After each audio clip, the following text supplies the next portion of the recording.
Things today others won't do in order to have the things tomorrow others won't have. To have a special life, you have to do special things. And that usually means putting in the work and loving it. No one is going to create the future that you want for you. We get one opportunity to come this way. We get one shot. We got one life to live. Life is too short to make excuses. I want you to close your eyes and visualize your dream. I need you to get out of your comfort zone. If we all woke up ordinary, we all off to the same start. You've decided that you're not going to allow the events, the things, the people, life, determine who you become. It is a decision that you have to make within yourself. No one is responsible for that. Stop waiting to feel like it. Stop waiting until you see it. Failure is only permanent if you choose not to get back up. And what you do today will determine your future. And I'm asking you, what do you see in the future for you? What brought you here today? What caused you to get up? You're closer than you've ever been before. You have to do me a favor. Those 15 minutes are not worth the rest of your life. It's not easy, but it's worth it. You woke up this morning to chase your dream until you catch it. You're gonna have to sacrifice who you used to be. When you want to sleep, you have to wake up. So don't run from difficulty, run to it. Because it's always darkest before the dawn. Monday, Tuesday, Wednesday, Thursday, Friday, give it 120%. Every day, every single day is a new beginning. So take a deep breath. Inhale, exhale. It's a new day, a new opportunity. So if you get some setbacks, embrace them. Sure, every day is not going to be a good day for you.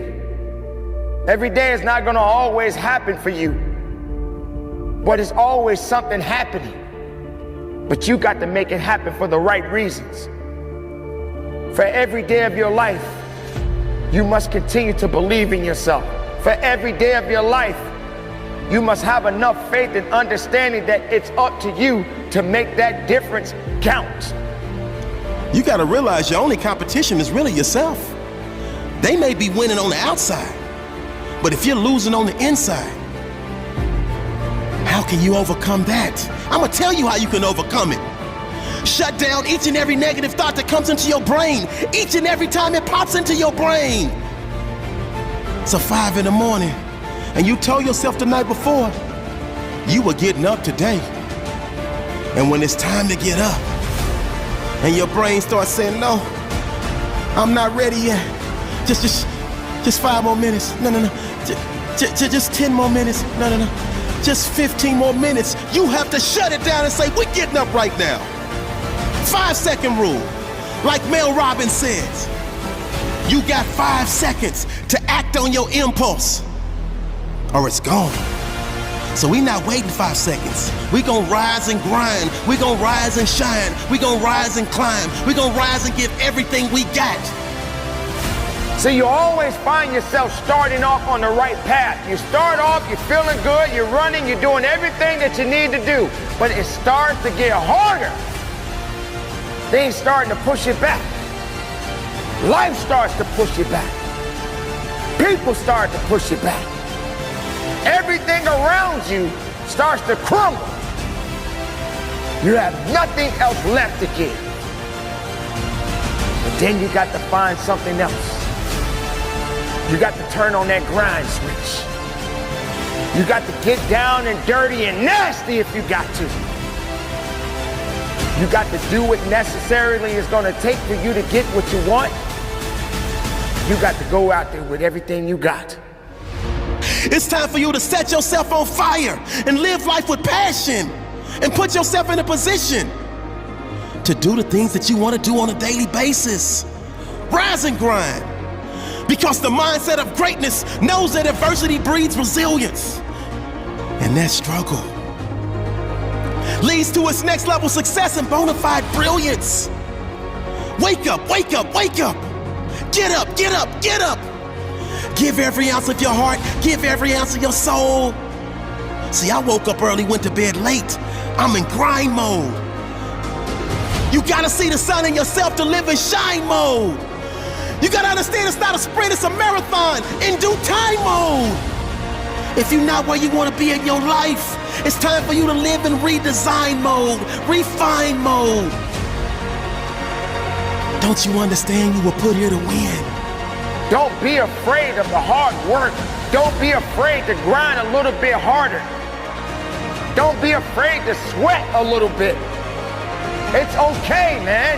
And I guarantee you will change your life, change the way you think, and you put yourself in position to expand, not shrink. Rise and grind. See, the mindset of greatness is obsessed with winning, and it sees the ultimate outcome right from the beginning. If you can't get up and get after it, how do you expect to win? If you can't get up and get after it, how do you expect to go to another level? If you can't get up and get after it, how do you expect to raise the championship banner on your life? It's time for you to change your perception, because the reality is you gotta put something in to get something out. You're gonna have those bad days, but keep on grinding. You're gonna wanna quit, but keep on grinding. Ladies and gentlemen, this is a very important part of your life. It is a decision that you have to make within yourself. No one is responsible for that. When pressure begins to build called life, because life is going to bring you ups and downs and mountains and valleys. And I'm sure some of you in here, your backstory is full of ups and downs and good days and bad days. I bet some of you in here, your backstory is full of a lot more difficulties and some traumas and some things it's hard for others to comprehend. See, pressure, it can create diamonds or it can bust a pipe. Pressure's not the problem. Listen, to be honest, man, your life, what you faced in 2020 and 2021 and what some of you have experienced the last several years in your life, it's not going to be the most difficult thing that you probably have ever had to face. Maybe for some of you, it's been extremely painful. Maybe you've lost someone close to you of a trauma or an abuse or something really painful has happened. But for most of us, 2020 and 2021 won't be the most difficult thing that you've ever faced in your life. Life is about these ups and these downs, and it's about pressure and insecurities and just challenges. The challenge for you and me is, what will we do with the pressure that we're in? Will we allow the pressure to bust the pipe, or will we step into uncomfortable, step into our story, and to realize the pressure, the challenge, the difficult situation, if I grab a hold of it and take control of what I can control, which is me and my reaction and how I respond, that pressure can become something valuable like a diamond. Because there's a lot of characteristics and behaviors and habits that we develop. It's not that we set out and we began to have negative thought patterns, and we didn't set out to have negative habits. A lot of times we're around certain people, and by influence, by the exposure, by the ability of us to being close to people, we sometimes just pick up tendencies. I'm sure some of you got some friends that say certain phrases or they talk a certain type of way, and next thing you know, you're kind of saying the same phrase. You're kind of saying the same tendency. And maybe even your mom or your dad are like, you sound just like so-and-so. Right? Because we catch up and we catch things from each other. And so for me, what I caught from my dad when I was a kid, it was his coping mechanisms. You know, like I always say, it was the fake face. It was the fake smile. It was acting like everything's good on the surface. But when I was alone and I was looking in the mirror, man, I was struggling, but I was silent. I was screaming, but I was quiet. The truth of the matter is, I got to a place, even though I was in prison, I wasn't going to wait till tomorrow or next semester or next year or whenever I got released to begin my change. Right now, in the middle of my external uncomfortability, I was going to make a stand, and I realized hard work works. Make good choices, good things happen. There's never a wrong time to do what's right. Hard work and good choices will always create opportunities for your dreams, your plans, the things you've thrown against the wall to begin to be activated. I was in prison. My external situation seemed pretty difficult. It was uncomfortable, but in the moment, I was staying active of talking and communicating and making choices. And hard work and good choices will create opportunities in the middle of your chaos, in the middle of your storm. For me, I didn't serve 15 years because I would still be incarcerated until 2024. I've actually been released and been walking and living life and doing this since 2013. See, I got released 11 and a half years early. What happened is I found the courage in the middle of an uncomfortable situation and a storm that seemed hopeless, to be honest, to not be afraid to face the thing that I was the most afraid of, which was me. Because I promise you, transparency and accountability, using the people around you, but then also realizing that we've got skin in the game, which is called action, which is called choices, and doing our best to do the next right thing and treat people the way that we want to be treated. Doors and opportunities will always open in the middle of your storm.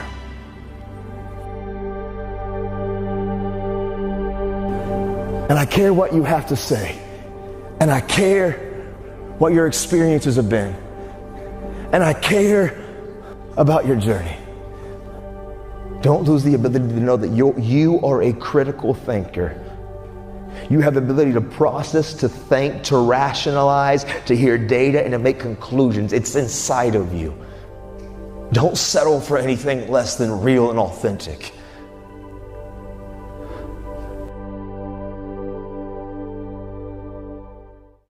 You want to go somewhere you've never gone? You got to do something you've never done. You got to say something you've never said. You got to go to a place in you that you've never even been. You're not sentenced to this life this way. You chose it. I feel like on this side of COVID, like I've tried to even hit a different gear. Because one thing that I've realized over the last several years in my life, things that I take for granted can be taken from me. And so now any moment that I get a chance just to kind of lecture or to communicate or to challenge somebody to maybe do what I long for people to do, for me to do, not even you, but for me to even do. And that's to live a life where I wake up and I look in the mirror and I am determined to confront myself. I'm determined to have conflict resolution inside of myself. When I'm open and I'm honest with my behaviors and how I'm operating and what I'm doing with my time and my energy and my focus. See, let me share something with you. The easiest thing I've ever done was to earn $1 million. The most difficult thing I've ever done was to believe it could happen to me. We all want to do something. We all want to be somebody. We all want to go somewhere. If these things are going to happen, we've got to stop habitually gravitating to excuse. You've got a destiny to fulfill. You've got a purpose to walk into. You've got a test to pass. You've got dots to connect, rooms to walk in, stages to stand on, and tables to sit down at. But you got to put a new mind in you. You got to get out of your mind. You got to begin to restructure your thinking. I'm ready to do this for my family. I'm ready to do this for my mother. I'm ready to win for my father. I'm ready to make history and ready to do something that nobody ever thought I could do. And we mistake the fact that we're supposed to be comfortable 24/7. Well, let me tell you something. Comfortable is equivalent to complacent. It's not always about the accomplishment. It's about the effort. I choose not to be a common man. It's my right to be uncommon if I can. I seek opportunity, not security. I want to take the calculated risk, to dream and to build, to fail and to succeed. I refuse to live from hand to mouth. I prefer the challenges of life to the guaranteed existence, the thrill of fulfillment to the stale calm of utopia. I will never cower before any master, nor bend to any threat. It's my heritage to stand erect, proud and unafraid, to face the world boldly and say, this I have done.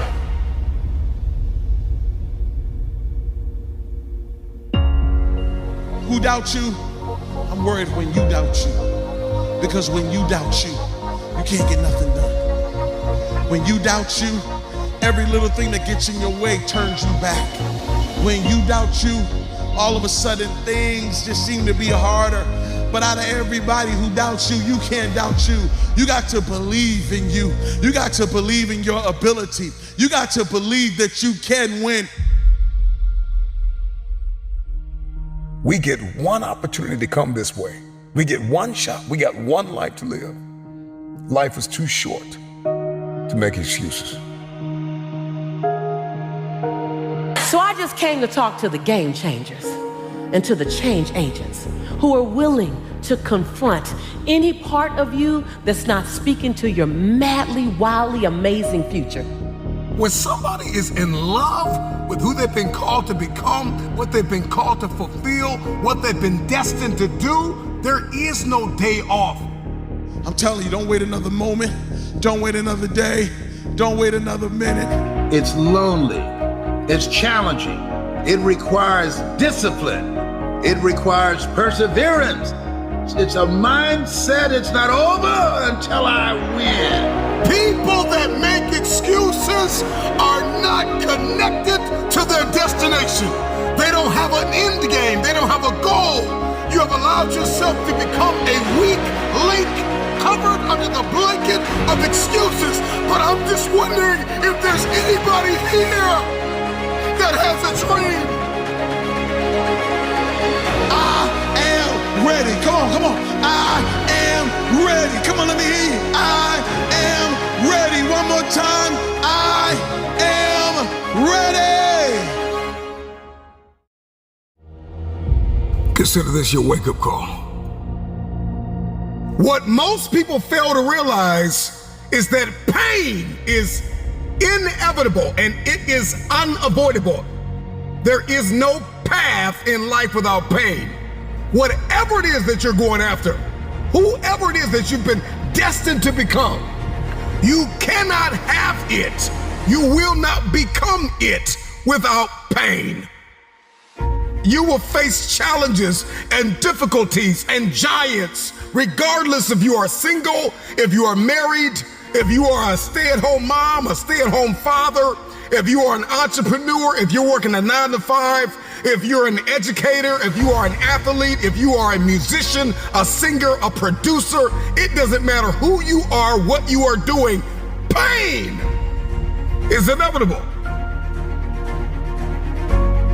If I'm gonna hurt like this, if I'm gonna bleed like this, if I'm gonna cry like this, let me cry because I'm in the best shape of my life. Let me cry because I'm conditioned to weather the uphill war. Let me cry because I'm building my relationship. I'm building my business. I'm building my legacy. Let me cry because it hurt, but there is a reward on the other end of my pain. Let me cry tears because I passed the test, because I gave it everything I had. Choose your heart. Everything in life comes with hardship. Make a decision. At some juncture, you will encounter pain.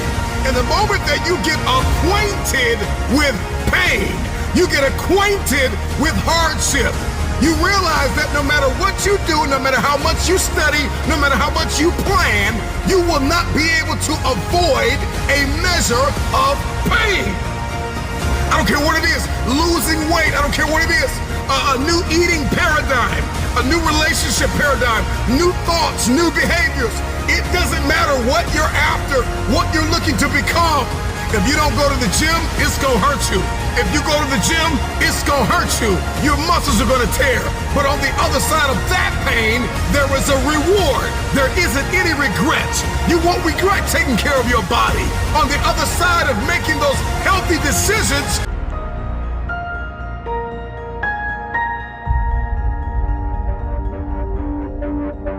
everybody's got a plan until life knocks them out. because we weren't ready for the pain. And when the pain came, we did not process it. Processing pain is a skill set you've got to acquire. It's a type of currency. If you want the future, if you want next level, if you want tomorrow, if you want to manifest, if you want this thing, I don't care what it is, then you're going to have to get acquainted with pain. The pain of discipline, the pain of growth, the pain of learning, the pain of giving, the pain of forgiving. It all hurts. So pick your pain, choose your heart.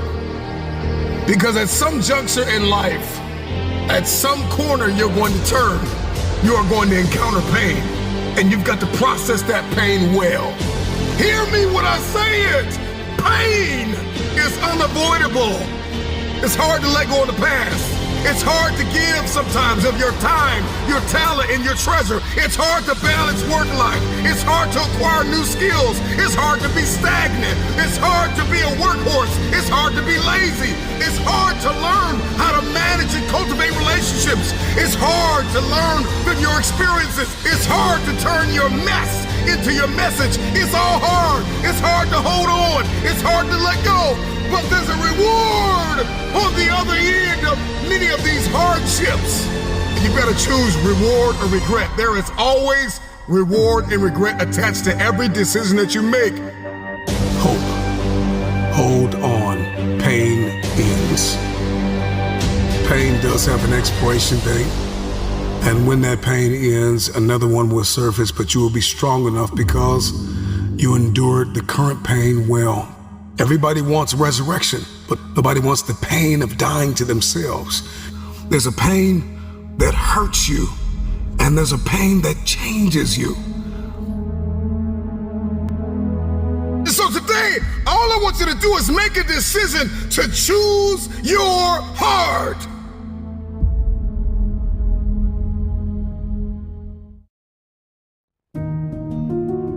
Rise and grind.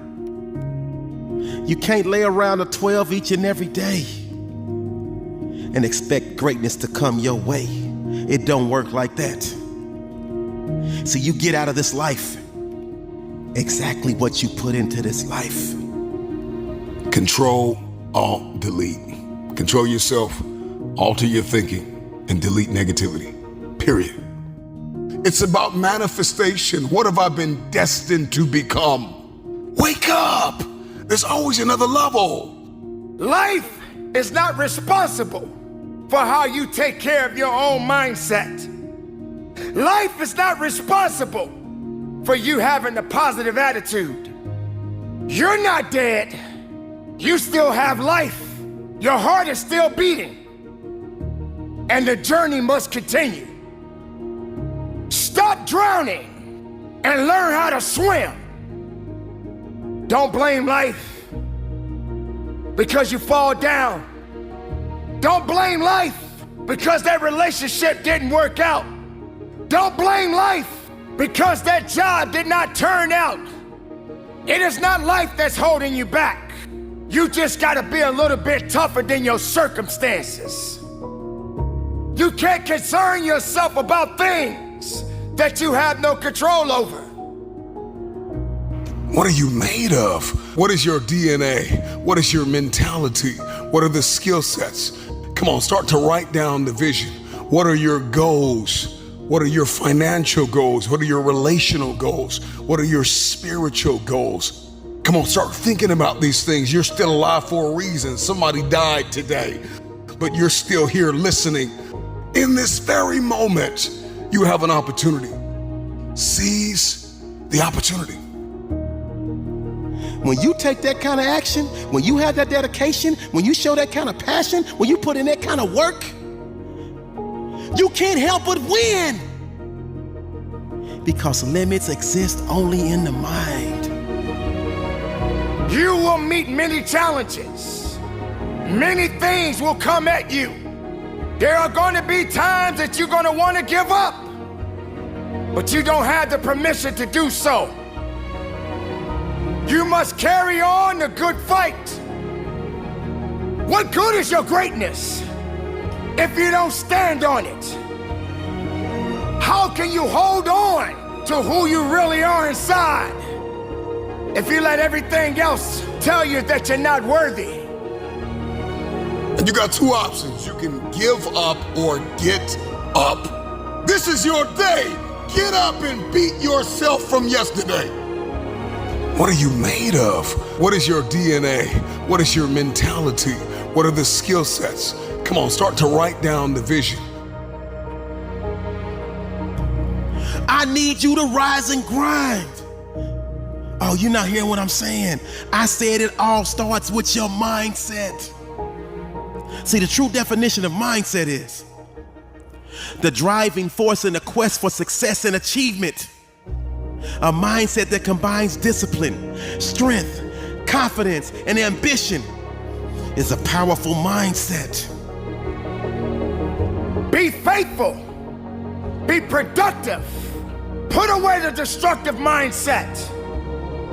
Let the world know that you matter. Believe in every step that you take.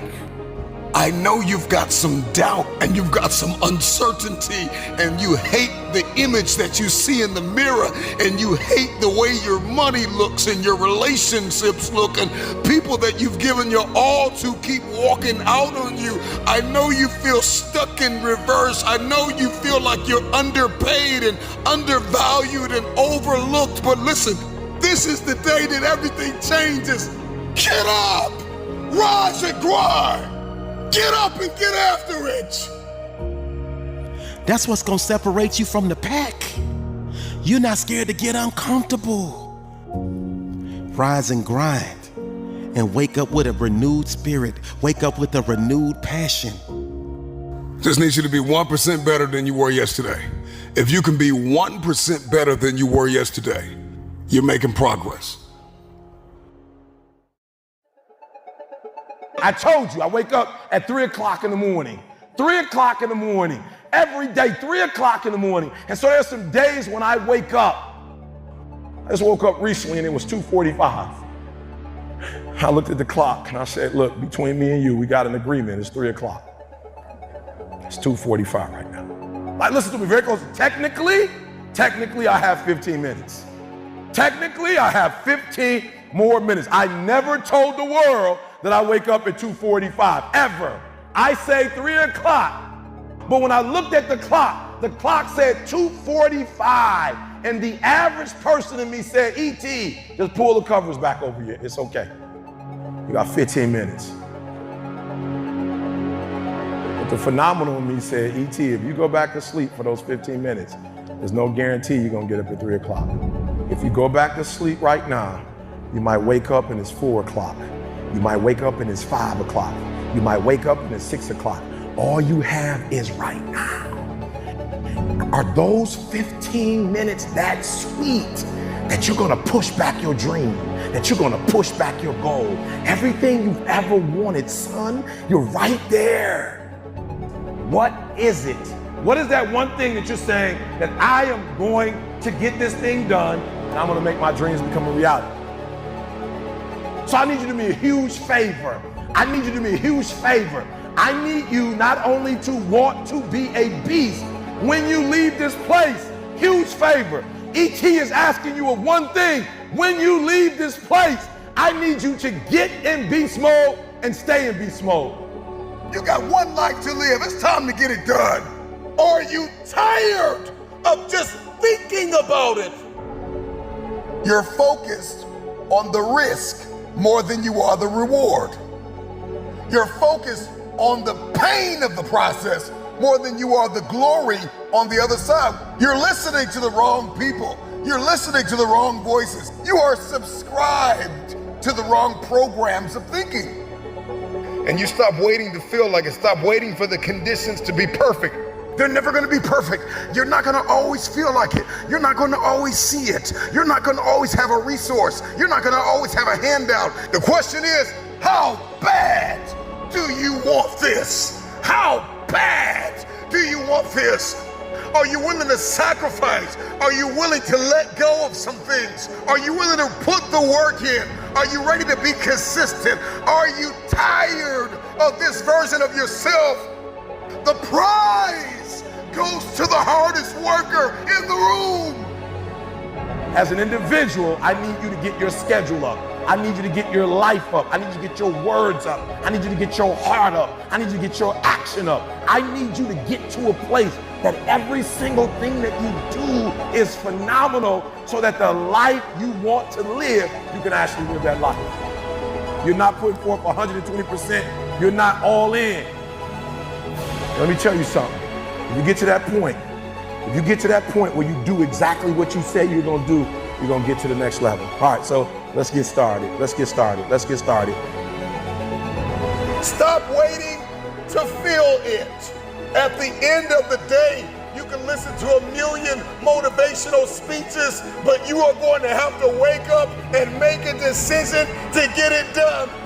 If you can hear my voice, if you are tired of where you are, if you are tired of not hitting your targets, if you are tired of not being aimed and intentional and assertive and consistent, you have everything you need to get started. Stop waiting for the weather to change in your life. Stop waiting for the perfect conditions. Stop waiting for a handout. Stop waiting for everybody to believe in you and cheer for you and affirm you.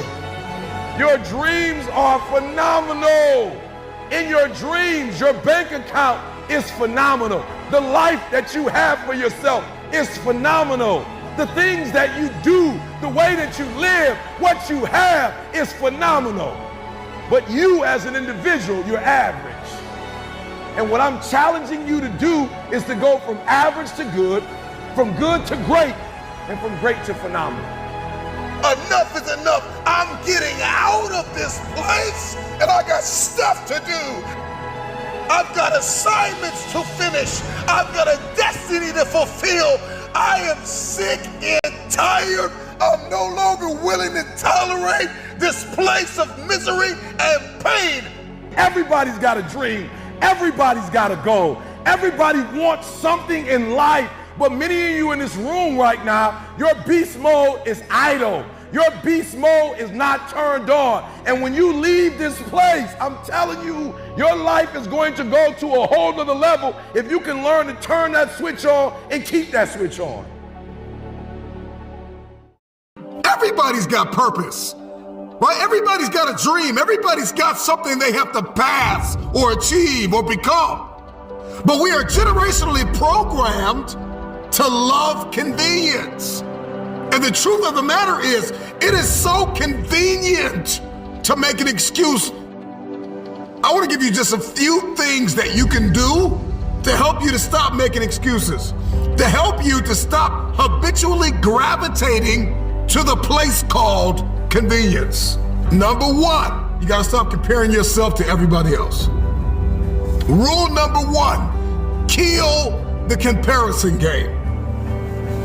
Well, I don't do it like them, and I don't say it like them, and I'm not as tall as them, and I'm not as strong as them, and I don't have the money that they have. I don't have the resources that they have. The reason why I couldn't do it is because my parents weren't there for me, and the reason why I didn't get to go to college on a full ride because my coach, he didn't create the highlight reel for the sports scholarship. The reason why, and so we're just programmed to blame everybody else. When will you look in the mirror and stop comparing yourself to everybody else? We compare ourselves to the way people look. We compare our stories to their stories and our relationship to their relationship. Every single day, the excuses that we make are like a warm blanket pulled over us, covering up the underlying issue of fear, the spirit, the personality of fear. The truth is that the reason why you haven't done it is because you're afraid. Maybe if you could just listen to this a couple times, maybe you'll stop making so many excuses, because the excuse is nothing but a cosmetic. It's makeup, it's a blanket, it's a convenience that we habitually gravitate to because it just makes us feel better. But the underlying issue, the underlying cancer, the inflammation is fear. We're afraid. Be committed to being a champion. Be committed to being a warrior. Be committed to keeping your eyes focused on the prize. This is what you work for. You got to stay hungry. You got to trust yourself. You got to believe in yourself. You got to keep running that mile. When you run that mile, run another mile. When you start to feel tired, get into that second and third gear. When you feel that your grip is getting weak, find something else to get that grip strong again. Don't quit on you. Don't quit on this opportunity. Don't quit on your success. Don't quit on being the best of yourself. Why are you here? Take a good look at what you see in front of you. Look around you. Realize that at the end of it all, you must understand if it goes down, you must make sure that you are the last man or woman that is standing. Standing strong. Standing hard. And ready for whatever may come. When somebody is in love with who they've been called to become, what they've been called to fulfill, what they've been destined to do, there is no day off.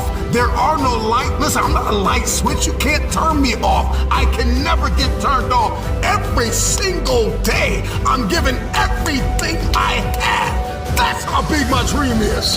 And so there's no excuse, there's no pain, there's no dilemma, there are no speed bumps, there's no distraction that can turn me off. I'm not a light switch. You can't turn me off. I want this thing every single day. Let the world see something they have never seen before in you. Let them witness something special, something unique. You're not done yet. Keep going. Keep fighting.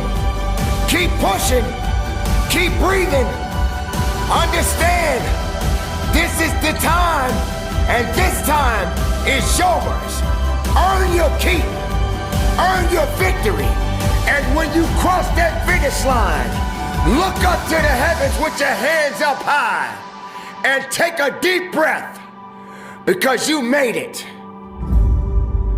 If it's important to you, you're gonna find a way. You won't have to look for a resource. You will become resourceful. It's not always about the accomplishment. It's about the effort.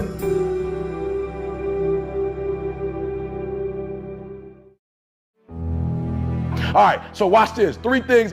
Work. So what do I mean when I say work on your work? First, you gotta study your work. Are you hearing me? Like, you going to work every single day and you're not getting no better at it because you're not studying it.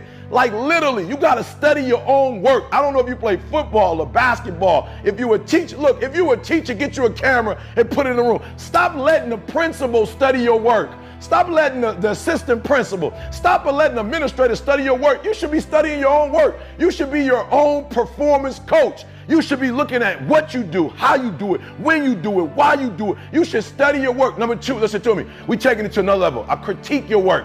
All right, I'm talking about examine it, measure it. So what I want you to do is from day to day, from week to week, from month to month, from year to year, I want you to critique your work. I'm my greatest critic. I'm not relying on comments on YouTube. I'm not relying on the feedback of others. I'm trying to constantly not just look at my work. Are you hearing what I'm saying? Not just study it, but I'm trying to critique it. I'm trying to evaluate. I'm trying to measure it. Because there's no way you can get to another level if you can't measure it. You got to know where you are first to know where you're going. So I need you to critique your work. And the last one, I need you to reflect on your work. I need you just to step back from your own work sometime. Just step back from your work and reflect on it. Like, just really think about it, right? Think about how you do what you do. Think about all the moves, like really just step back and kind of just think, all right? So I need you to work on your work. Again, I want you to study it. Then I want you to critique it, right? Then I want you to reflect on your work. And I'm telling you, if you can do this, you're gonna go to a whole other level. So stop just going to work. Stop just doing what you've been told to do. Stop just going to work. I want you to work on your work every single day, every single week, every single month, every single year. You should be better at what you do. Stop looking for a promotion. Stop looking for a raise. If you're not gonna increase your performance, nothing else around you is going to increase. Look, how bad do you want it? How bad do you want it? Do you want this thing as bad as you want to breathe? Because I hear what you said. E.T., I don't have no more room for growth. E.T., I can't take it to the... E.T., I've done everything. If you're still alive, you've not done everything you could do. If you're still alive, there's room for growth. I understand that I got to upgrade, that everything I do, got every day, every week, every month, every year, it's got to get better. And so for some of you, you're going to work. I don't know if it's basketball, if it's soccer, if it's sales, your education. I don't know what you're doing. But if you teach and you're the same teacher this year than you were last year, that's a problem. And so I need increased performance, because once you increase your performance, everything else increases. So here's the problem. This ain't for the weak and the uncommitted, okay? So mama, if they need to cut it off, tell them to cut off when you want to succeed. Don't watch it no more. But mama, it ain't no middle ground, mama. You either here or you're there. There's no middle ground. And so what I'm telling you is that you can't count the cost. When you want something bad, you can't count the cost, because if you count the cost and you see how much it costs, you might quit. You might give up. So you got to go in knowing that I don't count the cost. I do as many push-ups as it takes, as many sit-ups as it takes, as many reps as it takes. I study as long as it takes. I pay whatever the price is. Why? Because if I start counting the cost, I might quit. I might give up. I might surrender. Don't count the cost. This one is, listen to me, you don't count how many breaths you take. You don't count it. You don't count the cost on this one. I'm going to say two names, LeBron James and Dirk. All right? Both won a championship. Dirk won his championship. And listen to me closely. Dirk got the trophy. Look, Dirk at the club with the trophy. And if you look at Dirk a year after the championship, what do you see? You see absolutely nothing. If you look at his assists, if you look at his rebounds, if you look at his scoring, if you look at everything a year later, he actually went down. Ever since he won a championship, he's literally going down. When you look at LeBron James, LeBron won a title, but if you study LeBron, everything went up, everything. His assists went up. All right, his scoring went up, his defense went up. My man's shooting percentage has gone up. Everything has gone up. If you want more money, if you want a promotion, if you want to leave a legacy, you got to increase. You can't stay where you are and think things around you are going to grow. If you keep doing what you've always done, good or bad, you'll keep getting what you've always gotten. You just do what you got to do on this one, and then you look back when it's all over and you see the rewards. You look back and you see the accomplishments. You don't count it. You just look back and you see that you succeeded. So if you give me increased performance, hear me, increased performance, it's going to increase your pay. Increased performance is going to increase your response. Nobody's going to give you more responsibility if you can't handle the responsibility that you have.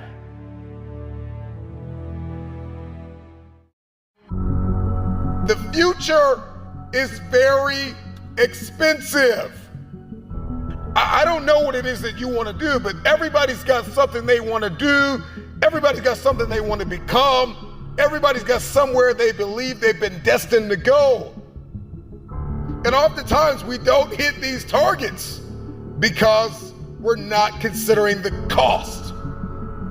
Then I just want to share with you things that you need to start sacrificing right now.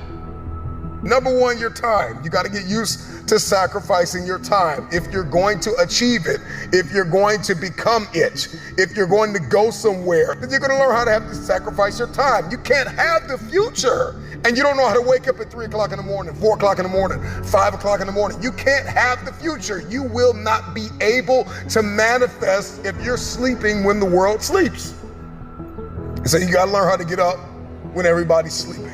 You only have 24 hours in a day. You got to learn to manage the time that is given to you.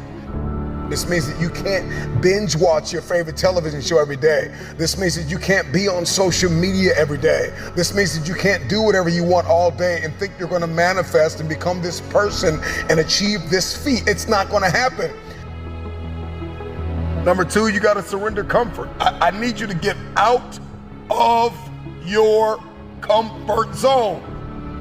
If you're going to be successful, if you're going to achieve it, if you're going to become it, you've got to break out of your comfort zone.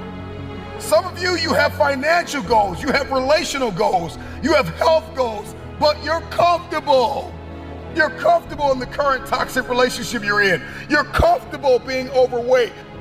But I'm just wondering if there's anybody that's listening to me that's just flat out tired of being comfortable. Number 3, past versions of yourself. There is an irritation, there is an anguish and a pain that we all carry when we show up in a new season, the old version of ourselves. Every season requires a new version of yourself. Another version of discipline and focus and intentionality. So you gotta sacrifice the old you. I know you keep celebrating small wins and what you accomplished 5 years ago, 2 years ago, what you did in high school.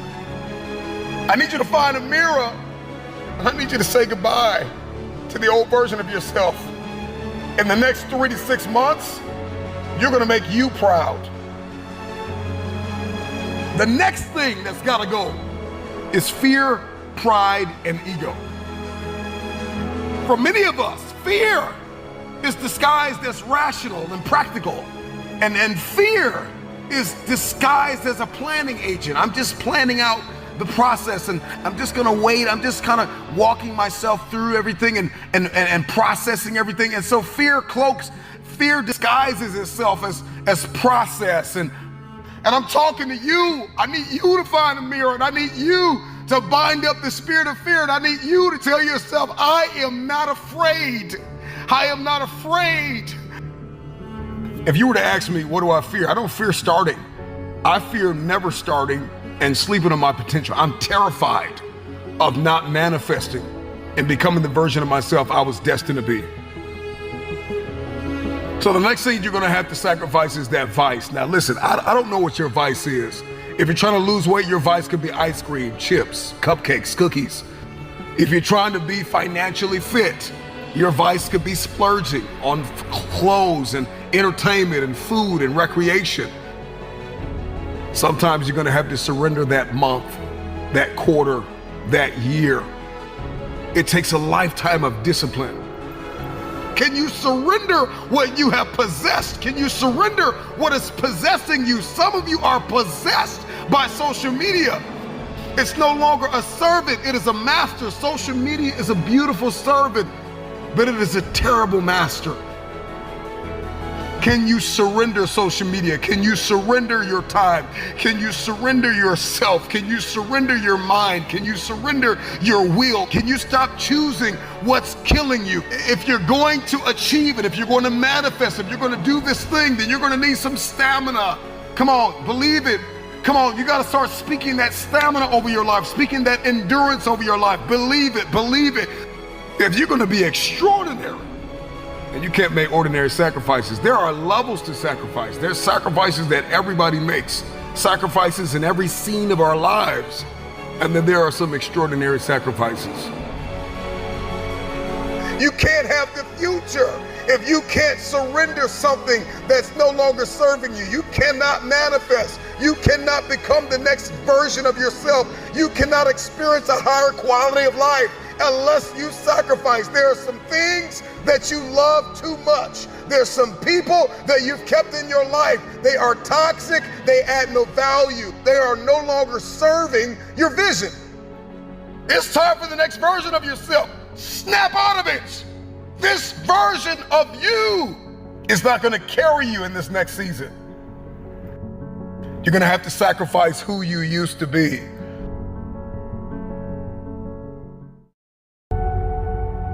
Be intentional about bringing forth positive transformation in your life. Your future self. Your future self. Your future self will thank you. Imagine what your life would look like if you decided that you will not stay stuck. Imagine what your life would look like if you decided that you refuse to give up.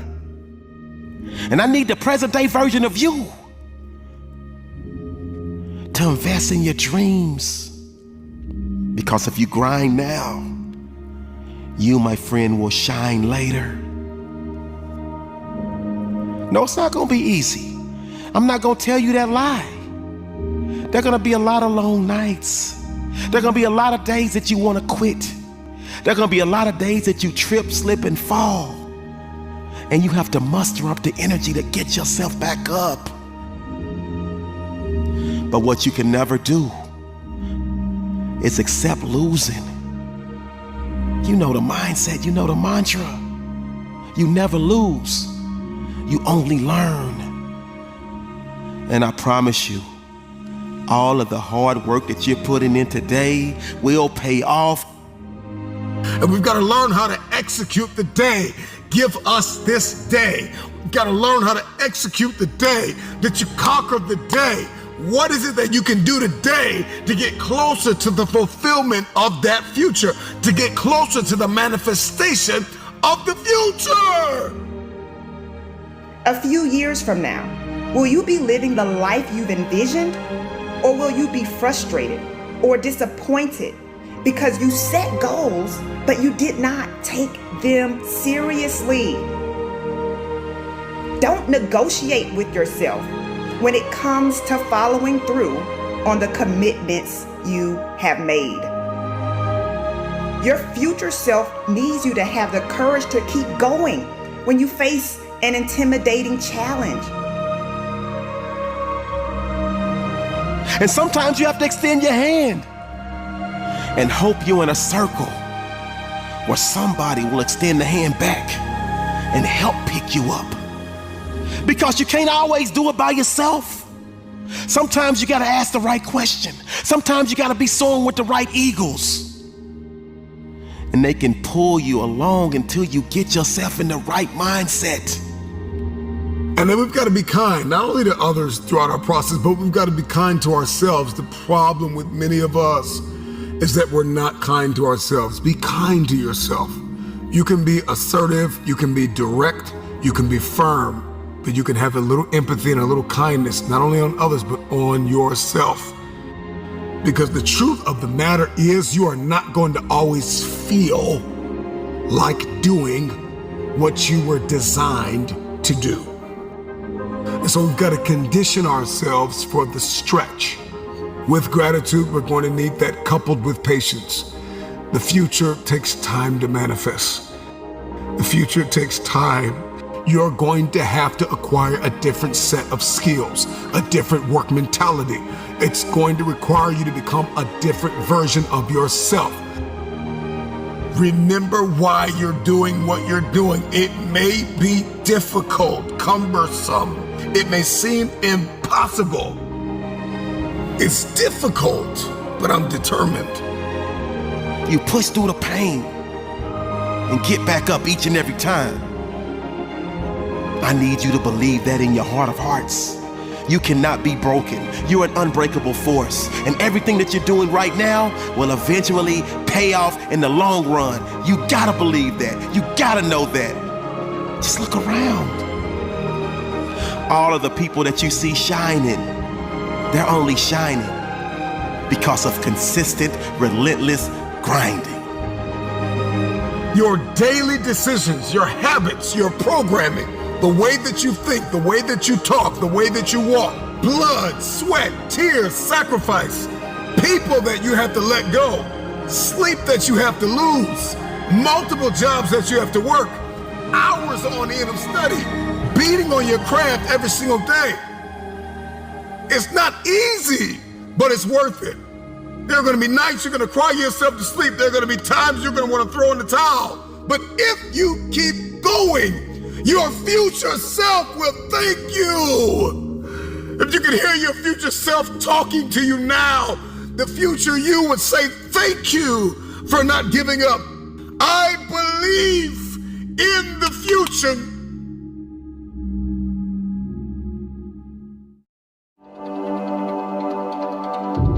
Turn your haters into your motivators. And never let anybody else's opinion be bigger than your own. Understand the struggles that you go through are helping you to get to your destiny.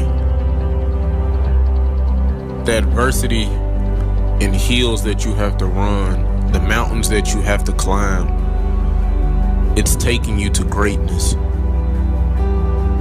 So I'm telling you, don't run from the adversity. Don't run from the problem. Because if you don't face it, you can become it. It's gonna make you stronger. It's gonna make you better. Because you're overcoming the sour taste of now to get to the sweet taste of later. You adjust to all the different personalities of your teachers and professors and enjoy those that are super cool, but stay mentally prepared for those that are stressors.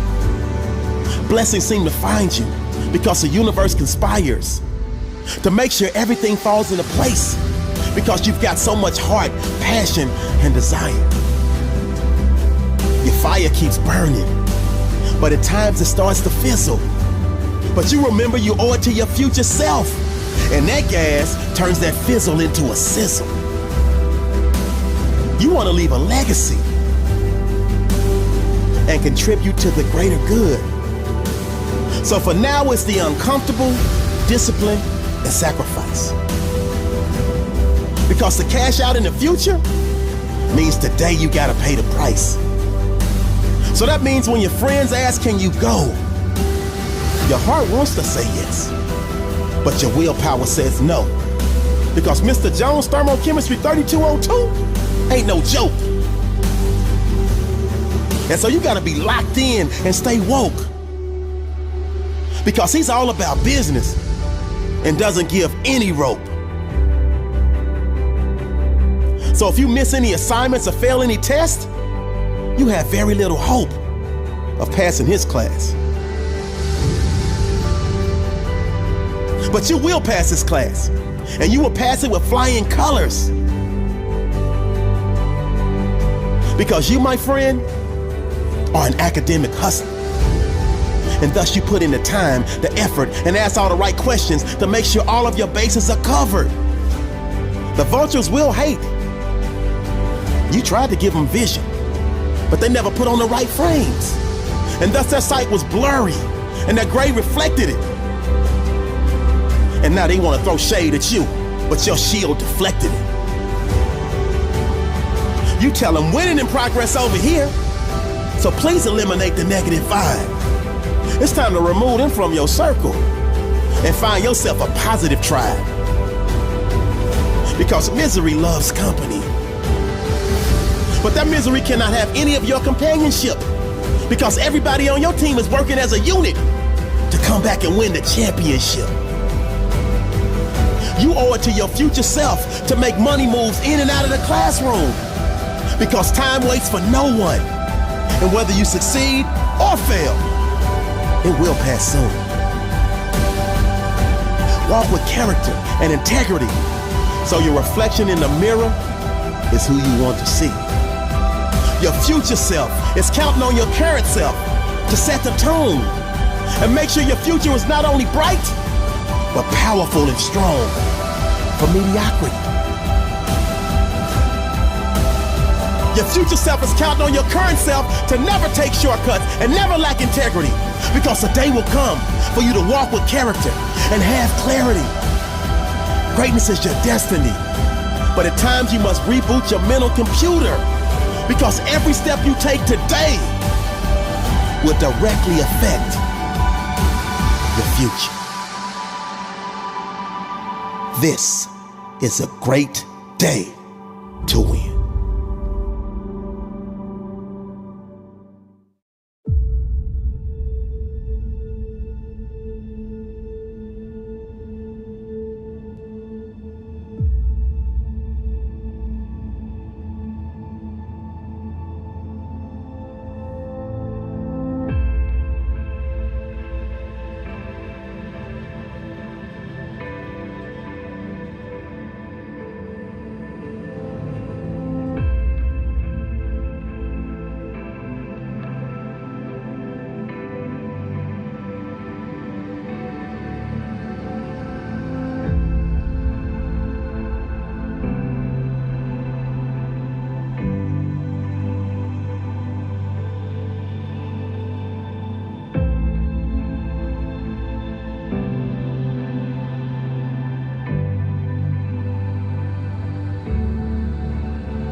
You woke up this morning to chase your dream until you catch it.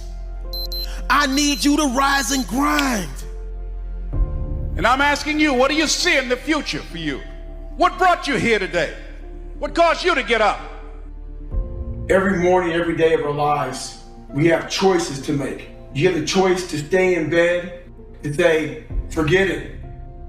That's what's gonna separate you from the pack.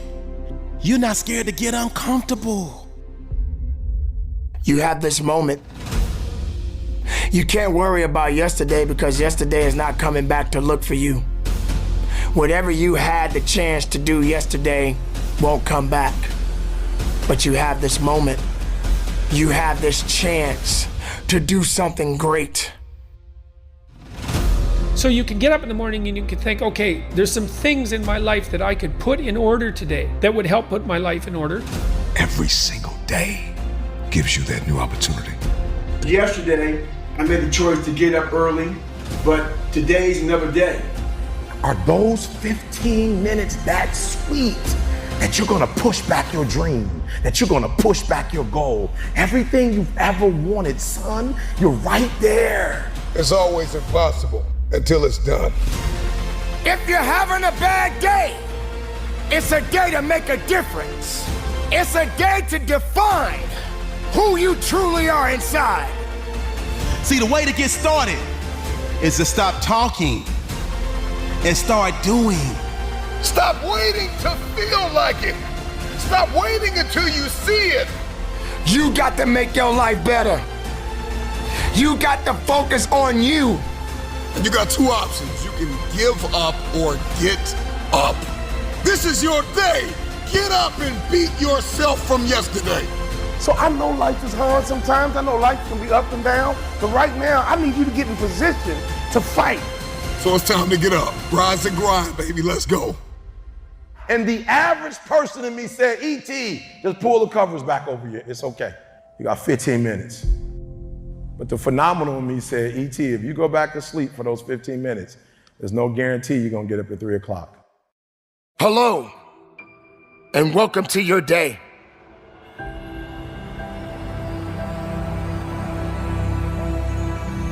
A day of fulfillment, a day of opportunity. A day of opportunities or challenges that may come your way. What are your expectations? What is it that you ultimately want? What are you looking to do? It is time for you to stop wandering in the wilderness and start focusing on the journey at hand.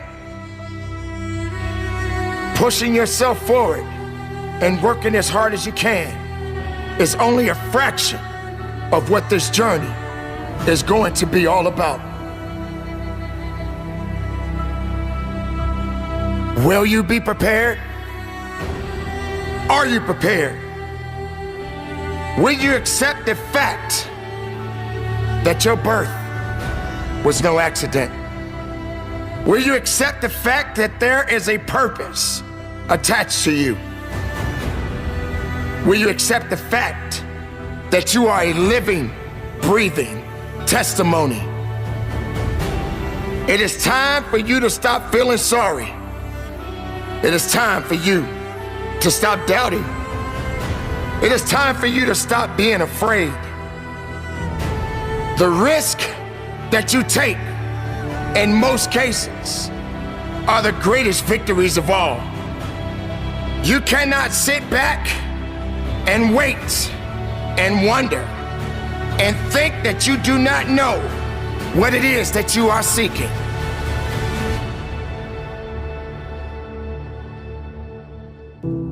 You are seeking success. You are seeking victories. You are seeking growth. You are seeking potential. Because you, my friend, are the greatest creation on earth.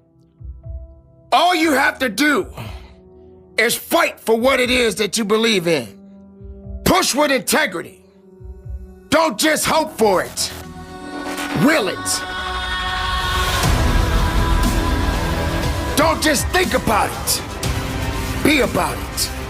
If you want something, you have to go get it. It's all business, nothing personal. Stop keeping your head down.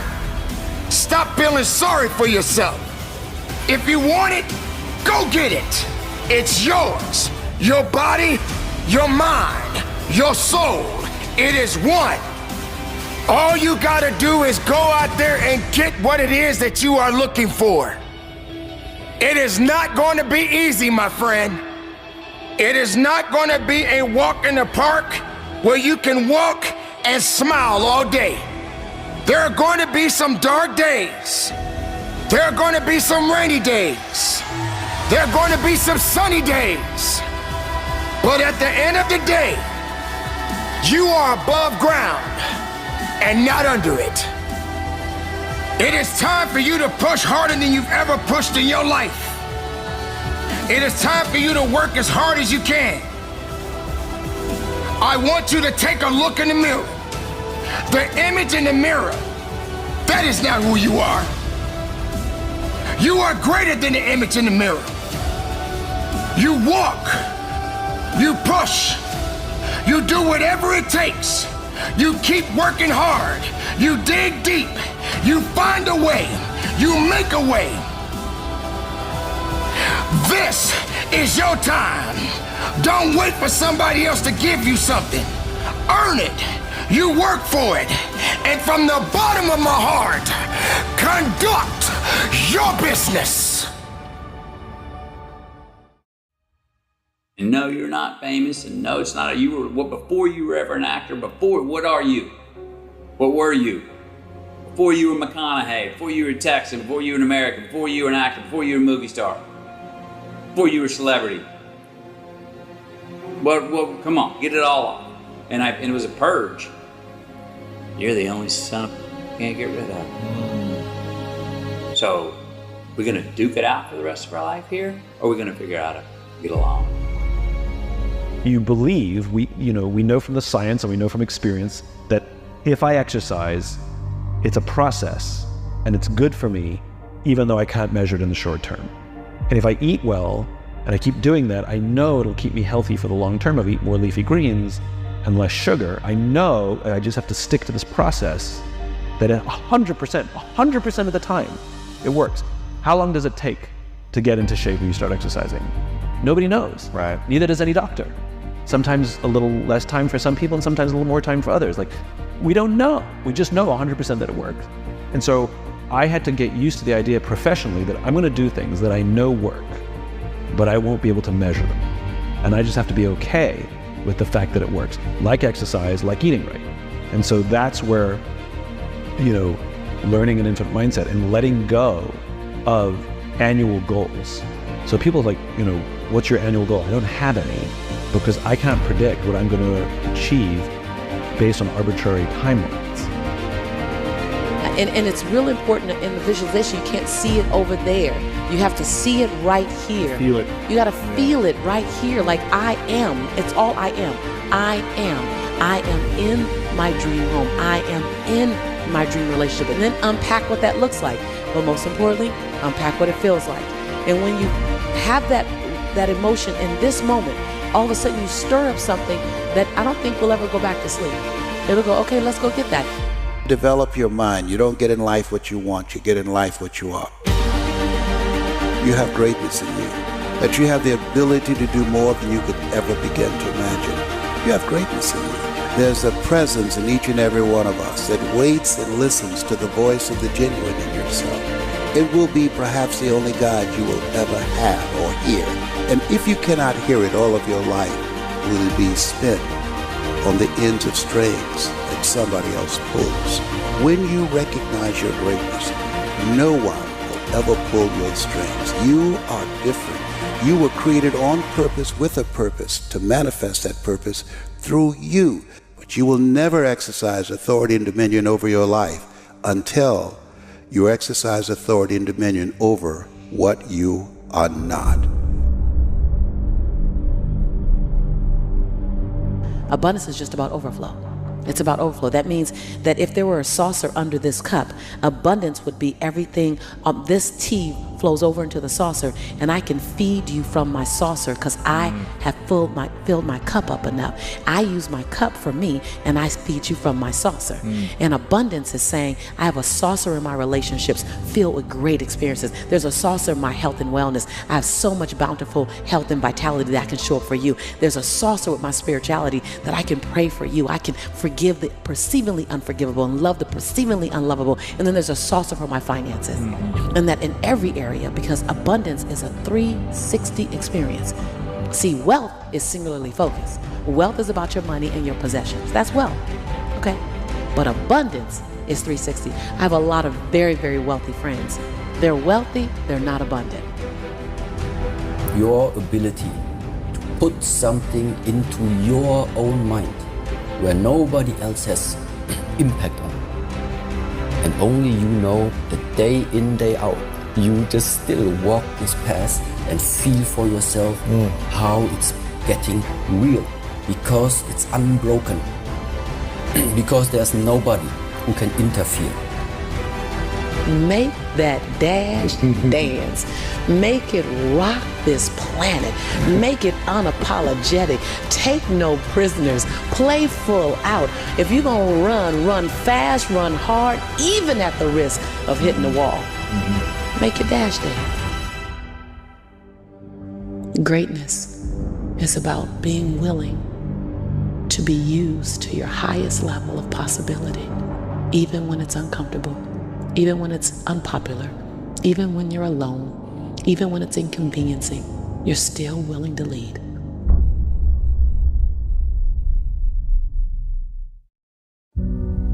One more hour.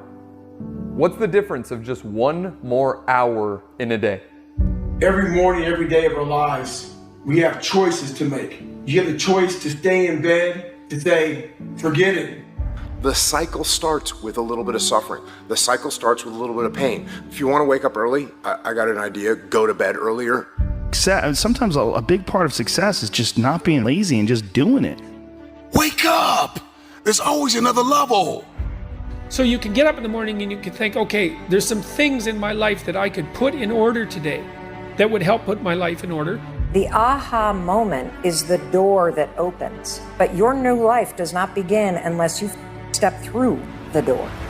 If you spend 1 hour more sleeping in instead of waking up and attacking the day, that extra hour you didn't need, you've lost 22 days to laziness. What some of you need is to go from 70% to 120%. Some of you need to go from 80% to 120%. Don't throw the towel in so quickly. Many people give up on the 1 yard line. See, the last chapter to your life has not been written yet, and it doesn't matter about what happened yesterday. Yesterday, I made the choice to get up early, but today's another day. No retreat, no surrender. I just don't get the mentality of being head down sad on a Monday morning. I'm gonna make Monday morning my bitch. So I know life is hard sometimes. I know life can be up and down, but right now I need you to get in position to fight. So it's time to get up. Rise and grind, baby, let's go. So many people forget the fact that we can't change what's happened. We can only change what's gonna happen. See, so many of you want to play big in the world, but you keep making it optional. And every time it gets too hard, you sit it back down. The moment you make it non-negotiable, not an option, slide every option off the table. When you want to succeed as bad as you want to breathe, then you'll be successful. This is your day. Get up and beat yourself from yesterday. This is the day that everything changes. Get up! Rise and grind! Get up and get after it!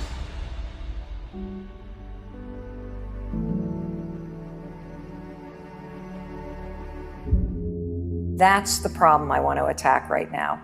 That there is somewhere in your life that you know what you want. You can feel it pulling you. And you are actively arguing against it. You're bringing yourself down. You're beating yourself out. I don't have the number on the scale that I want. I don't like my bank account. I don't enjoy what I do for a living. I've made a shitload of mistakes. I'm struggling with trauma. I don't have anything to celebrate. And what I realized is people are making a fundamental mistake. You are withholding the very support, empowerment, and celebration that you need to change and to do the hard work and to face the things that you're scared of. And that's why you're not changing. There is something in the resistance to it. And if you unpack the resistance, you will find the reason why you don't have what you want. You either think you're not worthy of it, or you think that it's kind of stupid, or you have been brought up to believe that there is something in the resistance to you simply cheering for yourself. In order to achieve greatness, you must first believe you can. The reason why you're not taking advantage of this opportunity is not because you don't believe in it, you don't believe in you. There's nobody as good as you in the world. You're the best right now. The only reason you're not the best right now is because you don't believe you're the best now. And when you walk out this room, I want you to go in the mirror and tell yourself, I'm the best right now. He said, before you even become number one, start to proclaim it and say it long before it happened. Say, I'm the number one. And the world said exactly what I said, that Eric Thomas is number one in the world. I spoke it, the world heard it, and it activated. Your problem is that you don't believe you belong here. Your problem is that you don't think you should be sitting down here. Listen to me very closely. If I had one message to leave you with that's a game changer, is you need to start to believe. It's not a behavior I'm looking for, it's a mindset. It's the way they think is what you need. How is treating yourself as if you're unworthy helping you? Like, let's just get strategic and common sense about it. Is the negative you're saying and the support that you're withholding helping you feel better? If it's not, try this. Try celebrating yourself 5 days in a row. Literally, try starting your day by waking up and raising your hand and high-fiving yourself in the mirror just because you're breathing, and see what happens. At some point, you gotta wake up and realize when you're 18 and you're out of that house, you have to parent yourself. Your life is your responsibility. Listen up, guys. I know there are a lot of people out there that are always saying that they want to go back or saying that they have to get back to something. The goal is to move forward. Don't ever get yourself in a position where you feel you have to always go back or saying that you have to get back to doing what you used to do or getting back to what you had before or whatever. The goal is to move forward. The best thing you can do is try your very best not to fall off track. It's one tweak away. It's one adjustment away. It's one modification away. I know it hurts, but you'll be healed once you make this move. You can't wait for somebody else to make your life better. You got to make your life better. Now, I'm not saying forget the rest of the people. You got to focus on you. Everybody wants to win, and everybody wants new zip codes and area codes, and everybody wants impact and influence. But if I don't have adaptability, I'll never have my future. Who said it's supposed to be easy? It takes grit. It takes tenacity. It takes sacrifice. Stop feeling sorry for yourself. This is not a pity party. The necessary growth strategies, necessary modification, personality adjustment, attitude upgrades, the wise adapt themselves to the circumstances, like water molds itself to the pitcher. Change is one of the necessary laws of life. Remember this: action and adaptability create opportunity. Anything that comes your way, you got to be prepared to accept the challenge and go through it. Don't lay on your back. If something's on your chest, get it off. As long as you're breathing, as long as that heart is pumping blood, you're not dead yet. They haven't put rose petals on your box yet. Make sure every breath you take counts for something. Don't you give up on life, because once your life is over, you can't come back. You've behaved like this long enough. You've been triggered long enough. Come on, you've had buttons for too many years. And people have been given permission long enough to push your buttons, to trigger you, to punk you, to corner you, to box you in, to put the lids and put the labels all over you. And you have just conformed to this place of misery. It's time to break through. You've lost long enough. You've been in your learning season long enough. It's time to apply. It is not about worrying about what's going to happen tomorrow, because guess what? Tomorrow doesn't owe you or me anything. And matter of fact, tomorrow has already made up its mind. You have this moment. You can't worry about yesterday, because yesterday is not coming back to look for you. Whatever you had the chance to do yesterday won't come back. But you have this moment. You have this chance to do something great with this life that you have been given. At some point, you got to sit back and think to yourself, you know what? I've been here too long. I've thought like this too long. I've hurt too long. I've been fractured long enough. I've been broken long enough. I've been mad long enough. I've been depressed long enough. You know what? I've been here too long. It's time for me to go. We all have to get here where we realize we have not adapted to the current times. This is not losing yourself. This is finding your next level. The question is, are you willing to adapt? Adaptability is the bridge to the future. I need to be able to adapt cognitively. I got to be able to adapt emotionally, my personality, my behavior, my language, my thinking. I've got to be able to adapt. And it is only when I'm willing to accept this reality that I can have my future. We all got a responsibility. We all got to be accountable. We all got to put in work. But don't give up. Because there's somebody out there right now that is hurting. There's somebody out there right now that is struggling. There's somebody out there right now that's got it a little bit tougher than you do. So why are you going to give up now? Every single day, you are either losing ground or gaining ground. The choice is yours. But this time, make it personal. If you can make it personal, it's personal. It doesn't start with them and they. It starts with me. It starts with me. I don't know who I'm talking to. I don't know what you've been called to do, what you've been called to accomplish, what you've been destined to build. I'm just wondering if you are bold enough, daring enough, if you can believe in your dream again, if you can get committed. See, when you get personal, when you make it personal, everything changes. I'm talking to that athlete. I'm talking to that musician. Come on, who are you out there? That philosopher, that engineer, that thought leader, that critical thinker. Come on, that captain of industry. I'm talking to you.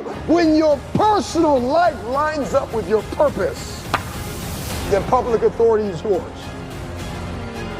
You want influence? I'm not talking about just fame.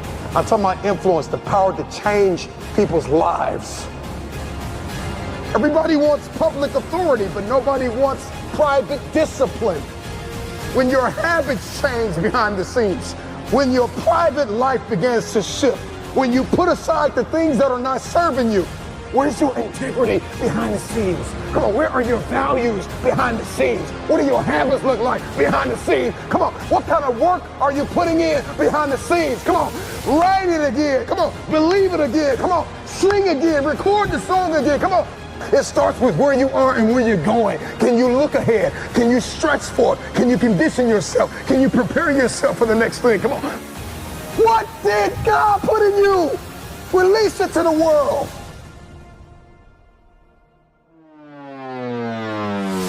If it's going to be personal, make it personal. Don't just be great in public, be great in private. If you can see it in your head, you can hold it in your hands. But the question I want to ask you is, are you committed?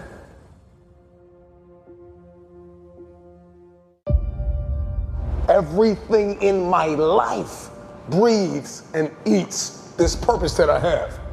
I gotta make it personal. It starts with me. When it starts with me, it ends with me. I don't know where you are in your game of life. You may be in your third quarter, your first quarter, your second half, and this time it's gotta be personal. See, last time you were just running through the plays. Last time you were just running the songs that you rehearsed in rehearsal. Last time you were just going through the motions and you got numb, come on, and you got tired and weary, and now you're broken and bitter and angry because you lost. And I'm just wondering if you're courageous enough, bold enough, if you have enough faith, come on, if you have enough inside of you, resilience to come back to the scene and make it personal. And you may not feel qualified. You may not feel like you are educated enough. You may not feel like you're connected enough. You may not think that enough people are aware of you, cognizant of you, because you don't have a blue check and you're not a celebrity yet. But you gotta work hard in silence. You gotta work when nobody's watching. You gotta sacrifice behind the scenes. You gotta take it personal. When you take it personal, your private life changes. When you are committed, you give everything you have. Every single week, every single day, every single hour, every single minute, 720 hours a month, you are beating on your craft. Even when you're at work, you're dreaming, you're thinking, you're vision casting, you're writing it down, making it plain, communicating to your destiny connections so that it can become a reality. It's time to take a deep dive into the deeper parts of yourself. When you take something personal, it gets personal. If I pulled up your search history, what would I find? Would you still be an example to the world? If I went through your house, how personal is your purpose? Let yourself go, fall free into it, step into it. You are worthy. You are an unrepeatable miracle, and there is none like you in all the earth. There will never be another you. Your DNA, your fingerprint, come on, your gait, your presence, your authenticity. Come on, you're special. You're special and you're necessary.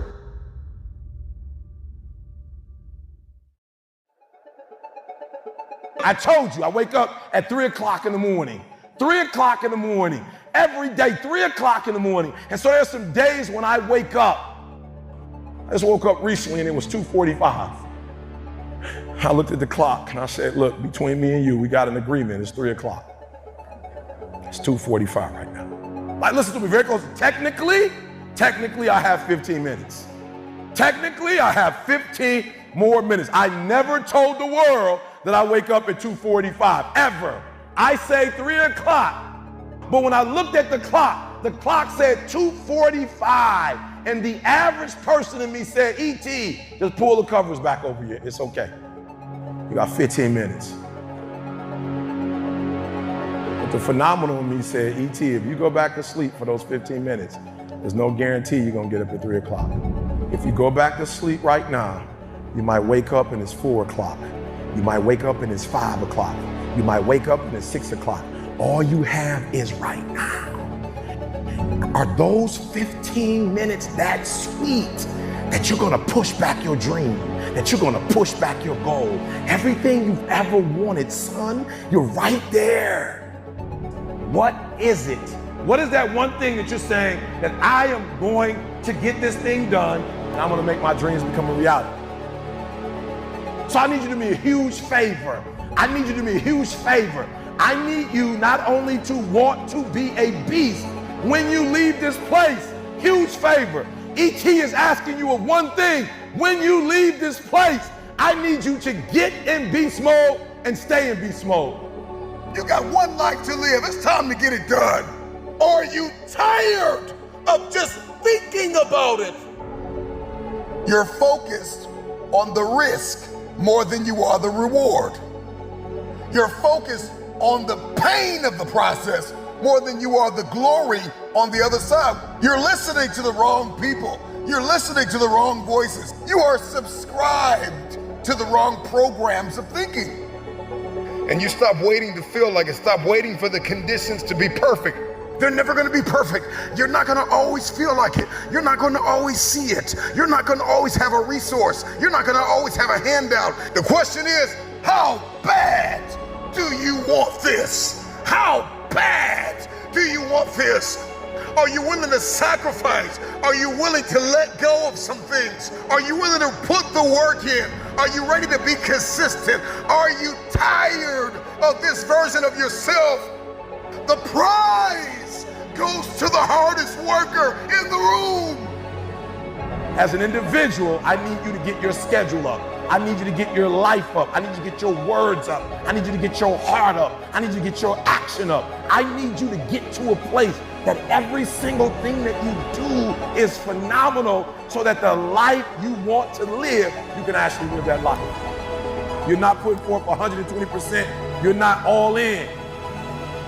Let me tell you something. If you get to that point, where you do exactly what you say you're gonna do, you're gonna get to the next level. All right, so let's get started. Stop waiting to feel it. At the end of the day, you can listen to 1,000,000 motivational speeches, but you are going to have to wake up and make a decision to get it done. If you can hear my voice, if you are tired of where you are, if you are tired of not hitting your targets, if you are tired of not being aimed and intentional and assertive and consistent, you have everything you need to get started. Stop waiting for the weather to change in your life. Stop waiting for the perfect conditions. Stop waiting for a handout. Stop waiting for everybody to believe in you and cheer for you and affirm you. Your dreams are phenomenal. In your dreams, your bank account is phenomenal. The life that you have for yourself is phenomenal. The things that you do, the way that you live, what you have is phenomenal. But you as an individual, you're average. And what I'm challenging you to do is to go from average to good, from good to great, and from great to phenomenal. Enough is enough. I'm getting out of this place and I got stuff to do. I've got assignments to finish. I've got a destiny to fulfill. I am sick and tired. I'm no longer willing to tolerate this place of misery and pain. Everybody's got a dream. Everybody's got a goal. Everybody wants something in life. But many of you in this room right now, your beast mode is idle. Your beast mode is not turned on. And when you leave this place, I'm telling you, your life is going to go to a whole nother level if you can learn to turn that switch on and keep that switch on. When you take that kind of action, when you have that dedication, when you show that kind of passion, when you put in that kind of work, you can't help but win. Because limits exist only in the mind. You will meet many challenges. Many things will come at you. There are going to be times that you're going to want to give up, but you don't have the permission to do so. You must carry on the good fight. What good is your greatness if you don't stand on it? How can you hold on to who you really are inside if you let everything else tell you that you're not worthy? And you got two options. You can give up or get up. This is your day. Get up and beat yourself from yesterday. What are you made of? What is your DNA? What is your mentality? What are the skill sets? Come on, start to write down the vision. I need you to rise and grind. Oh, you're not hearing what I'm saying. I said it all starts with your mindset. See, the true definition of mindset is the driving force in the quest for success and achievement. A mindset that combines discipline, strength, confidence, and ambition is a powerful mindset. Be faithful. Be productive. Put away the destructive mindset. Let the world know that you matter.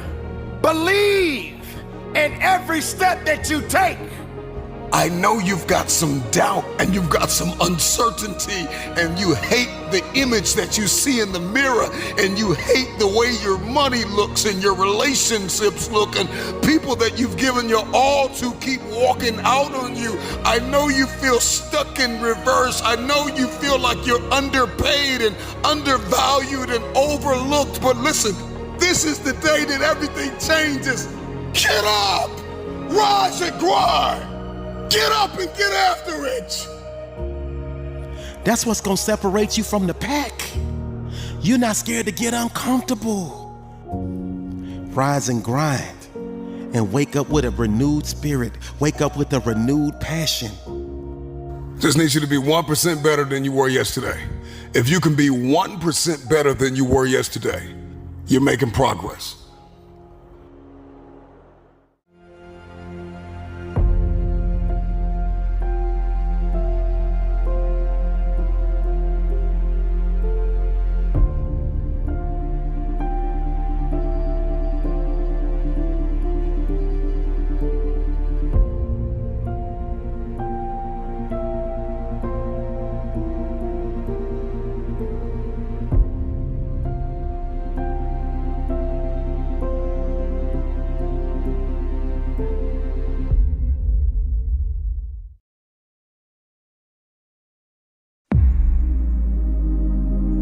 Do it your way. You don't need their permission, but you need yours.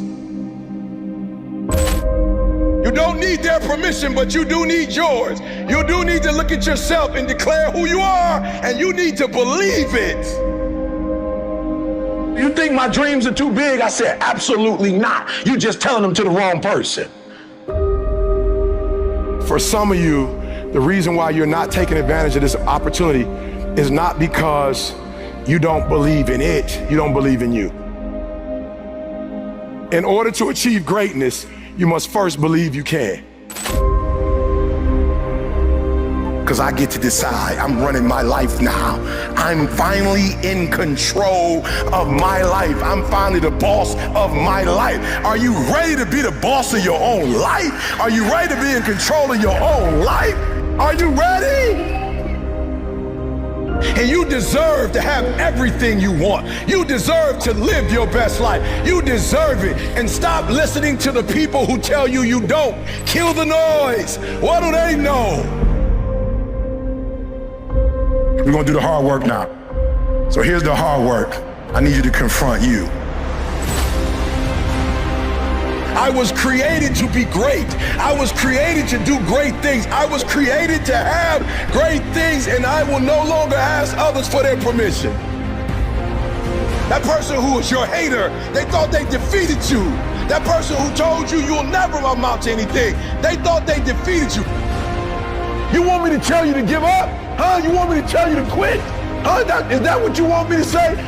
You want to hear E.T. say, it's all right to give up. It's all right to surrender. That's what you want me to say? But listen to me, Brad, I can't tell you that.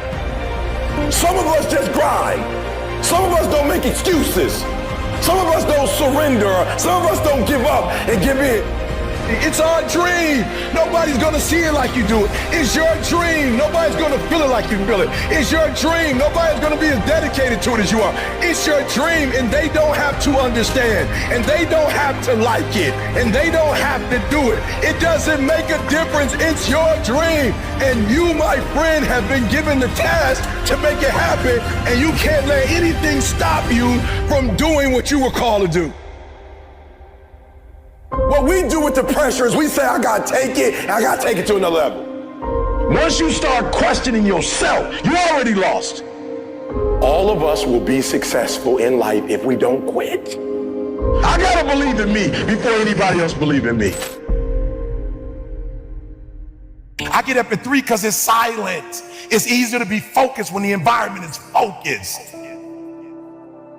Most of you wake up and you try to make money. Listen to me, if you would make you, money would come to you. Okay, you missed that whole thing I just said. If you would make you a better person, you'd make more money. Now, watch what I do. The way people spend their money or treat their money is how I treat my time. All right, let me explain what I mean to you. I make sure that every single day in that 24-hour period that I'm getting a whole bunch of wins. So I'm supposed to be doing this at this time, doing this at this time, doing this at this time, doing this at this time. The problem with most of you waking up and you worshiping money. Man, I was in the back with Cole. Cole was like, E, I got this opportunity for you. I got this opportunity. I got this opportunity. When you become number one, you have to chase opportunities. So I became number one, not meaning I'm better than nobody else. It means I just mastered my craft to the point that I know what I do that don't nobody else do. I know that I have a way of doing in this industry what nobody else does, and I've picked out in this industry, I've crafted out my own room.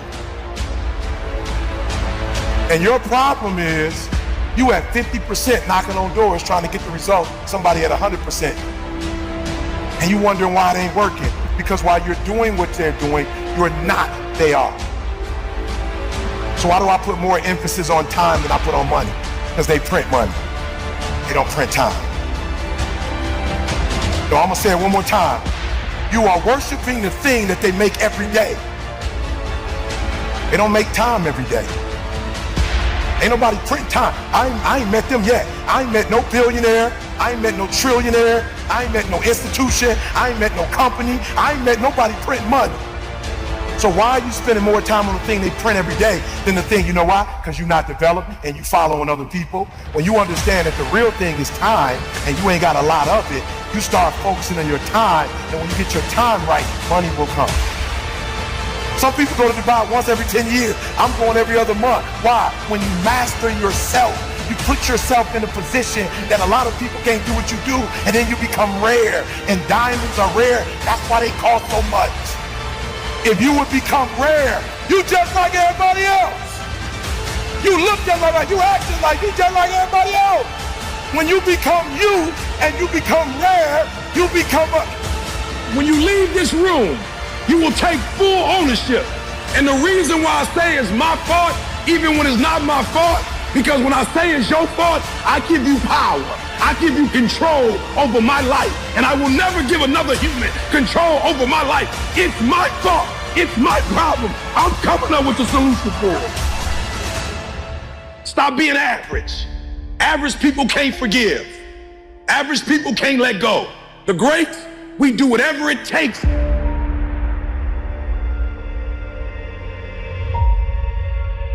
Those who have a why can bear almost any how.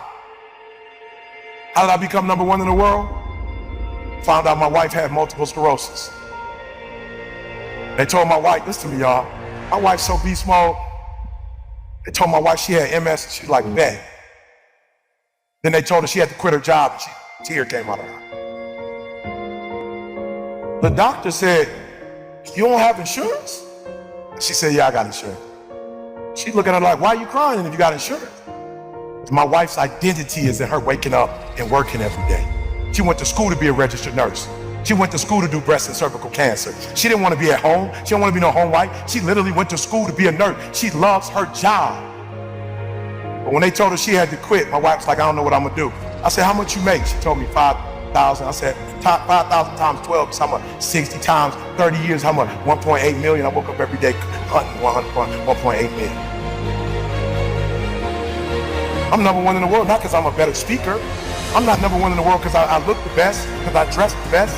I'm not number one because my enunciation is the best, because I use the best words, because I got the best sentence structure, because I come from the best background. I became number one because I woke up and I hunted down the 1.8 mil so my wife would never have to work again. If you waking up every day and you want a Rolls Royce, you ain't about to beat me. If you waking up for a Bentley, you ain't about to beat me. If you waking up for a gold chain, you ain't about to beat me. If you woke up for a Rollie, you ain't about to beat me because you're going after material stuff. I'm going after my food. I'm going after my baby. I'm going after my high school sweetheart. I'm going after my kids so they can see their mom and their mama don't die. I'm making sure their mama don't get in a wheelchair if I can help it. If their mama don't lose her sight, if I can help it. If her mama don't lose her memory.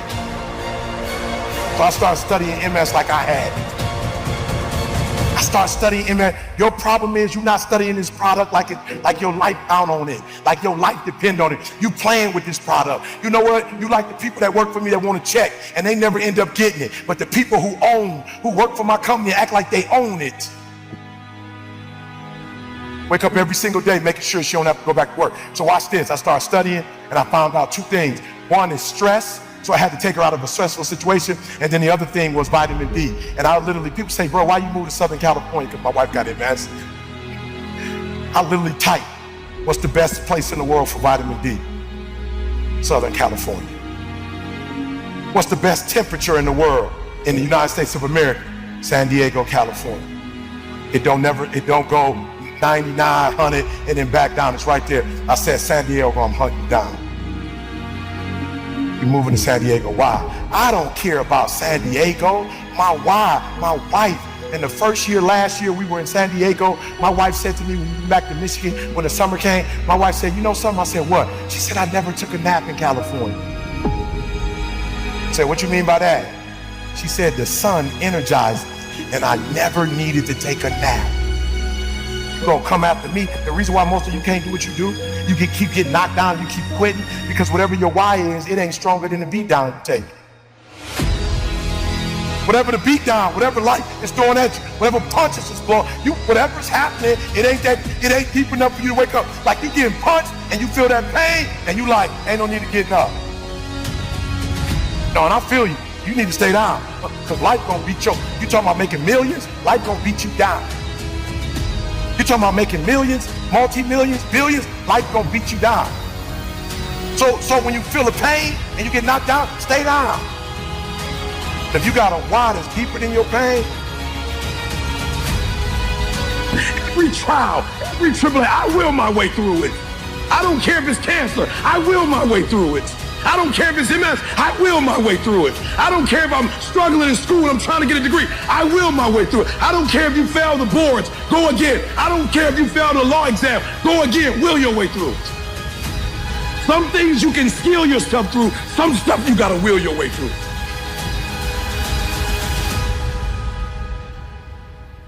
without a vision, there's no direction. Without direction, there's no progress. Reason why you're struggling getting up, because you don't have nothing to get up for.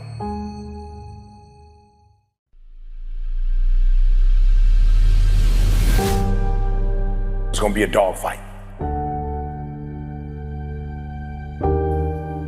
I would love to tell you that on the road to success, everything is gonna work out. It's not. It's gonna be a dogfight. On the road to success, I lost 5 aunts to cancer. It's a dogfight. In the midst of my business, I lost aunts. I had to go to funerals. We had to get on a plane. We had to drive. We had aunts that are close to my age who died, who didn't have insurance. We had to raise money, a dogfight. I had cousins shot in stores, execution style, shot back of the head twice. It's a dogfight. Like, you don't see that on YouTube, you don't see that on my TGIF. It's a dogfight. My wife, 3 years ago, 7 legions found her brain. It's a dogfight. It hadn't been easy. It's a dogfight. The road hadn't been success. Like, it's just a paved road, and like E.T. go this way. It's been rough. It's been crooked. It's been hard. But I've made up in my mind that I will get a reward for the pain that I go through. I will not stop in the middle of the process. I will not be defeated. I will not be destroyed. I will take everything that happens in my life, and I will allow the pain to push me to greatness. You will not break me. You will not stop me. You will not defeat me. The only way I lose is if I quit. It's going to be a dogfight. And so if you're ready to quit, then don't get started. If you're ready to quit, don't get started.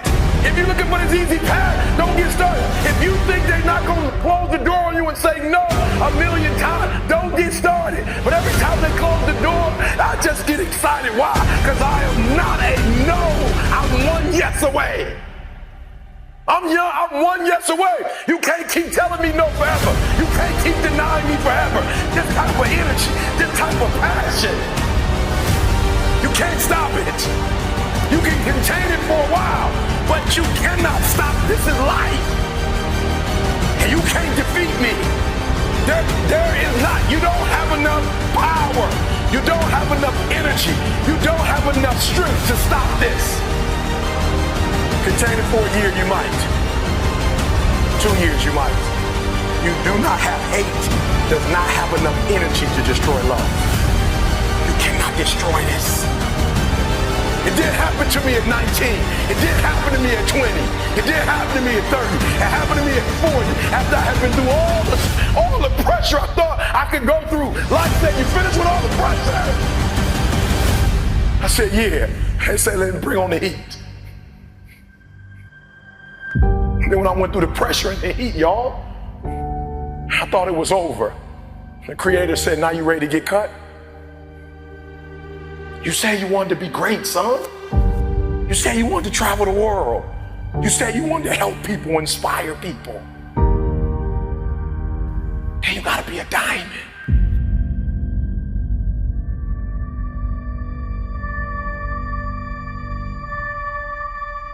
In our armed forces, let's just pick one, the Navy, for instance. The first thing they teach you, somebody over here, help me out. You were in the Navy. Right, they're teaching you war, right? What's the first thing they teach you? The first thing they teach you, the very first thing they teach you is how to respond when you have a jam gun. And number 2, how to carry a dead body. That's the first thing they teach you. They don't teach you how to defend yourself. They don't teach you how to swim. The first thing they teach you is when your gun is jammed. The first thing they teach you is a dead body, how to carry a dead body. And somebody tell me, why would they start you there? That's the worst case scenario. That's what you're not prepared for. That's what you're not thinking. You're not thinking when you go out there to defend yourself that your gun is gonna jam. You're not thinking when you go out there that your boy gonna get killed and you gotta drag. You're not thinking that. So listen to me. It's not hardships that hurt us. It's not my cousin getting shot twice. It's not my cousin spending 50 years in jail. It's not my eyes dying of cancer. It's not my wife being diagnosed with 7 lesions on her brain that will break you. What will break most people is you didn't prepare for that. So when you put all your little goals and all your little dreams together, it's not the thing that broke you. It was you never even thought about the fact that you could be broken. They say it's gonna be a dog fight. And if you soft, this ain't that you want to get out now. This is where you like, I quit. But if you're willing to say, I'm not going to quit, I guarantee you whatever success you want to have, you're going to have it. You will not outgrind me. You won't outgrind me. You can be smarter than me. You won't outgrind me. I'll get up at 3 o'clock in the morning and do videos. I'll do a video at 3 o'clock. I'll do a video at 2 o'clock. I'm putting out so much doggone content, they can't keep up. They smarter than me. They better than me. I admit, I got a GED. I ain't the smartest person in the world, but I get up and do this for Didi. I do this every day for Didi. Because of what Didi did for me. I do this for my kids. My daddy wasn't there. I do this for my family. You can't stop me. The reason why some of you can be stopped is you're doing it for yourself. And guess what happens when you get tired? When you grinding, grinding hurts. Grinding is a sacrifice. Grinding costs. When you're grinding and your body tell you hurt, when you're doing it for you, you stop. You never prepared. You never prepared for worst case scenario. And the reason why ET is standing here, because I'm prepared for it. If you know anything about me, I still lay on floors. I still eat chips off the floor. I still do some stuff that to most people is crazy, like ET, why would you do that? Because I'm always prepared that we may not live in that house one day. One day something might happen and we might have to go back to that. And if I have to go back to that, it's not gonna break me. The thing we covered the most, and for a diamond to be produced, it must first go through extreme heat. Extreme heat. Extreme pressure. Are you hearing what I'm telling you?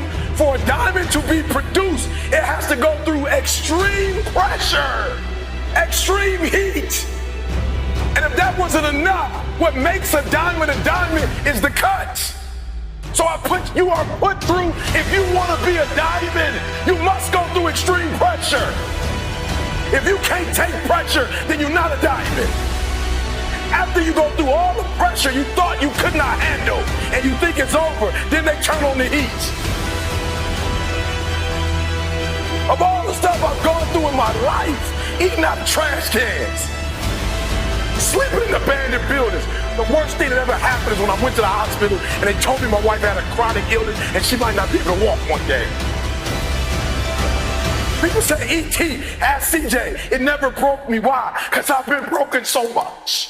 I've been defeated so much. I've been disappointed so much in my life that I know what it feels like and I can handle it. It's your turn. You shouldn't feel guilty. It's your turn. It's your time. You've blessed everybody else. You've set everybody else for success. You've compromised you for them, and look where you are. It's time for you. And so for a lot of you, you're not doing nothing because you don't have any purpose right now. You don't have a sense of purpose. You're not waking up for nobody. And I need you to get that engine. I need that drive, because you know what to do. You're the right person to do it, but you just can't seem to get out of bed. You can't seem to do what you're supposed to do. Every time you come up against a trial or a tribulation, you let it stop you. You got to find your why, and your why is what's going to start you. And the problem with some of you in this room, you don't have no drive. You ain't got nothing pushing you. You ain't got no reason for waking up in the morning. You ain't got no reason for pushing past that pain. You have no reason. You better find one before you get out of here today.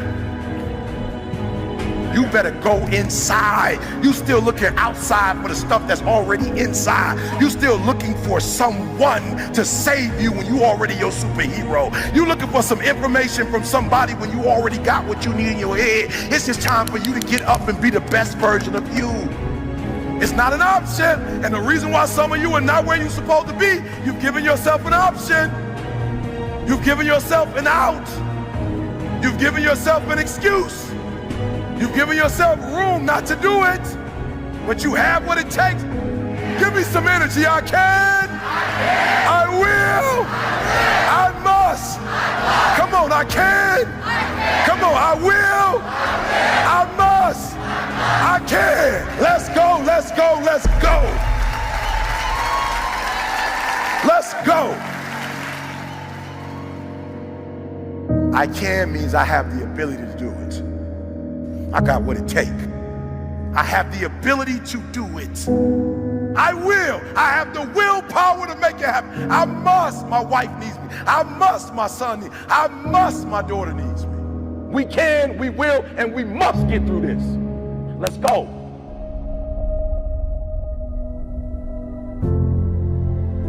I want to ask you a question, seriously. This is going to be hard because some of you young and you like still worried about what people think about you, so you don't want to be honest in front of people. I want you to think about what level you want. Are you giving 90, 80, 70? Let's see what I'm saying for a minute. I gave everything I got. I have no more to give. Like, I really put 120 into this. So raise your hand if you're giving 120. Like, I ain't got no more to give, E. E, I'm giving 100, E. I know I'm just doing at least what Coach want me to do. I'm doing everything Coach want me to do. I'm giving about 90%, E, I'm gonna be real. I'm giving about 90%. Let me see your hand. Of my effort, let me see your hands. I'm giving about 80%. Let me see your hand. 70%. Let me see your hand. I need you for you to admit where you are. What is it gonna take for you to give every single thing you got? What is that gonna take? It's consistency. And so I gotta go to bed at a certain time. I gotta wake up at a certain time. There's certain things I can't eat, certain things I can't watch, certain things I can't do. And I'm talking about that grind. I got an opportunity, you got an opportunity. So here's the deal. When you have an opportunity, why would you give 80% when you have an opportunity? Somebody answer that for me. Y'all talk. Why would you give 80%, 70%? Why wouldn't you always give 120%? this right here, for a lot of y'all ain't got no discipline, it's killing you. It's killing you. And you don't even realize it's killing you. It's killing you. If you're not giving 120, I'm not mad at you. My job is not to dog you out, because once we go back out, my goal is to come here and take you to that next level. From today on, you play whatever your best game is, you play that level every single time. It doesn't mean you're gonna score every time, but the effort has it. You can always give 120% effort. Life gonna go on regardless. Mental toughness.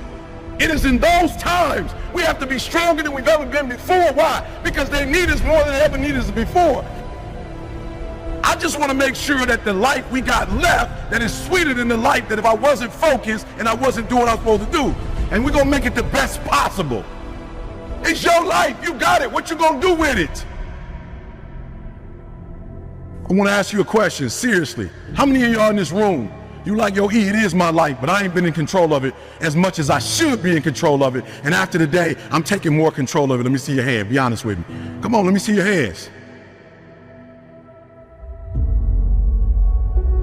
And so you looked up to who when you played ball? Like, who were the people you looked up to? Kobe. LeBron. CP. D-Wade. Kobe. I was the same thing with me with Dr. Martin Luther King. In Washington, like all those people, I got a dream. When I saw Malcolm, like, boom. And I saw hundreds of black men, boom. Like, let's go. I'm like I could do that. And then when I found out I could make money doing it and I could take care of my family, I was like, showtime. Like, you only got one shot, E. So hear what I'm saying. Opportunity. You have an opportunity of a lifetime.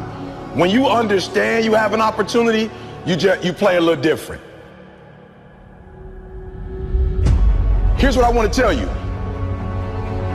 If you're going to get it, you're going to have that dog. You're going to have that dog. You're going to have to be that dude that say, I'm not just going with skills.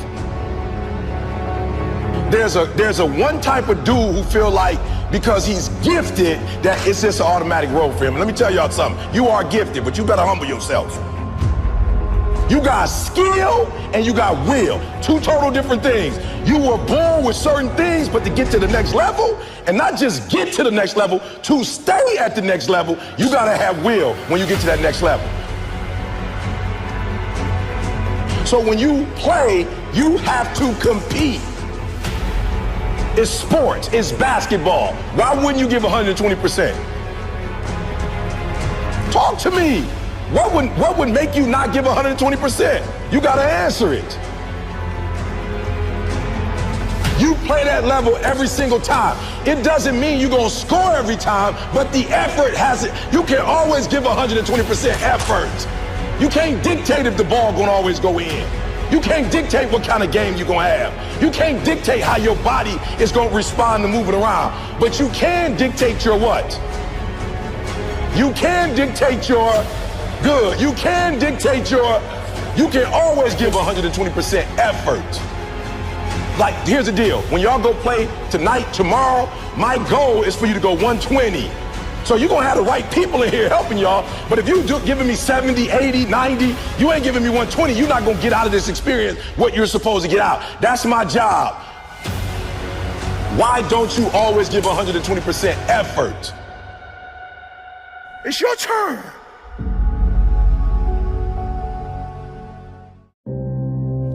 I don't belong in this room. I remember the videos had already been out. My numbers were great. And I would come in rooms and go, or like that room, like I go to a high school, like boom. I go to a youth detention center, boom. I go to a prison, boom. I come to corporate and go, I don't know if I belong in here. Everybody in the room don't look like me. They don't come from where I come from.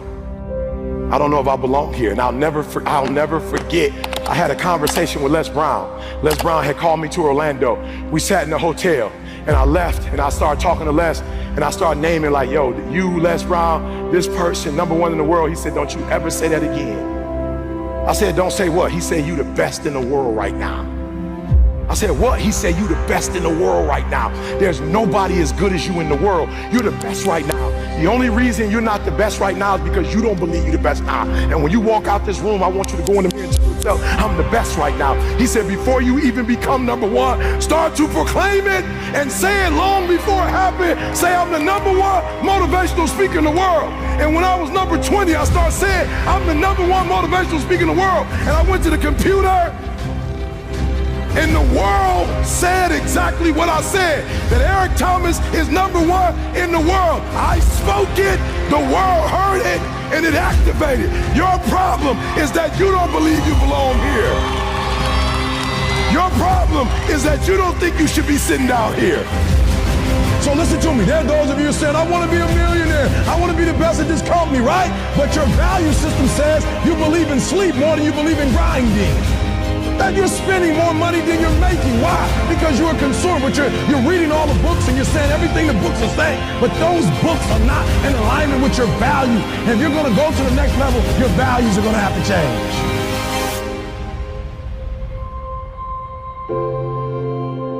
When I believed that my voice was needed in this world, when I believed that I needed to be on the stage, not for myself, but to speak to a group of people who come from where I come from, a working class, who don't know what it's like to make millions and millions of dollars, who don't understand what wealth looks like, that I needed to come in the room with a single parent mother, with a father not in my life, being homeless and a high school dropout. Only somebody who comes from where you come from can tell you you belong. And I had to get my butt on stage because there's some folks that Les Brown can't reach. There's some folks that Tony Robbins can't reach. There's some folks that only I can reach. And so I need to be on the stage with them, doing what I was called to do. But what you cannot do is you cannot quit during the process. You cannot give up because it ain't what you see. You cannot give up. Champions keep going when they don't have anything left in their tank. When you want this thing as bad as you want to breathe, that's when you find a way.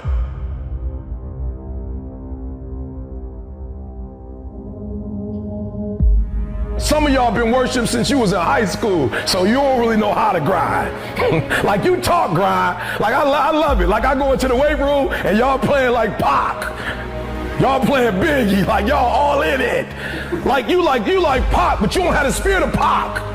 You like love Pac, you like listening to Pac, you like listening to Biggie, you like to talk about the grind, but you don't really know what the grind's like. I know what the grind is like. I was homeless, I ate out of trash cans. Now, go on the internet right now. I'm one of the #1 speakers in the world. I started from the bottom, like you like listening to it and see. Started from the bottom now. What's your bottom? What is your bottom when you've been worshiped since middle school? You've been tall your whole life, big your whole life. They worship you so much now that you think it's about you. You don't even know what the grind look like. I'm from Detroit, homeless. Mama got pregnant with me at 17 years old, high school dropout. Took me 12 years to get a 4-year degree. I'm coming now. It's in view. You finally made it to the big leagues, and now you want to chill? Now you got the big head? Now you can't grind? You here now. You here now. You finally made it. And this is where you break up. This is where you start chilling. This is where you get comfortable. You made it now. You made it now. You in the big leagues now. They watching you now. This is where you make it permanent. Yeah, I saw it. Perfect. Nope. Practice don't make perfect. Practice make permanent. This permanent, y'all. This is permanent. You can go wherever you want to go from here. It does not take talent. You don't have to be talented, right? You don't have to be gifted. You don't have to be the quickest, the strongest. You don't have to be the most intelligent to get to where I am. That's what you gotta do. You just gotta grind though. Your grind, you gotta out-grind. So many of you heard me say this. Your father, listen to me, might own a company. Your mama might be a millionaire. You might come from privilege. Your daddy might hook you up with a car. He might know people. He might be able to get you a job. But you will not outwork me. And what you have to decide in your position in the NCAA, you have to make a decision that nobody in this league in your position will outwork you.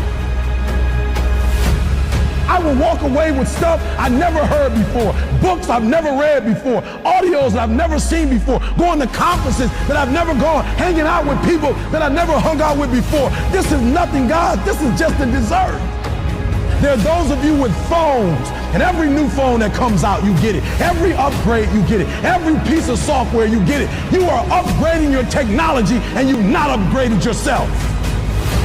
Listen to me closely. When you get to the point where enough is enough, when you get to the point where it hurt real bad, when you get to the point you can't take it no more, when you get to that point, the doors start opening, opportunities start happening. Listen to me very closely. It's our dream. Nobody's gonna see it like you do it. It's your dream. Nobody's gonna feel it like you feel it. It's your dream. Nobody's gonna be as dedicated to it as you are. It's your dream, and they don't have to understand, and they don't have to like it, and they don't have to do it. It doesn't make a difference. It's your dream, and you, my friend, have been given the task to make it happen, and you can't let anything stop you from doing what you were called to do. You have an opportunity right now that you'll never have. People say, why you grind so hard, E? I might not be the #1 motivational speaker in the world 5 years from now. I got to get everything I can get right now. Every book I can write. Listen to me. My school is being paid for by the athletic department. I'm hot right now. A real man in the dark, when nobody's watching, he putting in work. A real man, when coach ain't even watching, he's studying film on his own, because he loves the process. Because real lions like to hunt. They love the process just as much as they love the prize. And some of y'all just want to score. You don't like the process. You're not in love with the process. You just like to put the pads on. You love when it's showtime. Everybody in the crowd, you like, hey, Mom, can you see? You can't even start until you know your people there. Once you see them, you're like, showtime.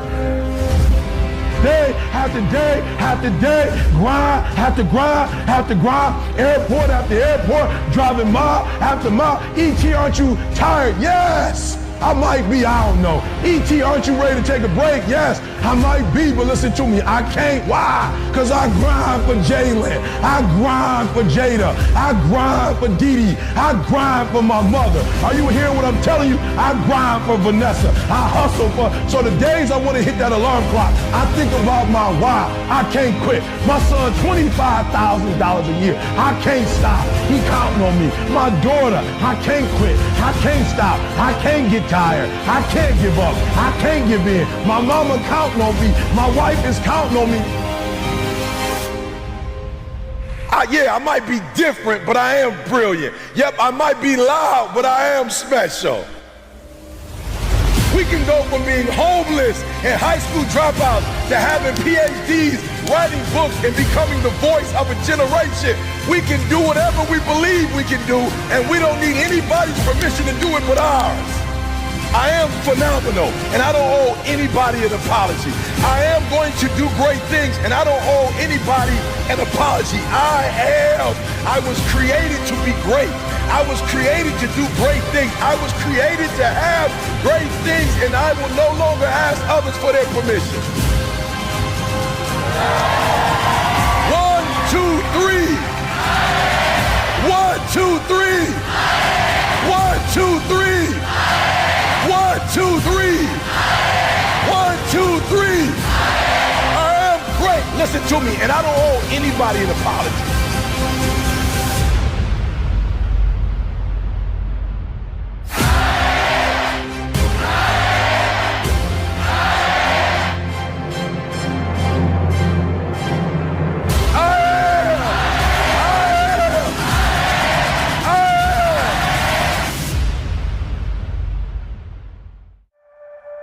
No, I thought if you were a good person and you do right by people, that people will take your kindness and give you kindness back. But what I realize is sometimes in this world, the kinder you are, the more they try to play you like a fool.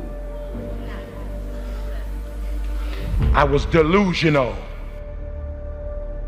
I'm nice to you, you nice to me. Don't always work like that. Sometimes it's nice to me and I take advantage of you. So some of y'all, you delusional. I just need you to do me a favor. When you are delusional, you can never get the outcomes you want because the premise in which you're operating from is a lie. So you got to work from truth. And some of us don't want to deal with truth because it's so difficult. E.T., you dropped out of school. E.T., you grew up in a certain community.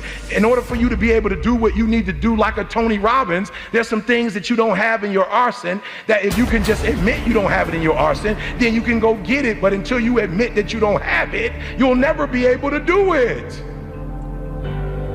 So I need you to do me a huge favor. I just need you to be real. And the reason why a lot of y'all don't want to be real, because some of you would rather be in a lie and at least have a lie than not have anything at all.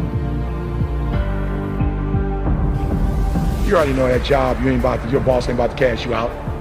You're just scared to quit and start your own business because you don't know if you're going to do well or not. You know you shouldn't. Come on, be honest. You know you still shouldn't be at that job right now. Let me see your hand. Let's just be real. Let me see the hand. You know you shouldn't still. Raise it high. Don't play with me. Raise it high. You still shouldn't be at that job, but you're delusional.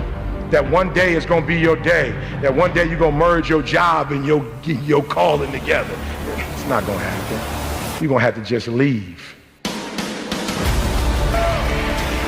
He gave me permission to say I am brilliant. I might be different, but I am brilliant. Yep, I might be loud, but I am special. He gave me permission. And so the first thing I want you to do today is I want you to keep saying to yourself, I am, I am, I am, I am. And for those of you who hadn't quite started yet, I am. And for those of you who've gotten started, I am. Why? Because I can't believe that I started with a GED and that GED turned into a 4-year degree. 1, 2, 3. 1, 2, 3. 1, 2, 3. I am great. Listen to me. And I don't owe anybody an apology. I am phenomenal, and I don't owe anybody an apology. I am going to do great things, and I don't owe anybody an apology. I am. I was created to be great. I was created to do great things. I was created to have great things, and I will no longer ask others for their permission. That Eric Thomas that grew up in Detroit and had like that Detroit mentality, while I love it, it doesn't transfer to every community. I had to let the dream destroy you. Let it strip you. Let it remake and mold you. Don't be afraid. Some of you are afraid. Listen to me. Wherever you from, if that's where you from, if you leave, you can always come back. I promise you. I promise you when you come back, you can get right back in the conversation. Ain't nothing gonna change.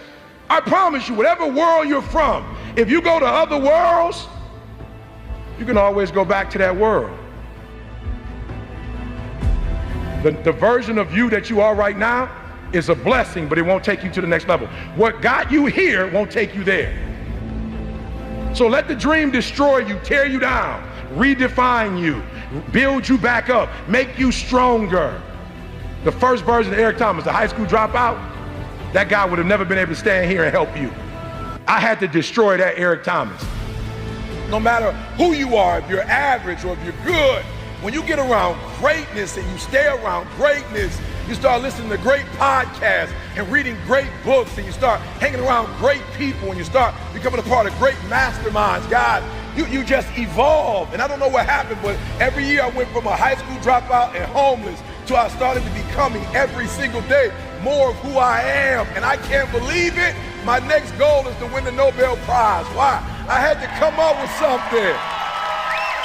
I am giving you permission to be great. I'm giving you permission to be everything you were called to be, to do everything that you're capable of doing, to have everything you're supposed to have. Listen to me, you have to be careful when you hang around average people.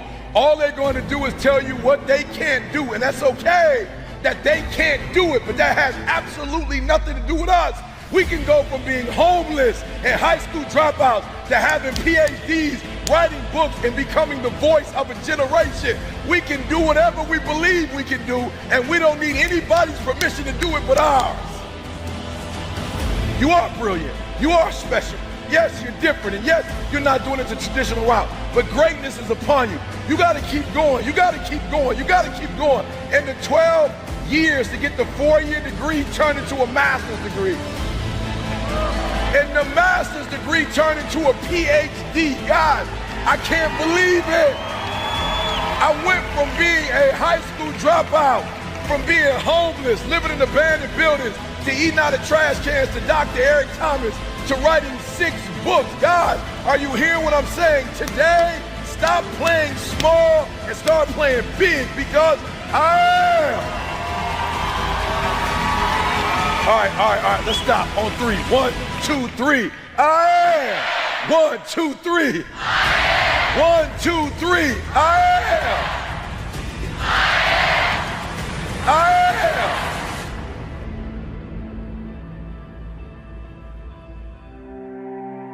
am. Listen to me, I was literally homeless. I was coming to church, not really taking showers. I wasn't brushing my teeth. And this guy looked at me and said, you need to get your GED. You need to leave Detroit. I'm gonna send you to college because greatness is upon you. I was 16, 17 years old. I had never spoken a day in my life, and this guy saw it. Like, he saw something in me that I didn't see, and he gave me permission to be where other people said I couldn't be. He gave me permission to believe I was great. He gave me permission to think I could change the world. He gave me permission to start something that had never started in my family before. He gave me permission to say, I am. Listen to me very closely. When you graduate and you get a job, if you want to get paid, you never say no. You never say it can't get done. Don't you ever say out your mouth it can't get done. Even if you feel in your heart it can't get done, you don't say it out loud. You let the broke folks say that. You let the folks they firing first say that. You always say it can get done. Even if you don't think it can get done, just say it and try to make up something. I'm being real. I'm being real. I don't deal with people who say, or they get paid real low in my company. They like maintenance when you say, I don't know how, or I don't think it can be done. I'm like, okay, cool. You won't be like at the end of the year, when bonuses getting passed out, you won't be getting no bonus.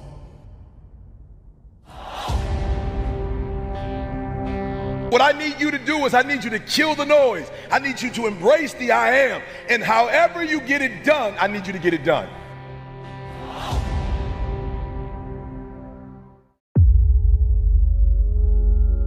They looked at the most successful men and women of the world, and they found that they had like 7, 8 things in common. And one of the things they all had in common was a routine. They are obsessed with their routine. They don't have a gap of wasted time in their routine. You know, I realized the reason why I'm so successful and the reason why I don't get in trouble like I used to when I was younger is because when I was younger, man, my schedule had so many gaps in it. The devil had like, okay, he might pray at 6, but my man is watching TV. He playing video games by 8:30. It's not that I'm sweeter than nobody. The devil can't get to me because all my time is taken up. And by the time he get to me, I'm asleep. I'm too asleep to sin. I'm just being real. 8:30, he like, Eric, you should. I'm like, bro, I'm tired. Come back to me tomorrow. You know what I'm saying? Like, tempt me tomorrow, bro. I'm about to go to sleep. I'm good.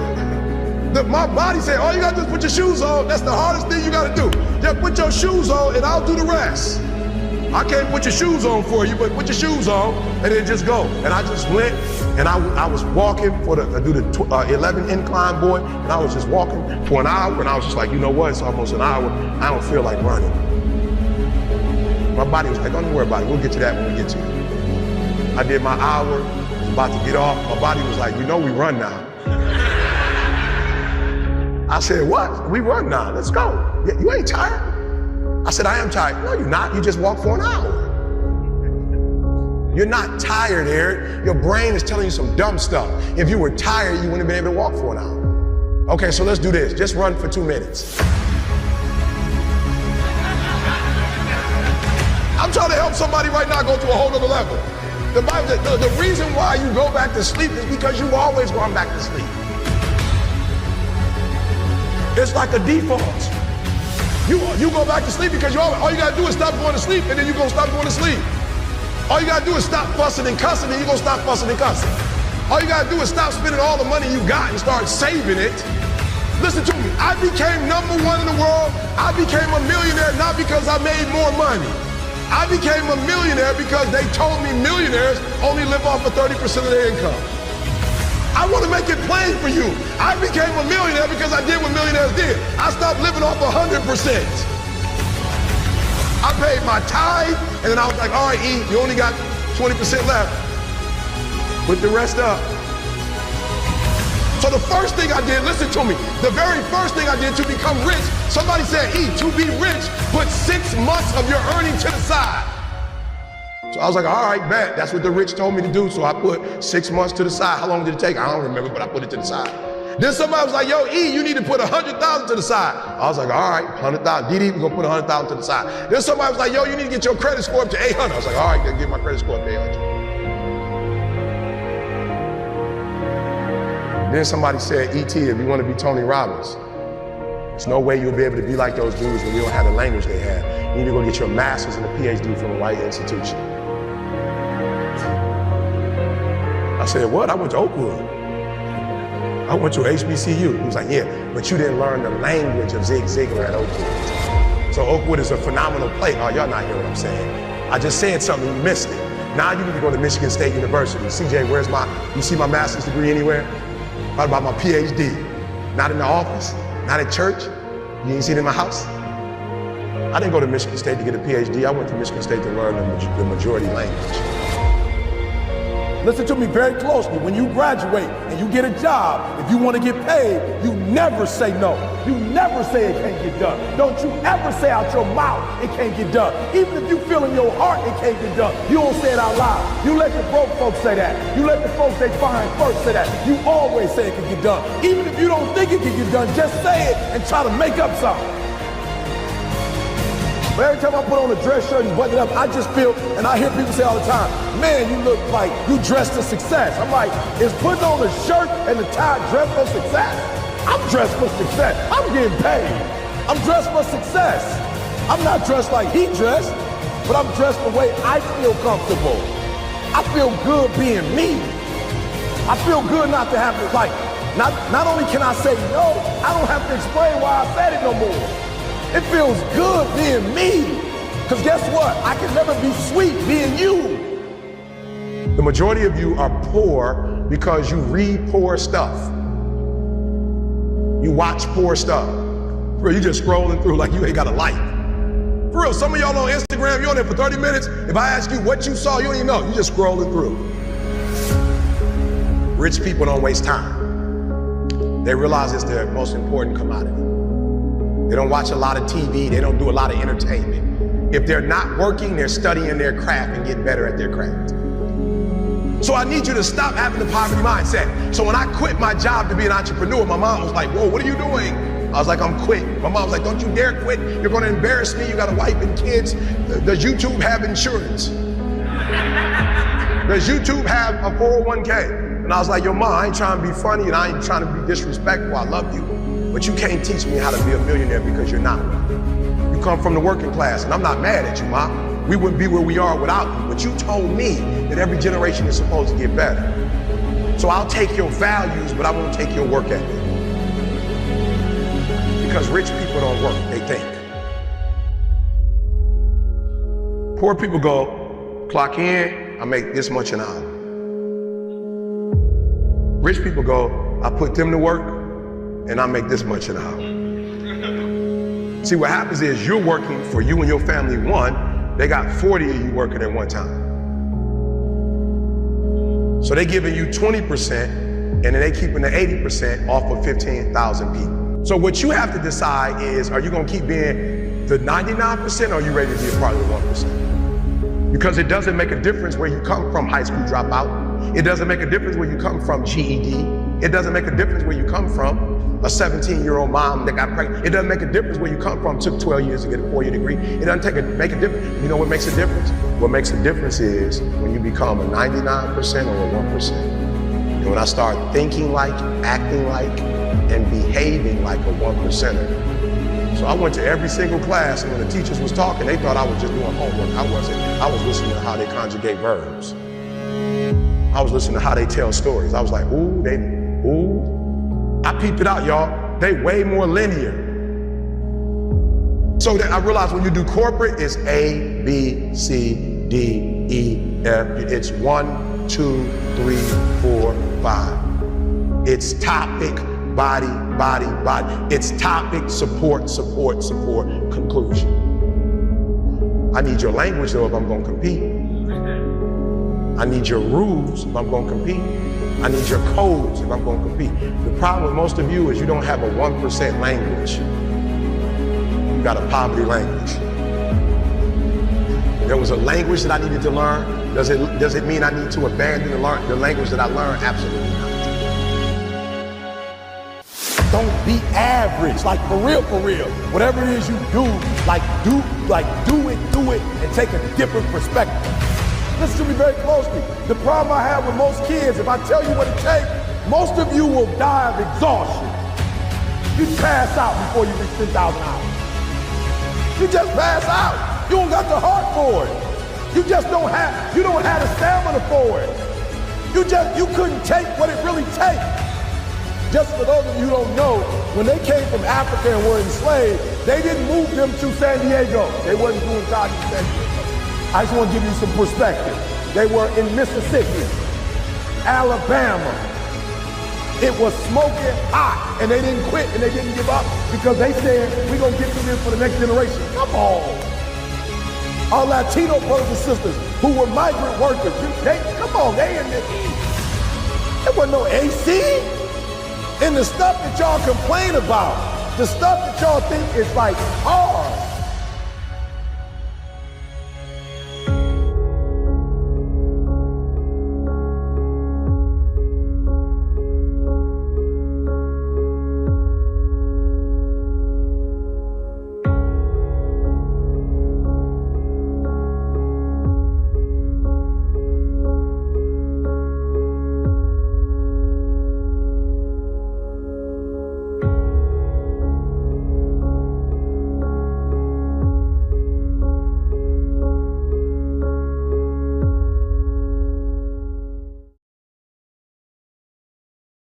Don't complain. Don't murmur. Don't talk negative. Average people talk normal. Average people use their time to whine and complain. Average people talk problems. The greats talk solutions. I'm taking ownership. Michael Jordan, when he was a kid, dreamed about making the last shot. Kobe dreamed about making the last shot. And the greats, they just don't put up the first, the second, the third. But what I've learned about the greats is that they understand it's a sense of urgency that once the clock goes out, it's a W or an L. There is no middle ground. You either win or you lose. It's a different mentality, and the greats are the greats because they have a different mentality. The greats don't play for themselves. The greats understand that they play as a team. When they ask Michael Jordan, who's the best, MJ, you or LeBron? Who's the best, you or Kobe? He says, no, y'all got it twisted. It's not who's the greatest player, it's who's the greatest team. Stop being average. Average people can't forgive. Average people can't let go. The greats, we do whatever it takes. We do whatever it takes to be happy. It's our time. I can. I can. I will. I will. I will. I will my way through every situation, every trial, every tribulation. I will my way through it. You're not finished. If you're alive, you're not finished. No, you got another gear in you. Here's the deal. If you get to the top of the tree, all the fruit from the bottom at the top is going to be there, son. So I don't need you focusing on cars and money and stuff. You're going to get that. I need you to focus on why you were born in the first place. Why are you here on earth for this particular time? What are you doing here? You need to tell you that you owe you something.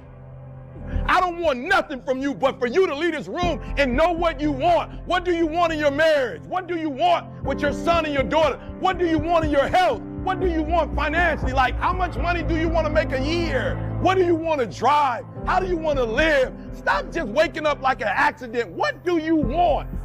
And then once you find out what you want, spend the rest of your natural life waking up and going after it. The reason why I speak with so much passion, E.T., why do you speak with so much authority? Because I'm talking about my life, not something that I read. I ate out of trash cans. You ain't got to start with the two-parent background. You ain't got to start with wealth. You ain't got to start with your parents graduated. It's not the hand that you dealt. You got rich kids who own drugs. You got rich kids who committed suicide. You got rich kids who don't know their purpose in life. It's not the hand that you was dealt, baby. It's how you play your hand. Every opportunity is the last opportunity. Every opportunity, I have to reprove myself again. Every opportunity, I'm still nervous. E.T., you've been doing this for years. Why are you so nervous? Because the day you become content, the day you stop evaluating yourself, the day you stop growing, the day you stop getting better is the day you die. Is the day the person who's trying to catch you will get you. And I ain't where I want to be. And I'm like, God, I ain't where I want to be. And he was like, you stop being a victim.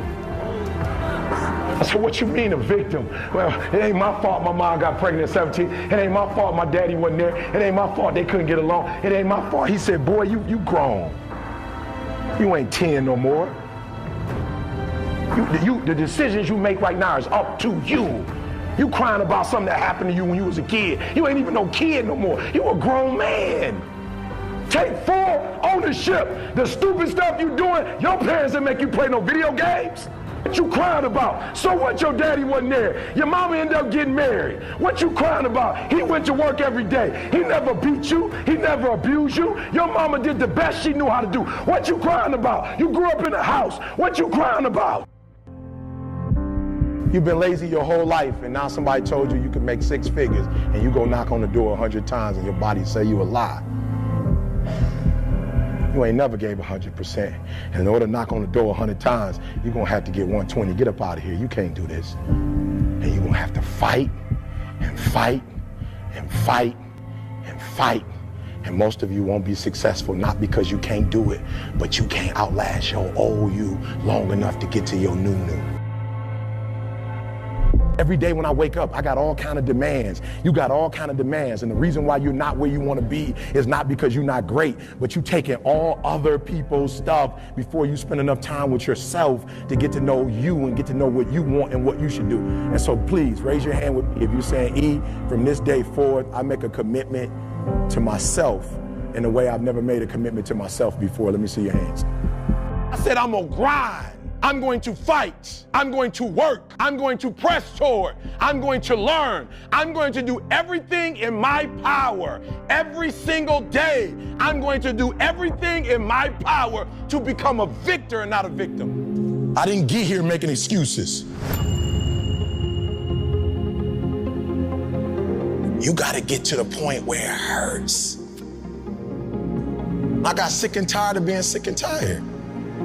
But I'm not gonna cry about it. No, I'm not a part of the country club. Nope, I'm not. I don't hang out with them, but I'm still gonna be successful. I'm still gonna get to where they are. Why? Because I owe it to myself. And can't nobody stop me but me. You will not destroy us. You will not defeat us to the day I die.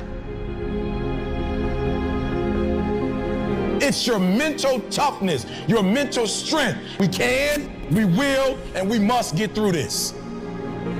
This is what's so sweet about success. That as long as you stay in failure, that you get satisfied with that. When you actually come over to success, it's the same thing. Like, you gotta have more and more and more of it. Just like when you're in poverty, you can keep doing it. When you become successful, so I went with the master's degree. Then when I went with the PhD, we came out with an album. I wrote 3 books. Are you hearing what I'm telling you?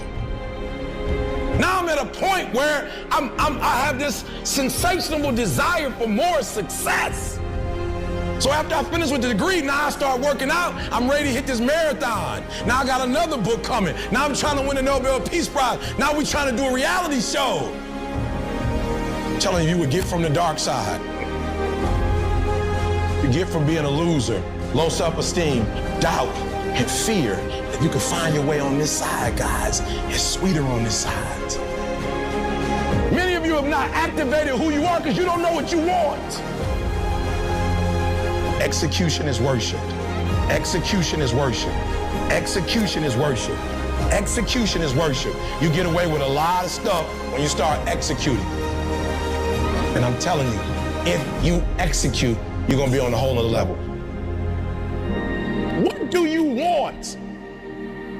And there are those of you in this room, you are great. You were phenomenal, and you're not walking in it. Accept it. And now let's walk in it. The dream is yours, but you're saying, I'm not worthy of the dream. You're probably not, but it's been given to you anyway.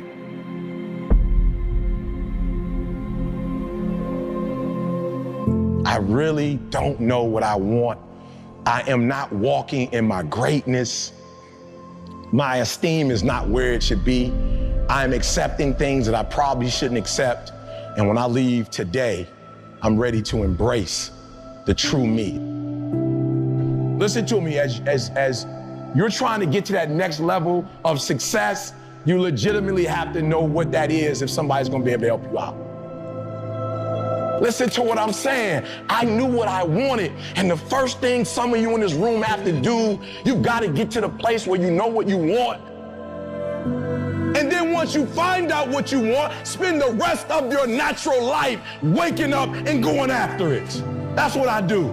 I wake up every single day and I go after what I want. But if you don't know what you want, what are you even waking up for?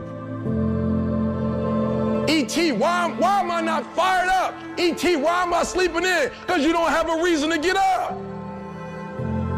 You don't have a reason to wake up early in the morning. You don't have a reason to work out. But you better stop making excuses and find a way to win. Because once you start winning, I'm telling you, I can't explain it to you, but doors start opening, opportunities start happening. But what you cannot do is you cannot quit doing the process. You cannot give up because it ain't what you see. You cannot give up. And when you become a winner, they start seeing you with winners. And so I need you to create a culture of winning. And do me a favor, you don't have to win at a whole bunch of stuff. Just win one day at a time. You cannot give up. What you got to do is, you heard it. Champions keep going when they don't have anything left in their tank. That's the difference between the greats. That's what separates them. When they don't have no more, when it's over, when they're tired, when they're frustrated, when they're ready to give up, when they spent their last dime, that's when they get started. Are you hearing me? It's when you have nothing left. It's when you depleted all your money, when all your energy gone, when you have nothing left. That's when it's showtime. When you find a way out of no way. When you find breath that you don't have. When you find energy that did not exist. When you want this thing as bad as you want to breathe, that's when you find a way. I wish I could tell you you tired, go take a break. I wish I could tell you it's gonna get easier. I wish I could tell you that if you just keep going, it's gonna get lighter. The weight is gonna get light. I wish I could tell you that, but that's not the truth. The truth is you gotta find something within. So I need you to do me a favor, guys. I need you to win. Until you know what you want, you will not get good rest. If you don't know what you want, then you've not begun to live yet. You gotta find something within, and that's gotta push you, and that's gotta elevate you, and that's gotta drive you, and that's gotta move you. And when you find out what your why is, and your why gotta be deeper than you, when you find your why, you don't hit snooze no more. When you find your why, you find a way to make it happen. There is no excuse for not living up to your fullest potential. No excuse. And I can't explain it, but you better feel me. Winners win and losers lose. I can't explain it any better than that.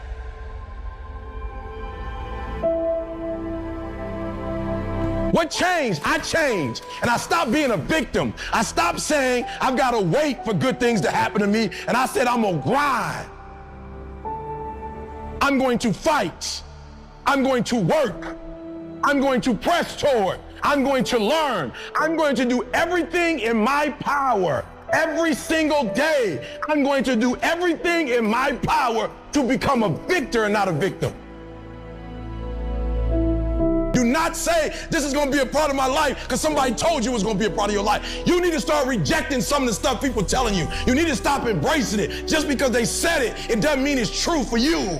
Just because you don't believe, just because you're going to be in poverty, just because your marriage ain't going to work out, just because your kids aren't going to be successful, I'm not owning that. That's not my life.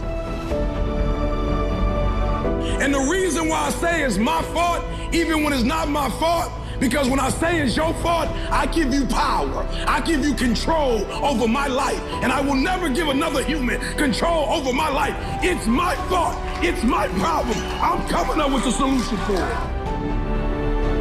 Can we try? Are you hearing what I'm saying? Some of y'all, you're not even trying. You don't even try to do it. You've given up before you even tried. I'm taking ownership. You get to determine how you live. You live life on your terms. Go again, will your way through it. Some things you can skill yourself through, some stuff you gotta will your way through.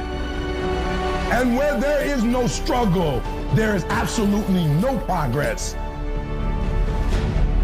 I will. Come on, I will. Come on, I will. I must. I know many of you saw this game. They were down by 20. They were down by 20. Down by 20 in Golden State? No. Down by 20 away. But before this happened, if anybody's been studying him closely, what happened before this game happened? 77 three-pointers in a row. This boy made 77 three-point shots in practice. They were down by 20 points. He came back and won the game, but you might have missed it. Do you see it? He's shooting a three-pointer with his eyes closed. They showed it on Sports Center. The boy's eyes is closed with the three. Boom. Muscle memory. His eyes is closed. What was he thinking about? He was thinking about in practice, 1, in practice, 2, 77. And he starts saying to himself, we down by 3 points. 3 times 7 is 21. Let me give him the business. 1, defense. 2, defense. Guys, don't worry about it. Just give me the rock. You sure? Remember what I did in practice? Seconds left. He not even at home. He away from home. He got his eyes closed. Boom! With one of the best defenders checking him. This kid didn't take his team to the most wins this year because of what he does in the game. This is your year. This is your moment. If not you, who would have not now win? This is you, baby. Ain't nobody stopping you but you. Can't nobody stop you but you. You not average, stop acting like it. You not average. Why you being average? You not average. Why you being good when you not good? You great. You phenomenal. When you gonna step up to the plate? You gonna let a high school dropout, somebody that lived in abandoned buildings, somebody ate out of trash, outdo you? I couldn't hardly read when I got to college. You gonna let me outdo you? You're greater than that. And so I need you to do me a huge favor. I need you to dig deep. And a lot of y'all scared. Just walk into it. Stop running from it because your life ain't sweet. It ain't like your life's sweet from running. What's my North Star? Why am I here? What's my purpose? Like, leave your mark. That's why I'm so happy. I ain't happy because of no house. I ain't happy because of no cars. I know my purpose. But with this right here in your skill set, this thing can take you wherever you want to go and then take your kids wherever you want them to go. And you complaining because coach wants you to work and practice so you can get what you said you wanted. You mad at coach because he ain't gonna let you take no shortcuts because ain't no shortcuts on the next level. Y'all think you think this hard? Wait till you get to the pros. Most people were closer than they ever thought they were to finishing that big thing, but they never finished it because they didn't feel like finishing it. Or they were doing it and it was pain. And most people quit in the pain because the pain hurts so bad that they don't know if they want to keep going to get to go. But you got to take your focus off of what's not happening and put your focus on what can happen. So if you're focusing on the negative, that's what you're going to get. That's what you're going to see. No more blaming. No more. I don't want to hear it no more. I don't want to hear this teacher did me wrong. This professor did me wrong. My mentor didn't. My mama didn't. My daddy didn't. Stop the blaming. If it's your life, I need you to take complete ownership of it. It's your life. I don't want to hear no more excuses. You blame, that's what you do. You make excuses for why you broke. You make excuses for why you stuck. And it is easier to make it somebody else's fault than to man up and look in the mirror and say it was your fault. It's easy to put it on somebody else. Why? Because then you ain't got to do nothing. There is no excuse for not living up to your fullest potential. No excuse. You've never looked at yourself in the mirror and said, you let you down. Until you get to that point, you let you down. Tell me what you complaining about. Winners complain. Winners want to hear themselves talk. Champions do not complain. Why? Because they're focusing on what they said they wanted to do as a goal. So the only thing you're missing now is, are you willing to get up and do the work? Well, we gonna complain, y'all. We gonna work. You have a chance to control your destiny. That, my friend, is the American dream, not a Cadillac. I need you to give you your best. Come on, I'm pleading with you. Look, I'm gonna say it one more time. I need you to give you your all. I didn't say your kids. I didn't say your spouse. I didn't say your best friend. I need you for the next 30 days to give you every single thing you got. So do me a favor, do you want it or not? The truth is, you gotta find something within. You gotta find something within, and that's gotta push you, and that's gotta elevate you, and that's gotta drive you, and that's gotta move you. Have you ever looked at yourself in the mirror and said, I'm not getting up on time. I'm not going to work on time. I'm not putting in 120% when I'm at work. I let me down. You are a champion. Think like one. I value myself enough to give 120% or don't do it.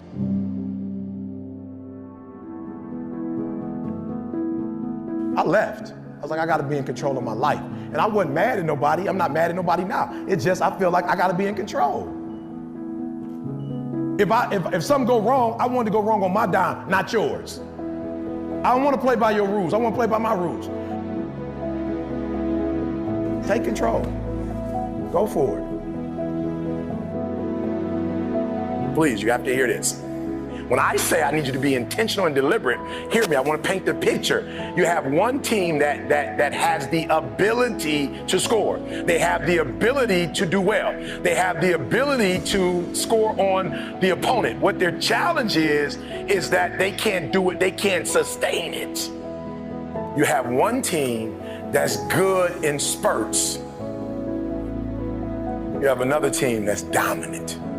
The teams that are dominant because they can do it from beginning to end, right? Listen to me, and they can do it team after team after team, right? They can do it over and over and over. They dominate because they put pressure on you from the time you start to the very end. Like, oh, even when they're up, they continue to dominate. And your problem is you're not intentional and deliberate. You wake up on Monday and you might be strong, but by Wednesday, are you hearing what I'm telling you? You're not intentional and deliberate. You are hoping that the best is going to happen to you, and the best never happens to you. Like, and this is critical. What don't you have? Because all these things are going to stop you from getting to that next level. What don't you have in terms of getting to that next level? What don't you currently have? Because what you don't have, you need to start doing your homework so you can what? So you can go get that. You owe yourself. I didn't get here making excuses. It's your life. Only one person can stop you from making that become a reality, and that's you. It's like people want change more than they want to change. For those of you who want to change, you don't have to be wired. You're already wired to be critical. You're already wired to peep out flaws. You're already wired to do it. What you need to do is take that same energy and apply it to yourself.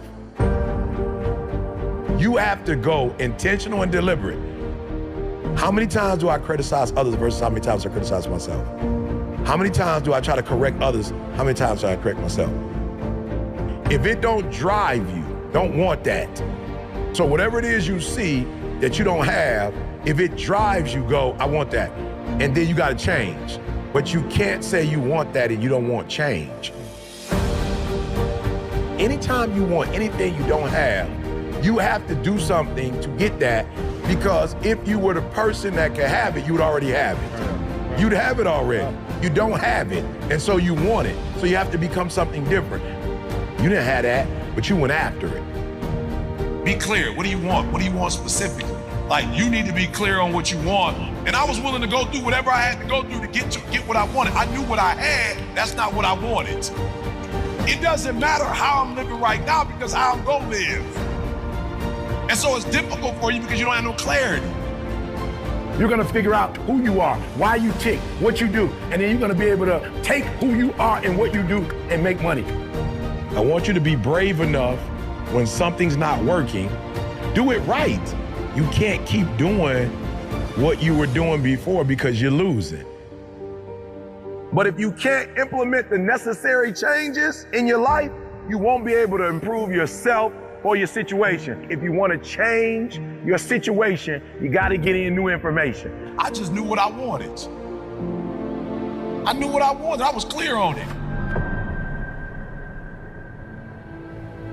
I'm committed, but I don't know that I'm convicted. Here's what I want y'all to know.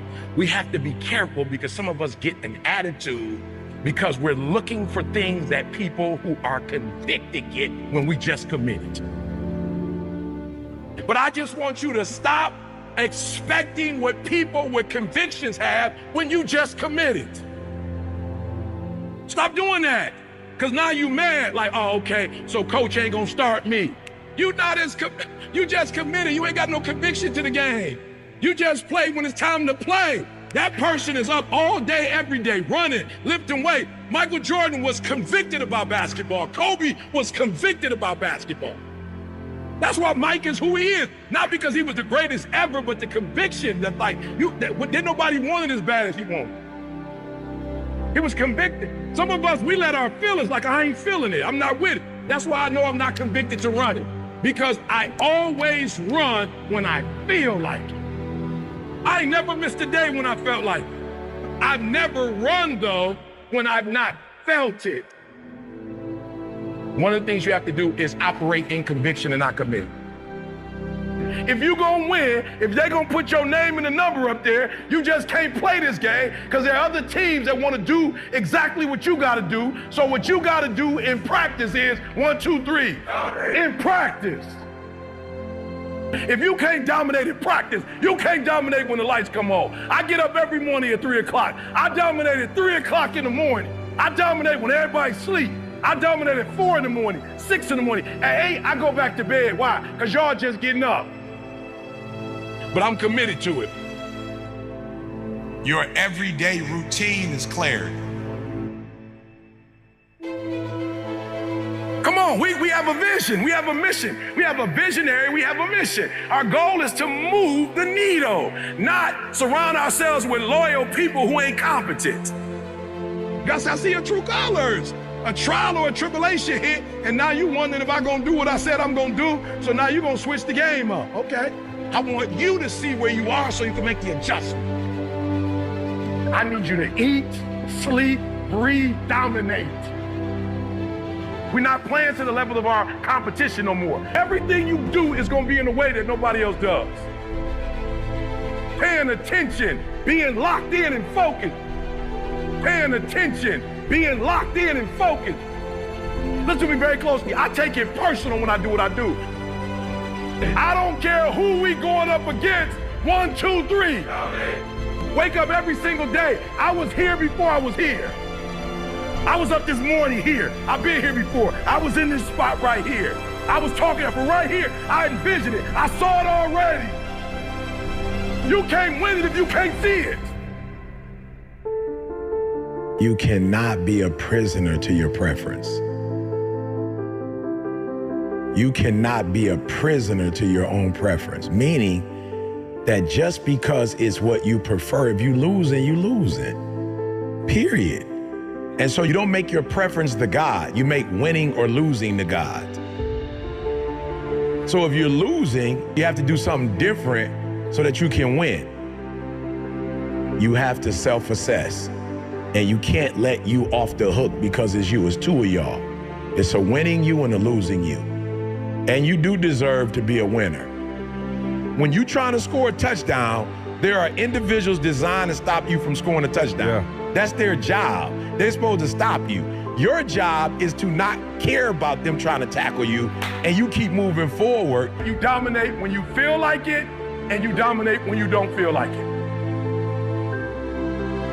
I've dominated my sleep pattern. I've dominated my laziness. I've dominated procrastination. Where I go, stuff happens. I dominate. There are no shortcuts. Discipline is you do it so long and so hard and you're so passionate about it that even when you don't feel like it, you still operate at the highest level. I dominate. And I realize that most of you in the room, the reason why you're not going to get to where you're supposed to get to is because you don't know how to get there.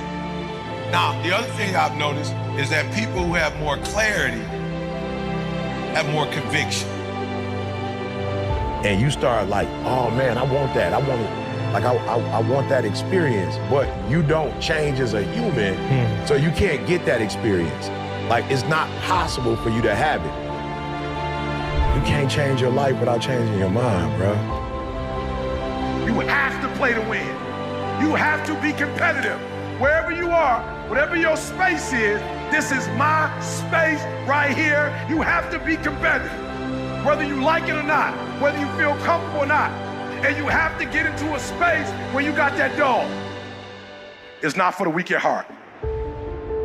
You can't always be the most talented in the room. You can't always be like naturally gifted, naturally talented. But watch this, you can be the most competitive.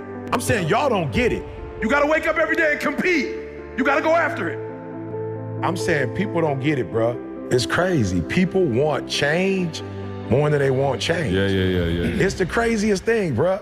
Your mama might be a millionaire. You might come from privilege. Your daddy might hook you up with a car. He might know people. He might be able to get you a job.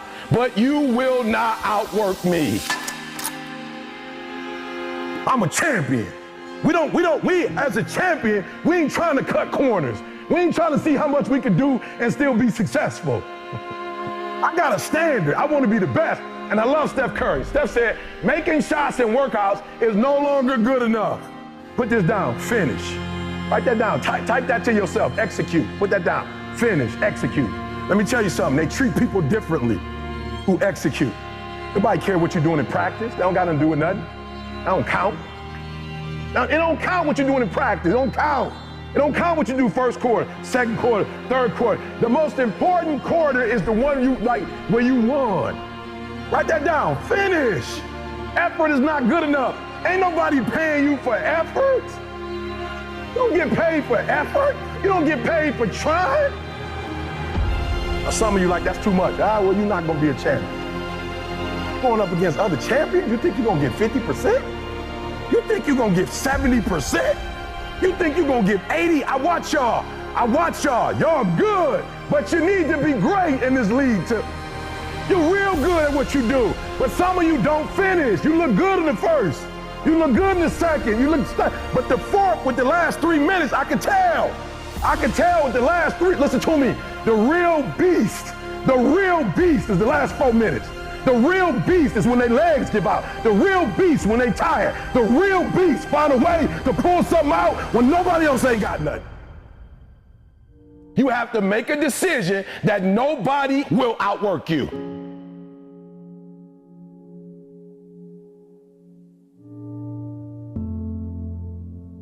What you got to do in practice is 1, 2, 3. In practice.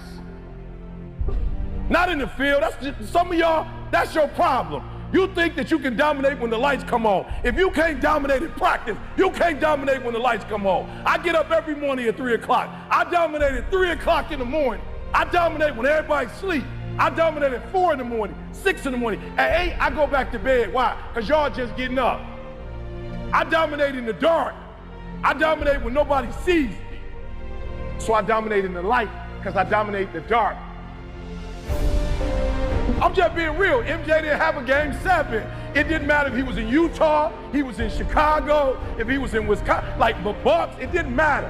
What Mike's mentality was, whoever we play, I'm gonna dominate these individuals. That's what I'm gonna do. Now, I'm not trying to be disrespectful, so I'm not gonna say no other name, because I don't want y'all to be like, I don't wanna hear what my man got to say. But there are other guys who are good, who considered great, they go to game 7, and it takes the last second for them to win the game. Mike was like, 3-peat, nope, come back, another 3-peat, dominating.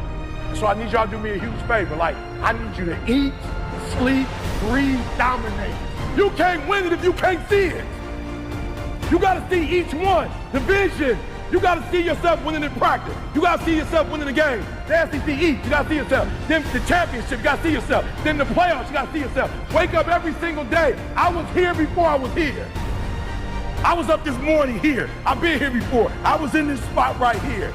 I was talking up right here. I envisioned it. I saw it already. I don't even gotta hit an alarm clock. My body like, yo, eat, 2:30, get up, eat, 2:45, 1, 2, 3, discipline, 1, 2, 3, 1, 2, 3. Discipline is you do it so long, so hard, and you're so passionate about it that even when you don't feel like it, you still operate at the highest level. I dominate. Where I go, stuff happens. I dominate. 1, 2, 3. 1, 2, 3. 1, 2, 3.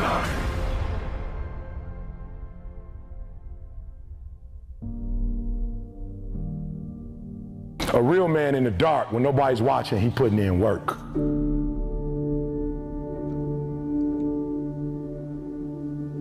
Just because you got here don't mean your 30's gonna look like this. And your 40's gonna look like this. And your 50. I mean, I wish if you played in the NFL, I wish that whatever your best day was, your best year was, you could just like capture that and that'd be the rest of your life. But unfortunately, a lot of dudes made a lot of money broke. Most of the people who lost 30 million in 1 year, you don't get another year to make another 30 mil. If you know you're not gonna be here forever, then you're gonna treat how long you're gonna be here differently.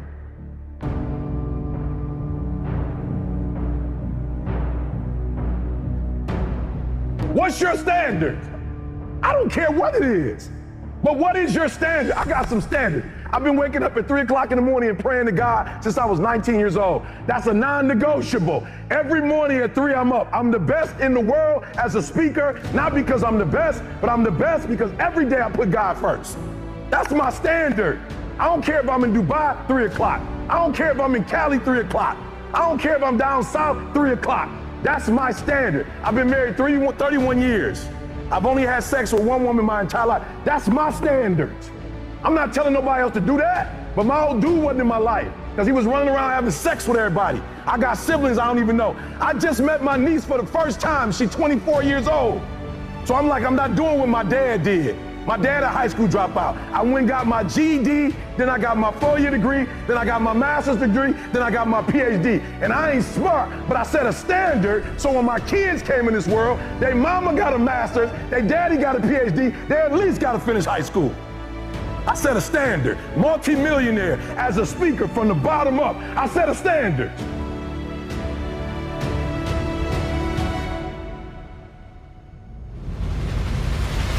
It's gonna be a fight. You can't keep doing this for maybe your freshman year, maybe your sophomore year, but at some point, you gotta go take the life out of it. At some point, you just gotta, took me 12 years to get the 4-year degree. And in the master's, I was like, and somebody said, get the PhD, and I was like, no. And it was like, come on, E, get the PhD. And when I just started going after life and taking it by its throat, not getting to the, some of y'all get to the line. You gotta take that thing out, like, you gotta take the breath out. So some of y'all are afraid of math. Go after it. Go get it. Don't run from it no more. Go get it. You go in there and go get that grade. You go in there and get that information so you can pass that class. You ain't got the money to go to school. You go write those letters and you go knock on those doors. Don't be scared. You need this degree. Go knock on those doors. Go get that scholarship. Don't be scared to ask. Knock on the door. Knock. Seek. Come on, ask. And it's gonna be given to you. You gotta go get it. When you get to the point where all you wanna do is be successful as bad as you wanna breathe, then you'll be successful. And when you get to success, it's not about skill. When you get to a certain level of success, it's about stamina. It's sweat, it's blood, it's tears. There are no shortcuts to success. Stop thinking they are, and stop wanting people to put you somewhere that you didn't earn. I fought too long, I fought too hard. I will break you before you break me. What do you do when 1,000 other people want exactly what you want? The decisions you make right now is up to you. I really feel like if I do these things, I'm going to be successful. Execute on the things that you said you were going to execute on. You have to outwork them. You gotta outgrind them. You gotta get up earlier. You gotta stay up later. You gotta execute. The reason why I speak with so much passion, because I'm talking about my life, not something that I read. There is no excuse for not living up to the fullest potential. No excuse. Don't let your words guide you. Let your actions guide you. Now listen to me. I don't care if you're sick. I don't care what you're going through. As long as you're waking up, you're still in the game. As long as you're alive, you can still make it happen. As long as that breath in your nostrils, you're still in the game. You still can win. Now get your butt up. I hope I do not believe in you more than you believe in yourself.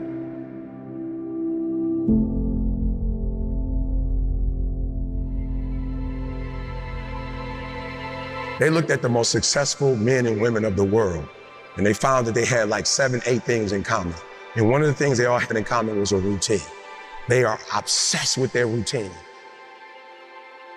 There are those of you in this room, you spend a majority of your life doing what other people want you to do. You don't even know who you are. And so even what you're doing, you're not doing at 120% because you're doing what somebody else wants you to do, and you're not good enough to be somebody else. I need you to be selfish on the dream piece, because what you have to understand is when you know who you are and you start operating in that, you're gonna start blessing people in a way you couldn't bless people before when you didn't really know who you were. I don't want nothing from you but for you to leave this room and know what you want. What do you want in your marriage? What do you want with your son and your daughter? What do you want in your health? What do you want financially? Like, how do you want to live? Stop just waking up like an accident. What do you want? And then once you find out what you want, spend the rest of your natural life waking up and going after it. One day I made a decision that enough is enough. I'm tired of being average. I'm tired. I made a decision. Enough is enough. It's showtime. Listen to me very closely. When you graduate and you get a job, if you want to get paid, you never say no. You never say it can't get done. Don't you ever say out your mouth it can't get done. Even if you feel in your heart it can't get done, you don't say it out loud. You let the broke folks say that. You let the folks they find first say that. You always say it can get done. Even if you don't think it can get done, just say it and try to make up something. You have to give it everything you got. No more TV, no more parties, no more playing. If you don't have a 4.0, what you need to be doing is studying. Get off the phone. Sorry, I'm not available until the end of this year. No, I'm for real. You reached the right number, but you called me at the wrong time. Call me back January 1st. I'm about to get busy now.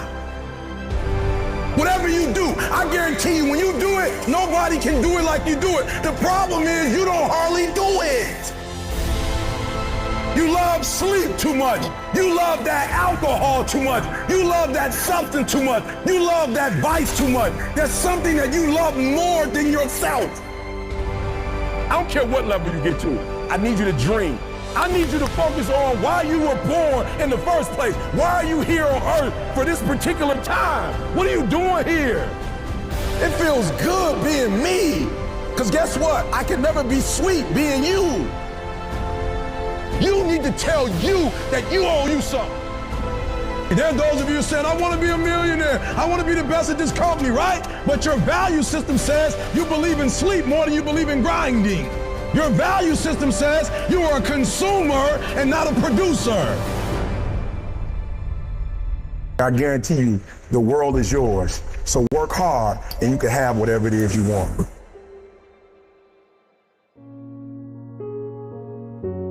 Rich people don't waste time. They realize it's their most important commodity. They don't watch a lot of TV. They don't do a lot of entertainment. If they're not working, they're studying their craft and getting better at their craft. Every day when I wake up, I got all kind of demands. You got all kind of demands. And the reason why you're not where you want to be is not because you're not great, but you taking all other people's stuff before you spend enough time with yourself to get to know you and get to know what you want and what you should do. Don't be average, like for real, Whatever it is you do, do it, and take a different perspective. I said, I'm gonna grind. I'm going to fight. I'm going to work. I'm going to press toward. I'm going to learn. I'm going to do everything in my power every single day. I'm going to do everything in my power to become a victor and not a victim. The day you stop evaluating yourself, the day you stop growing, the day you stop getting better is the day you die. Is the day the person who's trying to catch you will get you. Every opportunity is the last opportunity. Every opportunity, I have to reprove myself again. I need you to spend a considerable amount of time dreaming every single day. Let me tell you why. I've noticed that the people who dream and those people who dream big have a different kind of life than the people who don't dream. Bring all the energy, all the passion, bring it all together and dominate. But you better stop making excuses and find a way to win. I focus more on winning than I focus on structure. I focus on winning. What's your why? Why do you wake up in the morning? Why do you put on that jersey? Why do you go out and practice? Why? I gotta commit my very being to this thing. I gotta breathe it, I gotta eat it, I gotta sleep it. And until you get there, you'll never be successful in life. When you're a winner, winning spreads, because winners win. Because it's not about where you come from. It's about heart. You come to a place where, being smart ain't enough. You gotta have heart. Don't go to sleep until you succeed. But I got an opportunity to make a dream become a reality. Why have you never gone after your calling?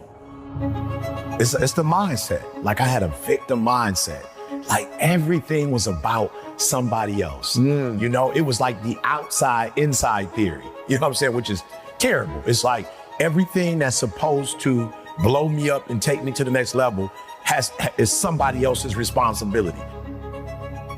When I look back, all the anger and the frustration and the hurt, it was all blaming. Everything was about this person or that person or this person. I never even realized I was where I was because of who I was. And I was actually getting the physical manifestations of my thoughts, of my feelings, my emotion. Like I was creating this. The hardest thing I've ever done was look in the mirror and tell myself I was sorry. Sorry for what? I was sorry for what I got myself into, the choices that I made. That dude is the dude that looked himself in the mirror and was like, yo, you owe yourself an apology. And not only that, you owe yourself correction. You owe yourself change. Wow. That was one of the most difficult days of my life, was looking at myself, correcting myself, telling myself I was sorry, and then moving forward saying, now what are we gonna do from this point? One of the dangerous things is the outside-inside theory. It's dangerous because what you're doing, whether you know it or not, you are comparing your journey and your life to somebody else's journey and somebody else's life. Let's just be honest. You don't even have the right context to do that. You don't know why they're doing what they're doing. You don't know what their strengths and weaknesses are. So you're comparing yourself to somebody. They're nowhere near who you are. Yes. And so you're comparing yourself. So this is why I believe it's the inside out. Like everything we do starts from the inside. So I'm using the information you're giving me to build my journey. Not I'm trying to be you. What are you doing? Wake up. Greatness is in you. And going back to kind of your story of the victim mindset. Yeah. Your mom lies to you about your dad. You don't see your dad, abandoned warehouses, all the problems, inner city kids, struggle, getting kicked out of school, struggling. You had everything against you, right? Hold on. See, I'm glad you said that. You had everything against you. No, the greatest problem was I was against me. Oh. Nobody ever told me I was my greatest asset. Yeah. I'm my greatest asset. It doesn't matter where you come from. If you don't activate you, the environment doesn't matter anyway. Great environment, bad environment, and anything you activate, anything you do for you, it's gonna blow out. But at the end of the day, you have to be the first thing that you invest in. And if you invest in you, I just believe there's nothing that can stop you. I'm telling you, we can't lose our hope, because once you lose your hope, you lose everything. I'm here to tell you that once you get started, you can't stop until you get there. I'm telling you, when you get in the boat, you make a commitment. It doesn't matter if the gale comes. It doesn't matter if the winds and the waves come. It doesn't matter if the storm comes. Just keep rowing. You need to be more disciplined about your minds. Right? What do people need to be thinking about with their minds? So here's the deal. You're already in pain. Get a reward for it. Why would you let them destroy your life? Let's go. Why would you let them own you? Why would you allow that thing they did to hurt you now define the rest of your life? Yeah. It's like, no, I was in pain. It's real, but get a reward for it. Don't just think about you. Listen to me, like, I didn't give up. That's what I'm saying to everybody. We all go through pain. Some of us go through pain and it becomes our tombstone. Some of us go through pain and it's a scar. And we live a life of reward. So I'm just gonna say, again, 2025, do me a favor, check you. So you're in the ballot box and you're looking at all these options, doctor, lawyer, teacher, whatever you see, president, mayor, governor, do me a favor. Before you check off any of that, S&P 500, real estate, before you check any of that, check you. Yeah. Before you check anything, check you and go look yourself in the mirror and go, yo, I'm my lottery ticket. You gotta figure out who you are and love you and feel good about you and not care what nobody think about you.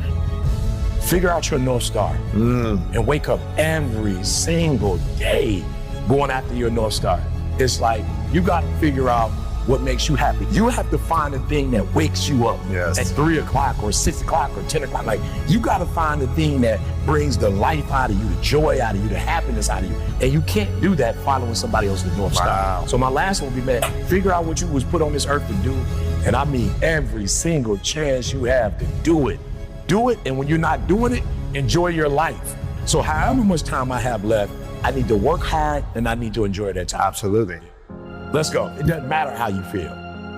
Listen to me, coaching is everything. Why? Because think of Michael Jordan without Phil Jackson. Right. Think of Venus and Serena without Richard Williams. Like, yo, I just want you to picture Kobe without Phil Jackson. So coaching is critical, and here's what's gonna blow your mind. When you get to our level, you really need more coaching. Because we done exhausted all the stuff. You really need coaching. After Jordan won his first championship, he didn't say, I think I've got it figured out on my own. I don't need a coach. He said, let me find Tim to train me. Let me find the mindset coach, the recovery coach, make sure we're getting to the next level. They said that LeBron, look at LeBron, what he's doing right now. Oh, it's amazing, man. Bro, at 40, checking dunking on 20-year-olds. Whoever had the arguments, you know what I'm saying? Because there were those of us who was alive. Yeah. We watched Jordan do his thing. But bro, what LeBron is doing right now, but when I do my research and not emotional about, oh, how is he doing this? Hey, no, when I do my research, he's spending $1.5 million on his body and recovery coaching. And so you see the decision he made and you see, okay, yeah, he was great. But that investment that he made in himself, these decisions are based on facts of experts, and then we're seeing the outcomes of it. Yeah. And so from 16 to maybe 25, you know, it was like, okay, I'm gonna come to coaching some days I'm not, some days I'm going in, some days I'm not. And then my son was born. I was almost 25 years old, Jalen was born. And Jalen was born in 1995. And when Jalen was born, it was the day coach said to me, this is why I've been trying to train you. Because I wanted you to be the best father you could be. Yeah. And so you miss some classes, you miss some lessons. Your son is here now. He needs the best version of you. Wow. We can't repeat the mistakes of the past. And so I need you to hurry up. And so when Jalen was born, from that day forward, I remember when he was born, I held him. And it was kind of like he looked at me like, you the person that's gonna take care of me? Wow. You know, and that was the day And this is what a lot of you are running from. It's the R word. And I get it because it's tough. Responsibility. Ooh. That was the day where it's like, oh, you got to be responsible for somebody else. Yeah. You cannot, I've never played a video game since Jalen was born. Wow. I've read more books since Jalen was born. That first year or two that I ever read in my life. I took my career serious in speaking. I went deep, I went heavy. And I read everything. I was in the library like an addict, just studying and studying and studying. And it was because I didn't want some of the consequences of the past to come in this generation, you know? And so for me, it was like, yo, your son's here, you gotta handle your business. And I just heard, I was more attentive. I started getting up at 6, and then I'd play this game. Daylight saving times would come. I would, say don't follow it. Stay up at 5 is the new, and then the next year to 4, and then I got started getting up at 3. And I started getting up at 3 o'clock in the morning because it was still. There was no dogs outside. Nobody was driving around. The family was asleep. And I was like, okay, coach, I'm sorry. Let's go back over the lessons I didn't get, and let's go over the new lessons. Like, coach me. You alluded a little bit about, this version of you is kind of speaking to your 16-year-old self and saying like, here's what you need to do. Stop doing that, start doing this. Like, whether that was you in the future or God speaking to you in the future, like, hey, this is what your higher self needs you to do right now. Yeah. What do you feel like your future self is saying to you now for the wisdom you need to hear to take you to the next This. You spent all of your mature life pouring into people who can't do a whole lot for you. You spent some kind of way in your soul, you feel like, because of where you were and all these people that helped you get to where, so it's like you feel like you owe people to not be in mutual relationships. Like you feel like you're so blessed and you have so much. It's almost a survivor guilt that now you just gotta be with people who you gotta pull, and you gotta be with people that you got to beg to, and you gotta be with people who you just gotta bless, and you may not get nothing back. You're like, no. In this season, these relationships have always been there for you, but you haven't taken advantage of them because it's like, I gotta help and I gotta fix and I gotta help you, and help you and help you because somebody helped me. But you had to want it. You're helping people that don't even want to be helped. They want a handout. Yeah. They don't want to be helped. Now, the rest of your life, son, be in relationships where it's mutual. Receive. Get in these mutual relationships and get something. Man, it's crazy, but I had a couple things in my life that I wanted to accomplish, and I didn't get them done. And I know it's not too late, but I kind of like got to that point where it's like, I just can't do it. Like I put forth a valiant effort and I just can't do it. And so he was like, oh, what was one of them? And I was like, what you just said, 100 miles, I wanted to run a marathon. And he was like, oh, okay, cool. You really want to run a marathon? And I was like, in my mind, yeah. So he was like, no, you for real? I said, bro, I'm not as for real as I can be about something that I want to do but that I didn't do. Yeah. So he was like, oh, okay. I just finished speaking. And so I was like, let me check Tim out. And so right after it was over, so he was like, all right, well, if you want to run a marathon, come on. And I was like, what? He was like, come on, let's go get started. We'll do it together. And I was like, okay, bro, like right now? He's like, well, if you want to do it, when would be the best time to do it? And I was like, okay, I guess now. You can't run a marathon with someone who's never run a marathon. You know what I'm saying? Like you have a better chance of running a marathon with somebody who ran a marathon, like who really has the mindset, like they ran it, so they know what it takes. How many people in your immediate environment, those people who are in your sacred circle, represent people who are on the same mission as you? Or do you have a bunch of people on your list who are not on the same mission as you, and those individuals are pulling you down? I have cut off the people who are not on the same mission with me, and I've surrounded myself with people who have the same values, who have the same mindset, and people who want to accomplish what I want to accomplish. And we go to sleep and wake up talking about the dream. We go to sleep and wake up talking about the dream. We go to sleep Wake up, talk about what we did when we first started. Talk about where we are, examining what we did right, what we did wrong. Listen to me, you gotta eat the dream. You have to sleep the dream. You have to dream the dream. You have to see it when nobody else sees it. You have to feel it when it's not tangible. You have to believe it when you cannot see it. You gotta be possessed with the dream, and every single day you've got to wake up and put forth effort. Because some days you're not going to feel like getting up, but the dream is going to push you. You wake up every single morning and you go after it. When you wake up, nothing is going to come to you. Nobody's going to give you anything.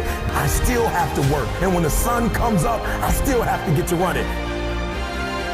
So you've got to ask yourself, what's your why? What motivates you? What pushes you? What drives you? And if that thing is internal, if nobody has to call you, if nobody has to prod you, if nobody has to reward you, if nobody has to give you anything, if you are self-motivated and self-regulated, you can have it, you can be it, you can do it. Everything you've ever wanted, son, you're right there. Not only will you have what other people don't have, you'll do what other people can't do. In order for you to be able to do what you need to do like a Tony Robbins, there's some things that you don't have in your arsenal that if you can just admit you don't have it in your arsenal, then you can go get it. But until you admit that you don't have it, you'll never be able to do it.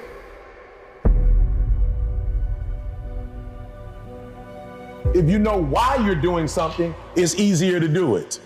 When you don't know why you're doing it, it's hard. Or when the reason that you have to get up is not as strong as the reason why you need to stay in the bed, it's gonna be tough. I've got dreams, I have goals, there are things that I wanna accomplish, I'm not satisfied. Like I don't sleep well at night. The bigger your dream is, the more effort you're gonna have to put in.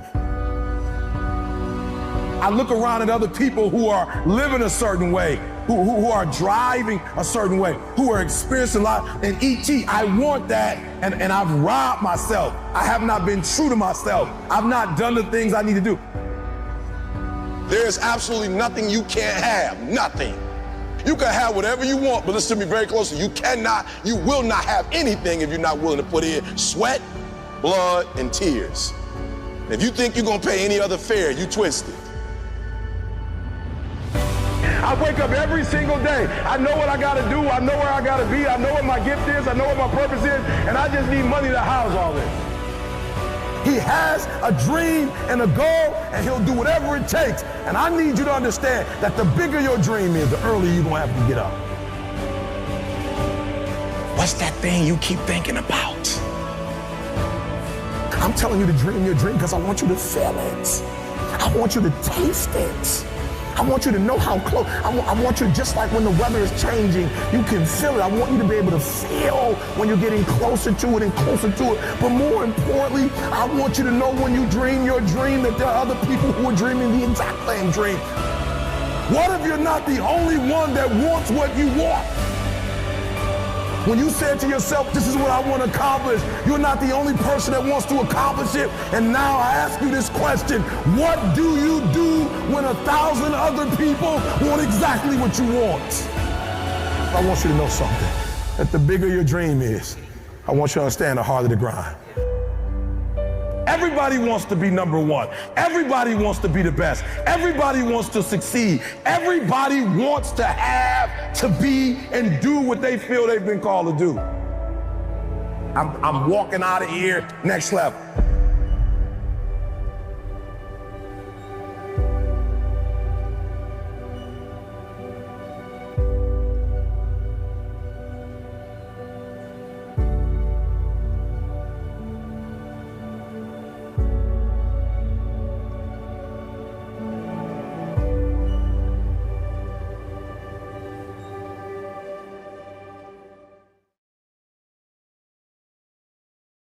One of the most important lessons in life that you should know is to remember to have an attitude of gratitude, of humility.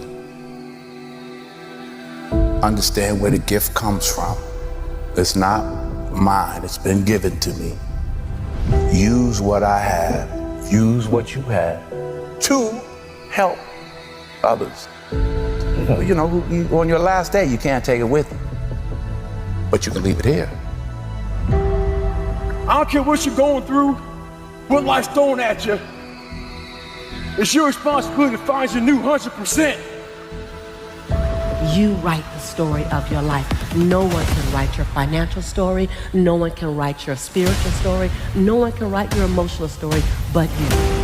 Your life has value. Your words carry weight. And when you allow your actions to follow your words, you change things around you. This is who you are. This is the very fiber of the person that I'm talking to in this room. You know, take advantage of the opportunity that you have at this age and the people that you know to build your life resume. It's what I talk about all the time. You know, it's like you have the work resume. So what? That means nothing if you're not building up your life resume. Believe in everything that you are and understand that within you there's something greater than any obstacle you'll ever face. Have faith in your abilities. Work hard, never give up, and there's nothing you can't accomplish. A person's character is not judged when they ride the wave of success, when everyone chants their name and you want to be their friend. No, your character is put to the test when your back is against the wall. We didn't come this far to come this far.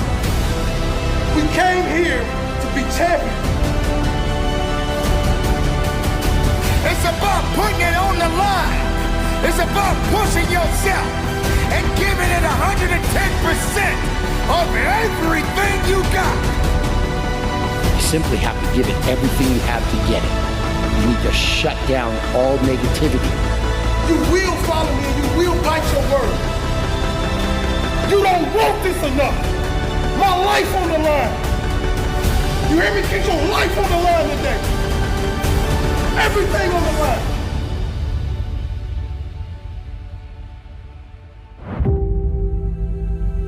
I'm going to do the next right thing, not overcomplicate it. What I feed will grow and what I starve will die. Every day that you wake up, remember someone else did not. You are alive for a reason. Why on earth are you here? This is your day. You've got a window. You've got another 24 hours because you may not make it to tomorrow. And I'm just wondering what you're gonna do with the day. The reason why days often feel meaningless and mundane is because we are directionless. You gotta get some direction.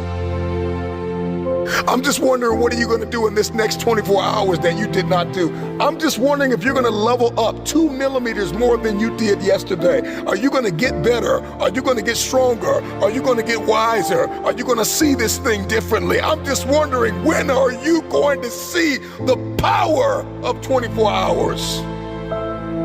That you did not have to wake up, that God did not have to give you another opportunity to be here, another opportunity to forgive somebody, another opportunity to let it go, another opportunity to look up and get up. I'm just wondering, when are you going to seize the opportunity? Accept where you are. Get cognizant about your money. Get cognizant about your relationships. Where are you mentally? Where are you spiritually and emotionally and financially and economically? Are you driving what you are destined to drive? Where's your health? Where's your heart? Let's get aware of where we are. This is my day to read a new book. This is my day to start a journey. This is my day to make an investment. This is my day to invest in myself. This is my day and this is my time and it's my turn to crush this day. This is the day I learn like I never have. This is the day I invest like I never have. This is the day I take it seriously. I got one window. I may not be here tomorrow. I'm just wondering if you're gonna rise and see the opportunity. Get up, get up, get up. You've got a day to conquer.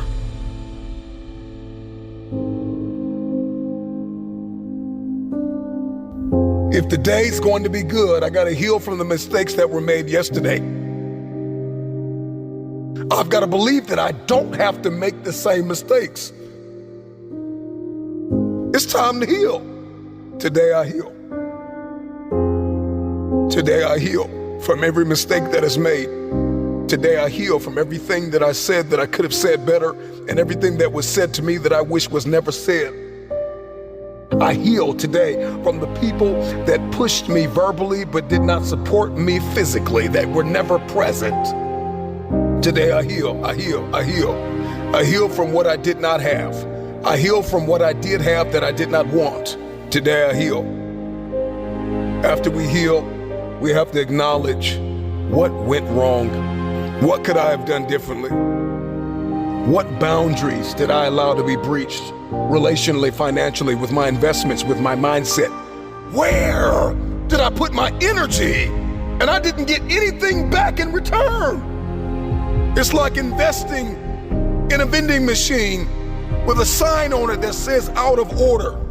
And I'm convinced that many of us invest in people and places that are just simply out of order. And this is why we're drained. And this is why we're tired. And this is why we're weary and well-doing. And this is why the day is mundane and it's the same old, same old. Something's got to change with you. I'm just wondering if you're going to repeat the cycle. If the redundancy of mediocrity is going to continue. We've got purpose and we've got fulfillment and we've got destiny breathing down our necks. Let's accept the truth. This is the only way the day matters, is if we get aware of what's happening and what's going on. What has my attention? Do I have the attention span of a toddler or a champion?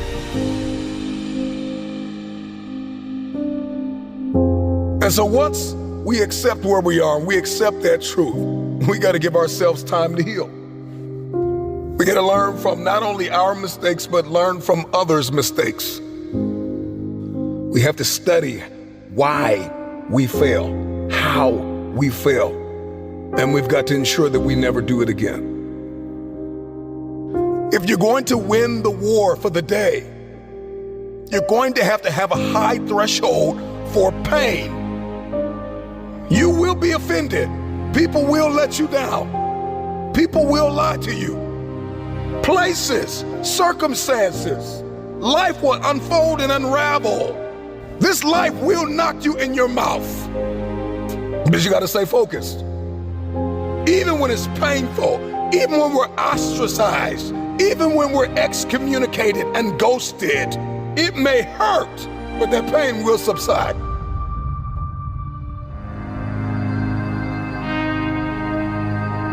Let's show the world what a true king and queen is.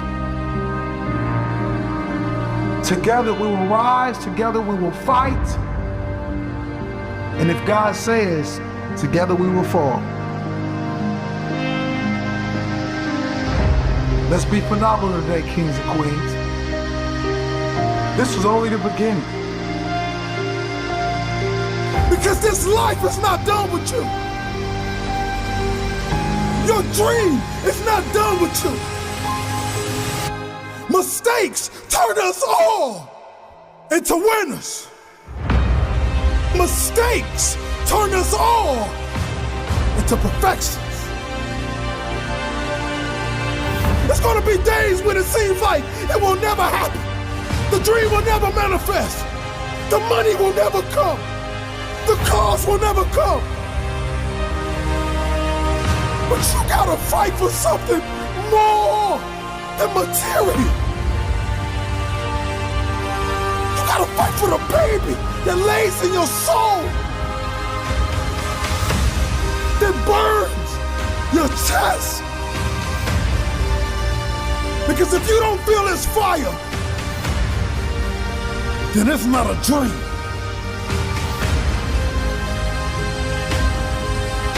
Get back up. Can you hear me? I said get back up. Because this life is not done with you. Your dream is not done with you.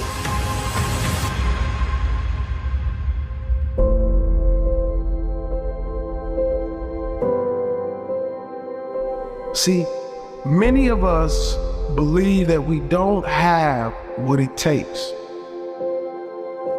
You have multi-million-dollar potential inside of you, and you don't need a dollar to obtain it. It's all inside of you. If you're going to crush this day, this week, this month, this quarter, and this year, and if the rest of your life is going to be the best of your life, you're going to have to think differently, plan differently, set the goal, and you're going to have to write it down. You've got to get clear, you've got to get specific, and once you get specific, what you wrote down mandates what you do.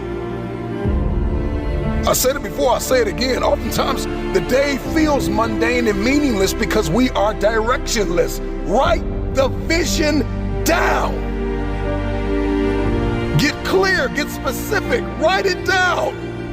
Document it. Get serious about it. Write it, read it. If you want to see success, then you need to make the planning stages significant, and you need to see the value in the process. We want wealth, but we don't want a plan. We want success, but we don't want significance. We want connection, but we don't want correction. I've got to write it down, and not only write it down, but I need my circle of accountability to correct things that may be wrong. Because if you're trying to build this dream and walk in your destiny by yourself, if you think you can pull it off with no help, with no purpose partner, then it's too small. I'm speaking healing over you. I'm speaking breakthrough over you. I'm speaking that you walk into your future, that you'll let go of what was to step into what is. I believe this for you. I believe that as you become and not just do, that what you seek will pursue you. Destiny will begin to chase you down. No matter how far you have sunk, no matter how hard you have fallen, you've got enough grit, you've got enough grace, you've got enough faith, you've got enough courage to stand up. It's time to rise. This is your day. Get up and conquer your day.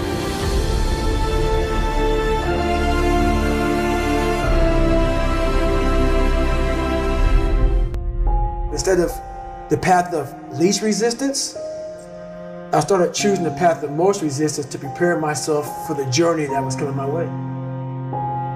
And you realize through hard work, you can outwork anybody. No matter how badass they are. It starts with yourself, man. You gotta start diving into those things that you're afraid of. You don't gain confidence by going to the spot that makes you feel good. It's gonna be a false reality. And the second life gives you that challenge, all you wanna do is go back to what gave you confidence, is that happy spot. No, what gave me confidence was spending years at a kitchen table trying to learn how to read and write on my own, realizing I can't learn the way you learn. I can't, but I can learn. What gives you confidence, not being afraid, is overcoming the fear. That's what gives me confidence, is facing these things, overcoming them. And maybe not overcoming them every day, but facing them, and facing them, and facing them. Pretty soon like this, you know what, man, this is where it's at. It's not in that comfort zone. It's in the discomfort zone is where my confidence is getting built. That's where it's getting built. Happiness, peace, enlightenment, it's all up here, man. It's all up here. It's all up here. You just gotta be willing to go and face it. And that's the hard part. the physical standard is not what they need to meet. It's a mental standard you must meet in life. That's how I live my life. I now know that there is no cap on the human mind. There's no cap. We cap it ourselves. When most people quit, I had just started. And when you take that mindset and you learn to flip that around, that's what made me powerful. And my body followed. And so I said, I want to do this. I'm going to give myself a challenge every single day until the fear goes away. That's right. And I feel like that's what more of us should be doing. I'm hearing that that's how you live your life. That's all it is, man.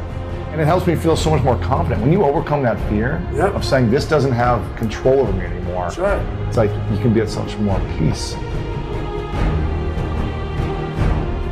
A lot of us speak in hollow words. I used to speak in hollow words. I don't do it anymore. Everything that comes out of my mouth has substance. It's real. We all have these feelings in our bodies, in our minds, in our souls. I act on mine. A lot of us who are afraid of something, we allow our minds to choose the path of least resistance, so we go a different route. And I'm afraid of something that's telling me you must do that. Life is one big mind game, and you're playing it with yourself. You cannot lose perspective of where you've come in life.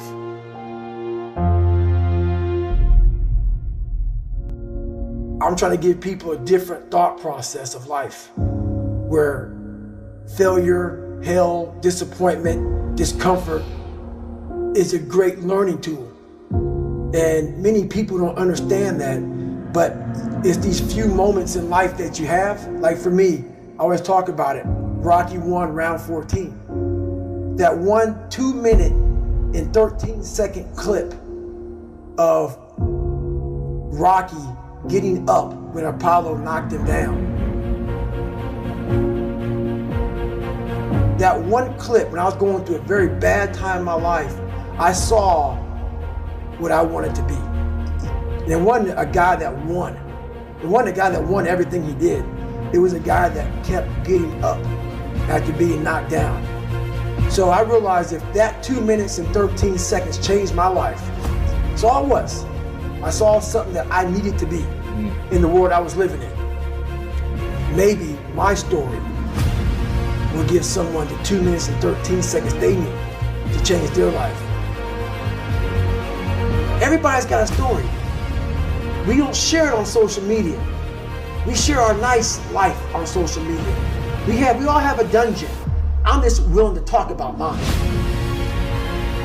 Mental toughness isn't something that you sample. It's something that you live in every day. Whenever hardness comes, and you don't know what it is, it may be different for you than it is for me, but you go back to your insecurities. And then when you go back to your insecurities, you then look for comfort within those insecurities. And we all look for that cookie that your mom used to give you when you were sad, when you were sick. We look for our wife or our husband. We look for comfort. It's in those moments you must retrain your mind to think differently in health. The mental standard is you must know how far you've come. Judge a person not by what they accomplish, but what they had to overcome for their accomplishment. People that are hungry have zero excuses for not pursuing their dreams. And they come back again and again and again. They operate like Willie Jolly, who said that a setback is a setup for a comeback. I've got a saying, if life knocks you down, try and land on your back, because if you can look up, you can get up. You can get up. You can get up. You can get up. I'm training people to get into their greatness, to begin to develop the courage to pursue dreams beyond their comfort zones. Because in order to do something you've never done, you've got to become someone you've never been. When you're pursuing your greatness, you don't know what your limits are, so you act like you don't have any. There's never a shortage of opportunities. It's just a shortage of thinking. Because some things are taught and some things are caught. when I was in the 5th grade. They put me back from the 5th grade into the 4th grade. I failed again in the 8th grade. I have no college training. So being identified and labeled as DT, the dumb twin, it gave me a lot of things to overcome. And so there was no one to dispute what was said about me, and I bought it. Even if you are told a lie, faith comes by hearing and hearing and hearing. You hear it often enough, it becomes your reality. Perception, not challenge, becomes real for you. Someone's opinion of you does not have to become your reality. So if you can track failure, you can also track success. You have greatness in you. I don't know you, but here's what I know based upon my own experience. You have greatness in you, that you have the ability to do more than you could ever begin to imagine. You have greatness in you. There's a presence in each and every one of us that waits and listens to the voice of the genuine in yourself. It will be perhaps the only guide you will ever have or hear. And if you cannot hear it, all of your life will be spent on the ends of strings that somebody else pulls. When you recognize your greatness, no one will ever pull your strings. You are different. You were created on purpose with a purpose to manifest that purpose through you. But you will never exercise authority and dominion over your life until you exercise authority and dominion over what you are not. Most people go through life living the lie that has been told about them. There's something in you that's greater than your circumstances. There's something in you that's greater than the adversities that you're facing. In life, you're either in a problem, just left one, or headed toward one. You have greatness in you. I walk in the room now and I know the hours and years and decades I put into David Goggins. That's something, it's not on the wall. It's not a trophy on the wall. It's not a medal around your neck. I don't care how you perceive David Goggins, because through my journey, I figured out the one piece I was missing. I thought it was cars. I thought it was women. I thought it was money. I thought it was everything. The one piece I was missing was me having the courage to face myself. Where I got my work ethic from was the hours I had to spend learning this. When you sit down and you're not smart, and you have a disability, and you still want to be at the top of your class, I didn't want to just get by. When I realized that I can learn through hard work, and I can beat the valedictorian in school, but I got put in 10 hours more a day than he does. You know what kind of strength comes from that? When you're sitting down, that guy that valedictorian studied for an hour, and you know I caught you. I have the work ethic to catch you. That's where David Goggins got really invented. Was at a kitchen table with 20 spiral notebooks that were empty, and then they were full. And when you can go through that, I still have them in my storage unit. You go through these spiral notebooks of your life, and you realize, this is how I learned. This is unbelievable. It wasn't until I got real sick and my life got real quiet. I went from running 205 miles in 39 hours to I couldn't get out of bed. My life was taken from me. And that's when I realized I hadn't taken time to think about what I'd done in my life. I'd done all these things, but there was no finish line. I finished a race of life, and I wouldn't even receive my medal. I'd go on. I get in the car and I go. When I started figuring out life, that I was leaving so much in the tank. Once I realized, my God, man, I was this dumb, fat kid being bullied, and now I'm a 180-pound person who lost 106 pounds in less than 3 months. Learn to read, learn to do this, learn to do that. I was like, I need more. I was fueling my mind with everything. And I never took time to say, my God, you came from this hell, and you're here. I had come 8,000 miles from where I started. But if you never know that, you're still in the $7 a month place. So it's that quiet place. It's that place by yourself. It's those hours and years and decades by yourself in the grip of life. When life has you by the throat and choking you out, and you're sitting there calm because you're trying to figure it out. You're not panicking. You're not quitting. You're not throwing in the towel. You're saying there's a way around this. And when you figure it out, when life has you gripped in a vice, and you can figure that out, that's when you overcome. That's when you overcome. The journey getting there was harder than going through it. Yeah. You know? So that's the whole thing about life, man. It's that journey that makes you who you are. What's up, man? Made it back. Another 24 hours down. It's incredible. I'm proud of you for that. And I know you don't want to be here. I get it. That state of mind. It's tough. I understand that. But don't quit. Because if you quit, you're going to wind up right back where you started. Remember when you started, how bad and how desperate you were to be right where you are right now? Yeah, I remember that. You gotta keep that same attitude, man. You gotta keep moving forward. Keep pushing it.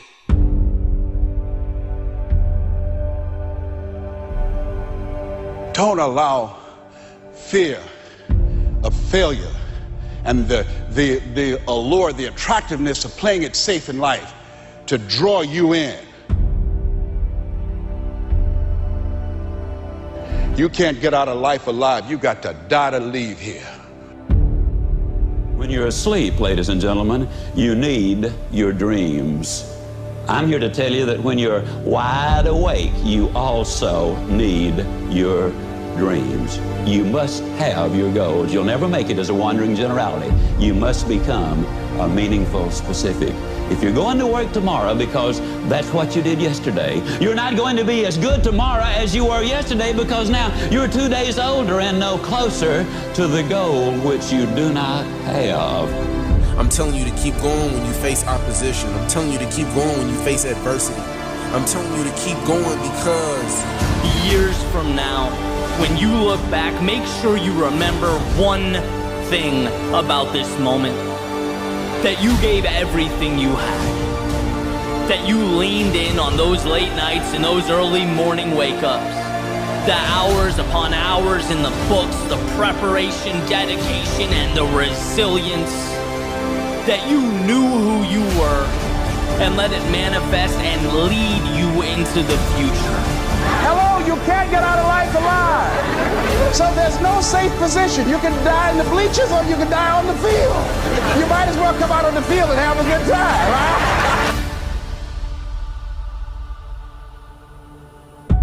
No problem is permanent. Or you start thinking the problem's pervasive because I haven't handled my finances, my whole world's over. Or because my relationship's bad, my whole world's over. Or all this is happening because there's something wrong with me. Your life is bigger than that. People need a new perspective, and you can't do it by just sitting and thinking. You gotta move your body, you gotta change your energy and your focus, because low level of energy, I don't give a damn how smart you are, you're not gonna use all your ability. But if I get you into a higher state of being, mentally, emotionally, physically, then all of a sudden you start remembering who you are and you start coming up with answers that you never even thought were possible before. Doesn't it really astonish you that you are this fantastically complex thing? And that you're doing all of this and you never had any education in how to do it? You never learned, but you're this miracle? It's one of the great wonders of life. You aren't here to simply survive or navigate foreign territory.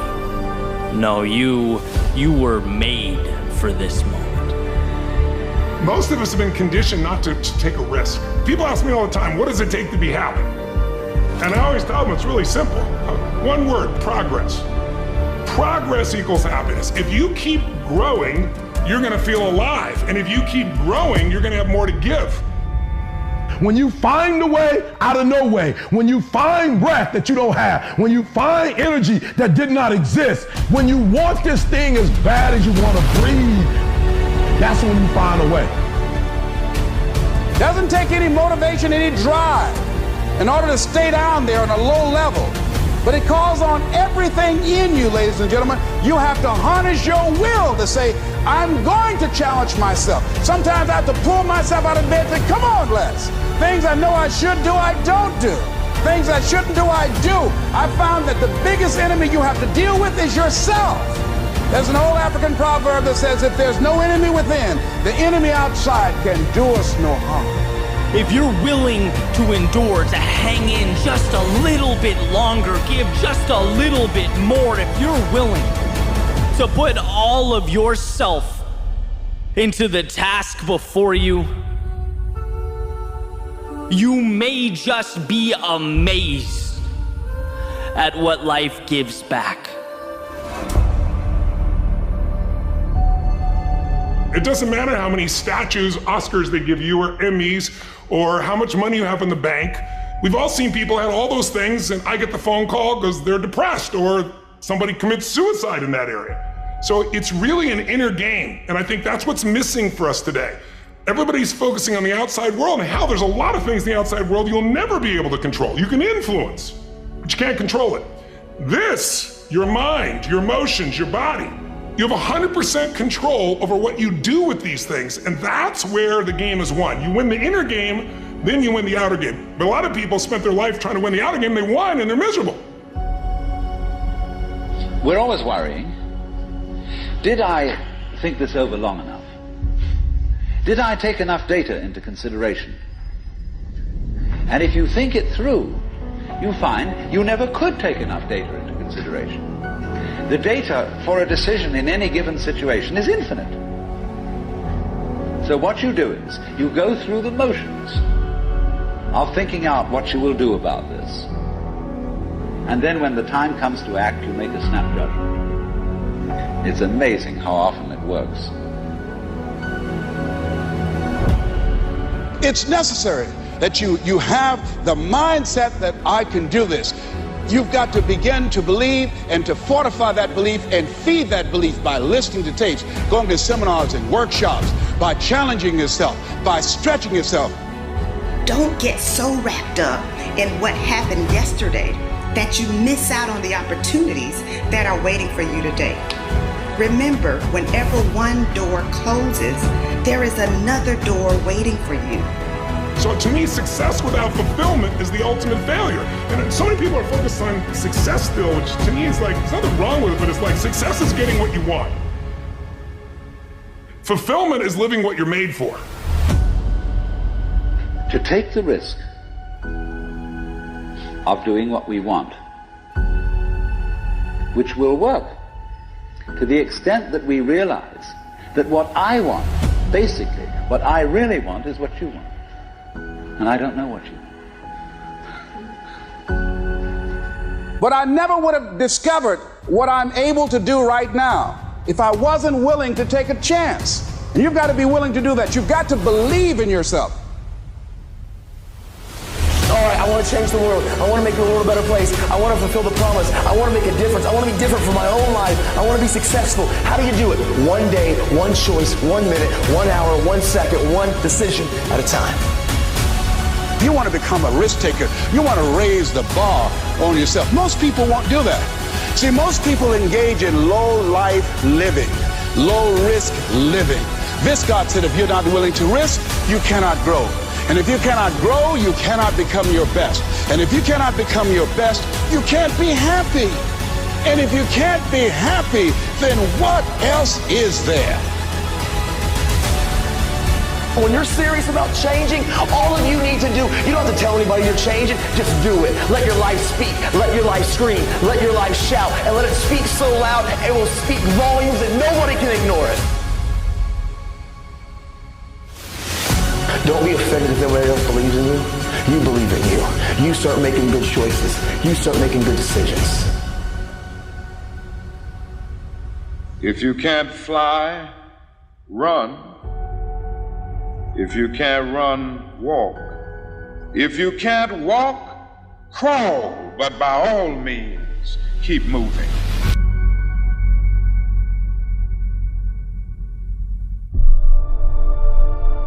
Execute.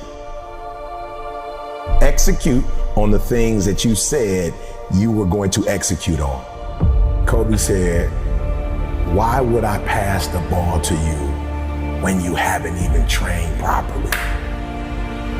I used to always wonder, like, why is my man hogging the ball? He's like, yo, why would I have confidence in somebody who's getting to the gym late, who's leaving early, we losing, doesn't seem to care that we losing. Why would I give the ball to you? And I'm like, yo, genius. My whole career is contingent upon what you do and what you don't do. Yeah, I'm taking this. They shift my thought process because I'm like, here I am judging from the outside, why aren't you being a better teammate? But the real question is, why aren't you being a better teammate by seeing my energy and matching my energy? Because we're on the same team with the same goals. We have the ability to, no matter what our circumstances are, get better. Well, you don't know me. If you knew me in 2002, you don't know Eric Thomas. That was the 5.0 version. This is the 14. This is the ET14. You don't know who I am.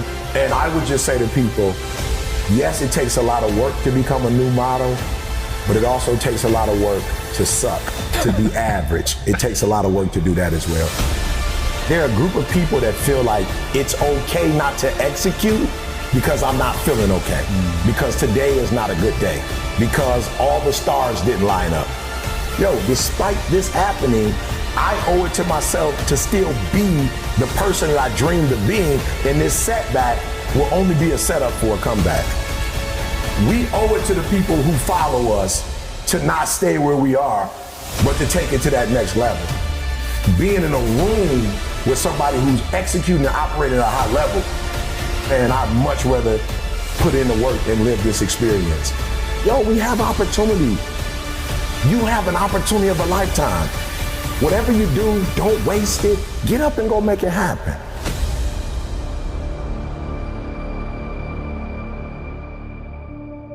You're already in pain. Get a reward for it. So why would you go through all that pain and not get something for it? To put all those hours in and not transfer those hours to something else. It doesn't make sense not to recycle the pain and get wealth or a successful life or a successful spouse, like whatever, have kids, whatever it is. I was like, it can't end here. I've read the books, I've gone to the conferences, I went to the classes, I got the degrees. Like, it can't end with just life is gonna deal me this hand. You still have to do life regardless of how you come into life. If you come in great, if you come in poorly, it does not matter. You have to do life. And if you're smart, you do life on your terms and you don't let life make you do it on its terms. I'll do whatever it takes to keep this freedom. I'll do whatever it takes. So the first thing you gotta do is you gotta get out of your feelings. You know, you woke up, got into it with your spouse or your kids called with something that was going on, or you were sick. And so I think for most people, they go wrong because they think it's a feeling when execution is a fact. There are going to be difficult times in your life. There are going to be times where you have every reason to make an excuse. Absolutely. But that won't serve you. And I look at Kobe and was like, yo, you didn't necessarily live to be 100, but the time you had on earth, you put in work.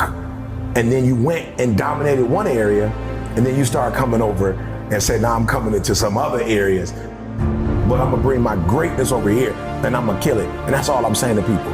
Greatness is in you, activate it. Like, I wake up every day with this, all right, I'm gonna win a Nobel Prize. And it's not about the Nobel Prize, it's not about Norway.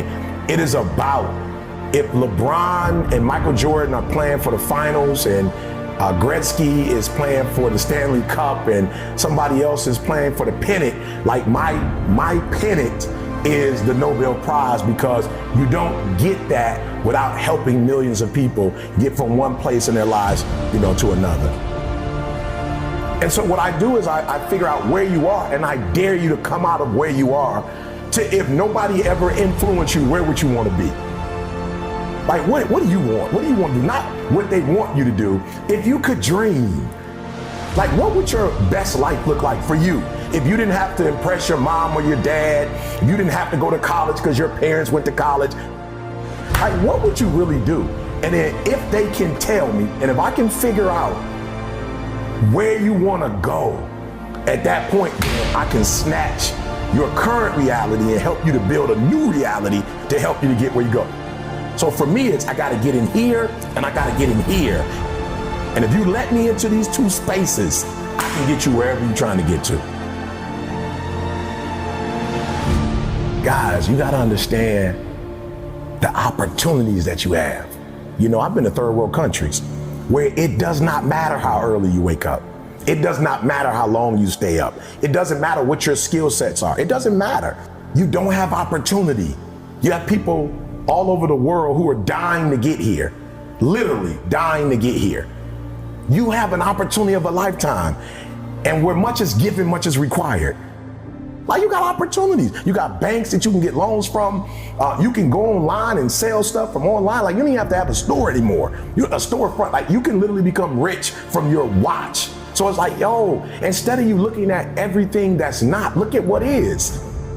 So absolutely, is there some stuff to complain about? 1,000%. There's a whole bunch of stuff I can complain about. It's a lot of stuff that I can be angry about, but I didn't realize how quick life was. Because life is short, I don't have time to focus on what's not. I've got to focus on what is, then get up and go get it. And for me, it's like, guys, I need you to understand where you are.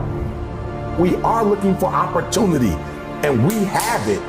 And so if you can lock in, I need you to get focused. I need you to get locked in. But I'm too scared not to try. Like, I'm too scared not to take the risk. The only thing standing in your way is you. That's it. Like, how is that possible? Like, somebody doesn't do what you think they should do and you go off, but then you give you a pass. Like, you don't go off on you. But when are you gonna go in the mirror and check yourself? Like, why are you giving yourself a pass? Why are you giving yourself an out? But then you didn't finish school, or you didn't write the book, or you didn't do the album, or you didn't go back to school, or you told yourself you was gonna lose weight, and you just let yourself off the hook. Like, well, you didn't do it for you. I'm saying, no, do me a favor. With that same energy you use to hold somebody else accountable, hold yourself accountable. Because here's the deal: you hold me accountable and I change. How do you benefit from that? Use that same energy you use on others. I'm not saying don't hold people accountable, but I'm saying use that same energy on yourself, and you'd be shocked how much further you'd be in life if you just punish yourself, if you put you on punishment. So for me, it's not, this is happening, this is happening, this is happening. I look at it, Game 7, this is where the Magic Johnsons, the Larry Birds, like, this is where the Michael Jordans are made. This is where the real ballers, this is when the real ballers come out. This is what I signed up for. This is what all the weights were for. This is the eating right. This is the getting up early, going, this is the trainers. Like, this is why I went to this school. This is why I got this coach. Like, this, I long for this and I live for this. When I see trials and tribulations, I go, it's showtime with a real Eric Thomas, with a Game 7 Eric Thomas. Please stand up, activate, grand slam, boom, it's out of here. So I just look at it as, hey, if you want to complain, go for it. I will rise to the level of the challenge. If it was easy, everybody would do it.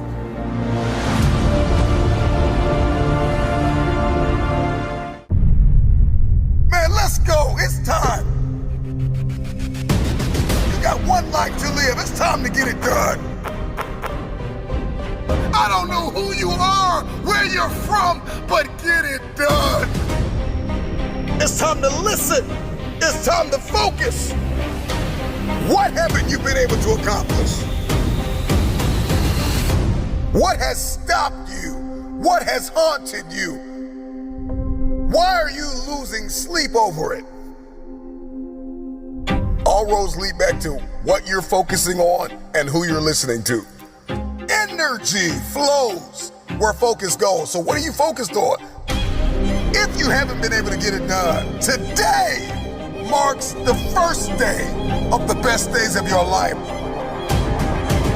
So where focus goes, energy flows. I'm talking to you. If you're gonna get it done, I need you to listen and focus. At all costs, protect your peace. If you're gonna get it done, you gotta let some things go. Stop waiting to feel like it. Stop waiting until you see it. Stop waiting for somebody to come and save you. Nobody's coming to rescue you. The problem with many of you is that you're focused on your fears. You're focused on the risk more than you are the reward. The prize goes to the hardest worker in the room. The question is, how bad do you want this? The problem with many of you is that you're not tired enough. You're focused on the pain of the process more than you are the glory on the other side. You're listening to the wrong people. You're listening to the wrong voices. It's time to pull that energy from fear. Pull that energy away from doubt. How bad do you want this? If you can hear my voice, I'm just wondering if you are bold enough, if you are daring enough, if your faith is outrageous enough to take a chance on yourself. It's time to manifest. It's time to get it done. Fight, fight, fight for your future. It may hurt, but get it done. With tears in your eyes, get it done. If nobody believes in you, get it done. If the person you love most walks out on you, get it done. If your children don't believe in you, get it done. If your spouse don't believe in you, get it done. It's always impossible until it's done. So get it done. Over the course of my life, I've come to realize that in order to get things done, there are some things I've got to get over. And that's the problem with many of you, is that you're not over the relationship gone bad. You're not over the job that you lost. You're not over the person that walked out on you, the people and the places where you've experienced trauma and anguish. You're not over it. You're not over the fear. You're not over the anxiety. You don't smile anymore. You don't laugh anymore. You don't love like you used to. And there's some things you're gonna have to get over. You have not been able to get it done because you're carrying so much weight from the past. You don't feel like it. But newsflash, stop waiting to feel it. At the end of the day, you can listen to 1,000,000 motivational speeches, but you are going to have to wake up and make a decision to get it done. The moment you are no longer willing to tolerate where you are, everything changes. Nobody's gonna be able to pull you out of the murky water, out of this muddy, bloody, painful, miserable place that you're in. You're gonna have to make up your mind. Enough is enough. I'm getting out of this place. And I got stuff to do. I've got a destiny to fulfill. Are you willing to sacrifice? Are you willing to let go of some things? Are you willing to put the work in? Are you ready to be consistent? Are you tired of this version of yourself? Get over the pain. Get over the trauma. Get over the betrayal. Get over who left you. Get over who lied on you. Get over it. If you're gonna get it done, you've gotta get over it. Release the pain. Release the unforgiveness. Release the fear. If you're going to get it done, you're gonna have to eliminate all distractions and put your blinders on. I don't know what your goal is. Let the world reject you. Let the world close doors on you. Let the world tell you no. I'm just wondering, can you dig deep inside yourself? The future goes to the hardest worker in the room. You have everything you need to get started. Stop waiting for the weather to change in your life. Stop waiting for the perfect conditions. Stop waiting for a handout. Stop waiting for everybody to believe in you and cheer for you and affirm you. Life knocked you in the mouth years ago and you haven't hit back yet. You hit back with determination. You hit back with focus. You hit back when you listen. You hit back when you are disciplined. You hit back with resilience. Get in the ring and hit back. It's time to get up and hit back. Stand in the mirror and tell yourself, I've got a destiny to fulfill. It's simple, but it's not easy. But all you have is all you need. It's the start that stops most people. Start now.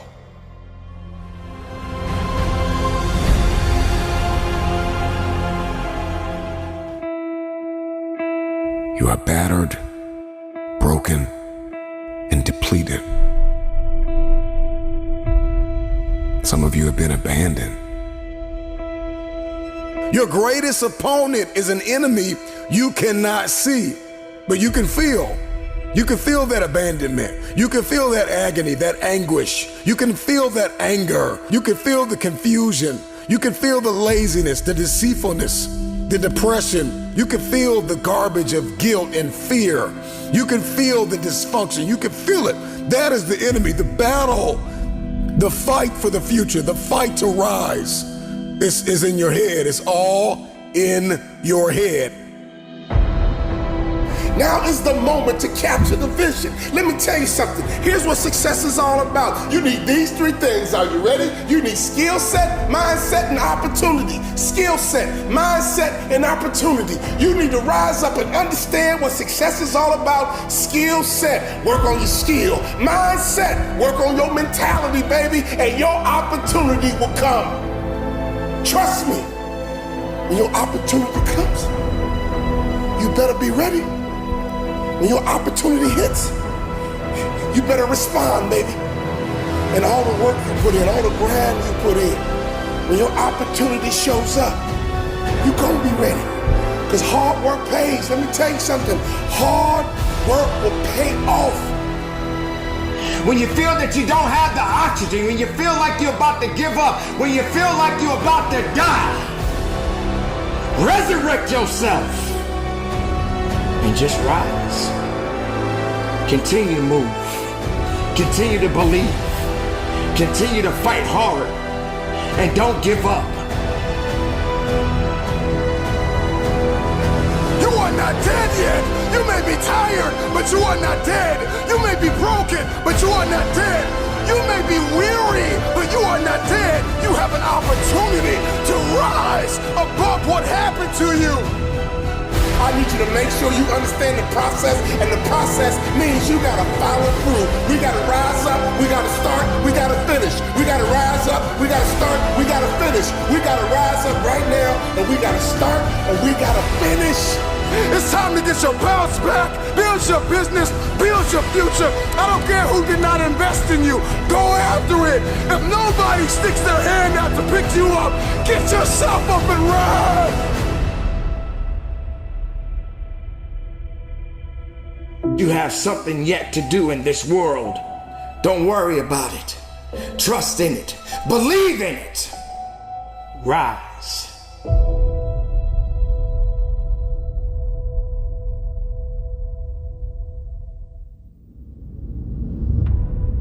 Yeah, there's a glass ceiling over your head. It's got garbage on it like guilt and helplessness and hopelessness and hurt. Let me tell you this. Life will keep you locked away in a glass coffin and dare you to shatter that glass. Everything changes today.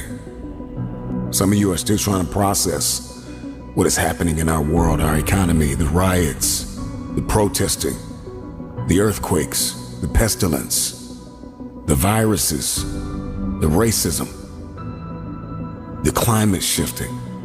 It's a lot. And you have been intoxicated by the pain of your past. I'll tell people all the time, it starts in your head. There are going to be those dark times. And a lot of things are going to try to hold you down and keep you down. But you got to continue to rise. You got to continue to believe. A warrior is an average person with laser-like focus. Don't even worry about your ability. Don't you worry about opportunity. I need you to be a warrior right now and let your work get your opportunity. Let your work get your praise. Let your work open up doors. Let your work get people paying attention. Let your work get the whole world to notice. You gotta work. Stop thinking. Stop procrastinating. And you gotta work. I need you to rise up to fulfill your dreams.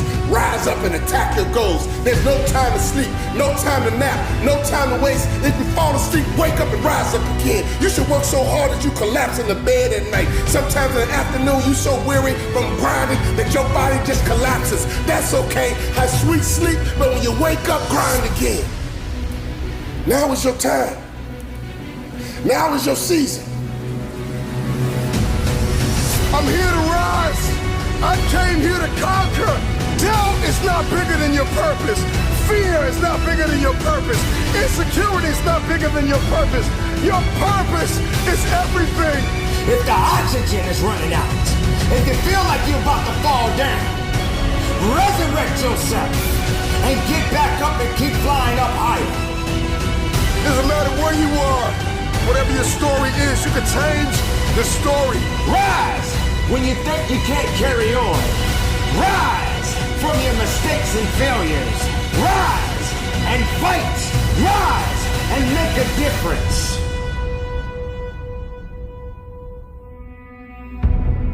When others can't get up, you find a way to get up. Rise.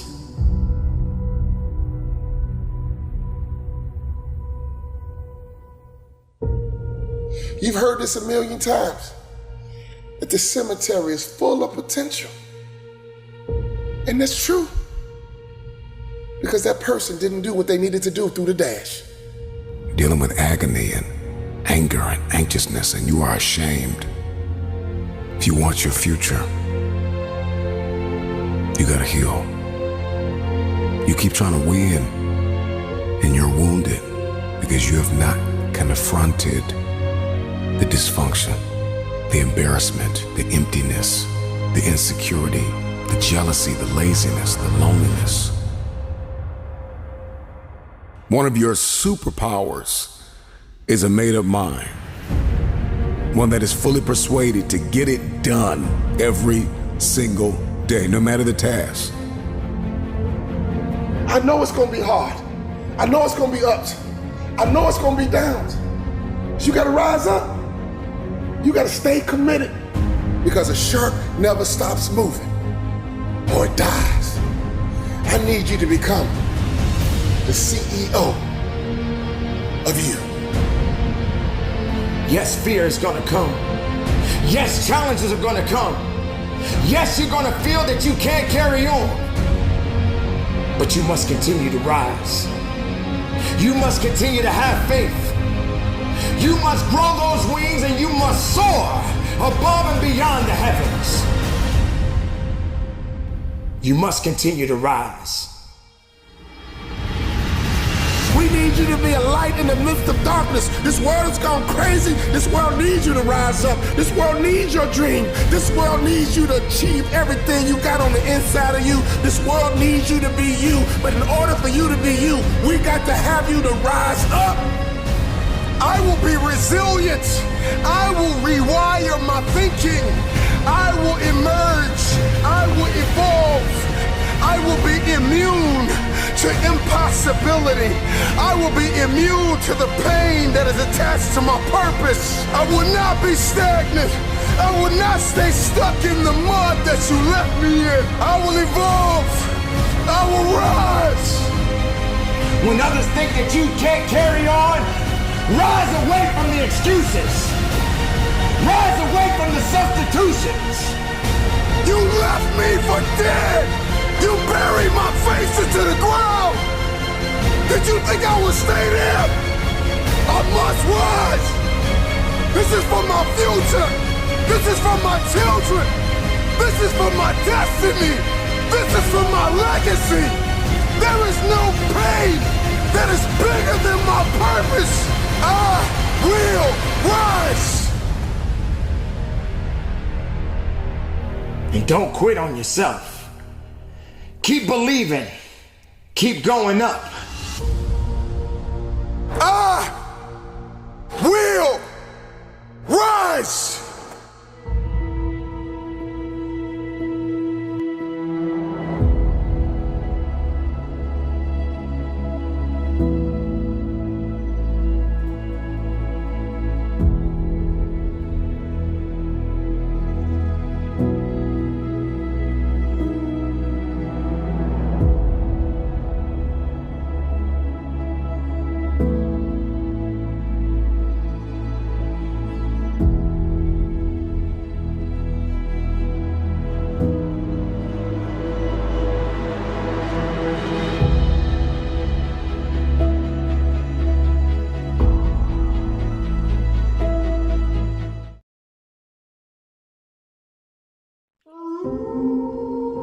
I got one question to ask you. Can you do this thing alone? I've trained 99% of my life alone. No one pat me on the back. I did all of the work alone. Wolves don't lose sleep over the opinions of a lesser species. Be alone. Go to that dark space. You may not want to fight that battle, but you need to.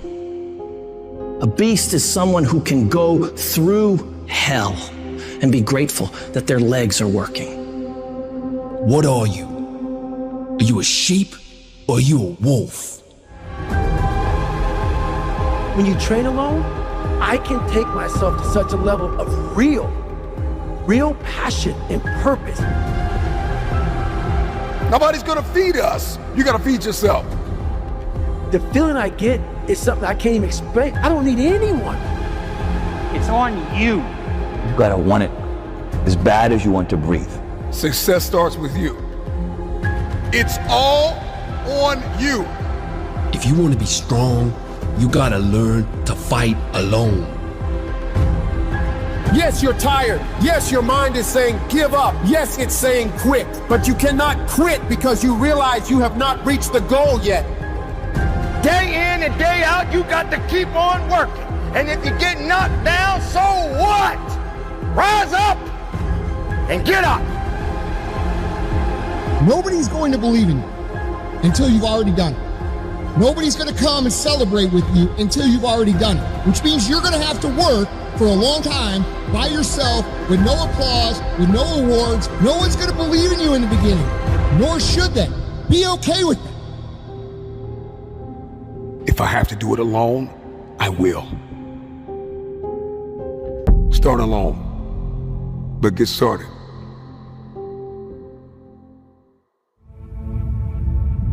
When you wake up early, it's just you. The world can wait, right? Emails can wait. Text messages can wait. The boardroom can wait. The playing field can wait. The court can wait. Everything can wait. And I can get dialed in with what I've been called to do. I can get dialed in with why I'm here. What is my purpose without any outside influences or stimuli? I don't need coffee right now. I don't need alcohol. I don't need an outside stimuli to get my day jump started. I just need to get up and get dialed in. We want to be successful, but we don't want to get dialed in on a morning routine. It's unbelievable to me how much we want success, but we don't want structure. Put away the devices, put away the distractions, put away the outside stimuli and the influences and all of the voices and get dialed in. If you're listening to me, let this be a moment of transformation and motivation, but let this moment not just move you, but change you to take action. Why am I here? What have I been placed on this earth to do? All of a sudden, when I wake up and the world is sleeping, I get a different perspective. I can get my agenda, my targets, and my aims crystallized in my head. And whatever becomes clear in my head, I can hold in my hand, period.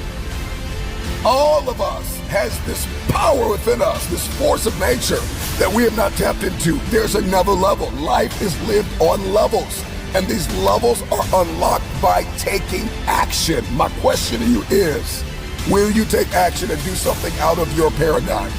If you're going to obliterate programs and patterns, then you've got to do something different. Shake it up. Wake up early, man. Get up. It's time for an identity shift. It's time for elevation in your relationships and in your health and in your mindset and in your approaches and in your strategies. It's time to get into this space of innovation. It's your time. It's your turn. The wait is over. Get up and give back to yourself.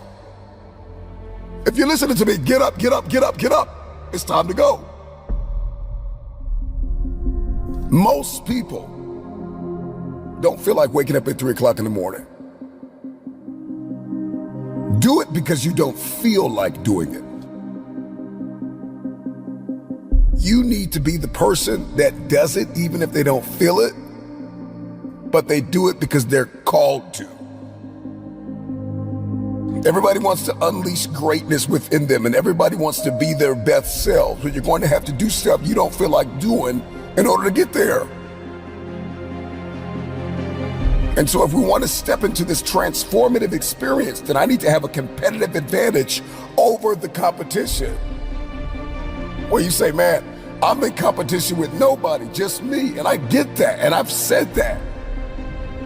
But the truth of the matter is if you don't do something the other man is not doing, then you're going to get knocked off.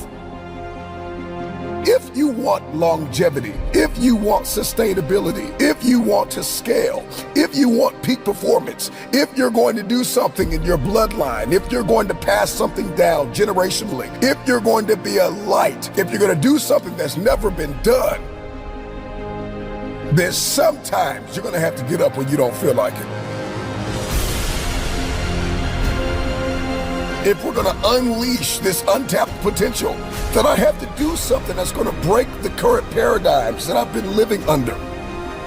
I got to do something that's going to obliterate the status quo. What you're going to discover about waking up at a certain time, specifically at a time you don't feel like it, that after a while, you will love it. Once you get that itch, once you smell that potential, all of a sudden the world opens up to you, and 3 a.m., 4 a.m. is no longer a burden. It's just what you do. And you don't even need an alarm clock to go off because your passion awakens you. Your passion. You can go 3-4 hours of sleep and you're ready to go again because something inside of you is saying, I gotta achieve something. You got work to do.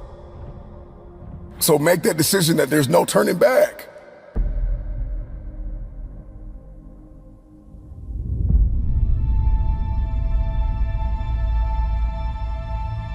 And so we want to become unstoppable.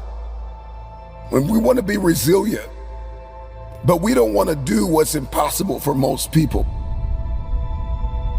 For most people, 3 a.m. is just like it's impossible in their mind. They don't even think about it. It's something they're just not going to do. They're going to get up at 7, 8, 9, 10. And so you've got to do what's impossible for most people in order to be that unstoppable force of nature. And I am an advocate for rest. Don't get me wrong. Like, we got to get rest. We need to sleep. I understand that, but there are seasons and timetables, and there are rooms I've got to walk into, and there are hands that I have to shake, and there are contracts that I have to sign, and there are deals that I have to close that are going to require me to lose sleep sometimes. And so if I believe in the power of the future, then I got to be willing to get up. Break through. Do something you've never done. Start your day at a time where it is a sacrifice until it becomes an obsession. I get up early when the competition is sleeping. I get a competitive advantage in the marketplace. I get peace and quiet and some solitude where I can focus on me. I can condition myself. I can prepare myself. I can accomplish more by getting up earlier. When people are sleeping and I am working, by the time they wake up, bam, I'm already done. I'm done. I'm in flow state. I can break out of the monotony. I can break out of the mundane. I can snap out of autopilot and step into that powerful driving force that is within me to help me unleash my untapped potential. Period. Waking up early gets me in touch with myself. It gets me in tune. It gets me in motion. It gets me in flow where I can perform my best. And I can get hyper-focused on what matters most, and I can eliminate distractions, and everything that was hindering me, all of a sudden, wham, I hit a state of elevation. Everything that was toxic, everything that was not for me, everything that was not life-giving, I can get very clear on the future. It is time for transformation. It is time to unlock resilience and ignite energy and vitality. It's going to increase productivity. It's going to shift your identity. And it's going to unlock the dimension of unstoppable momentum. If you want this, then try it for 1 week.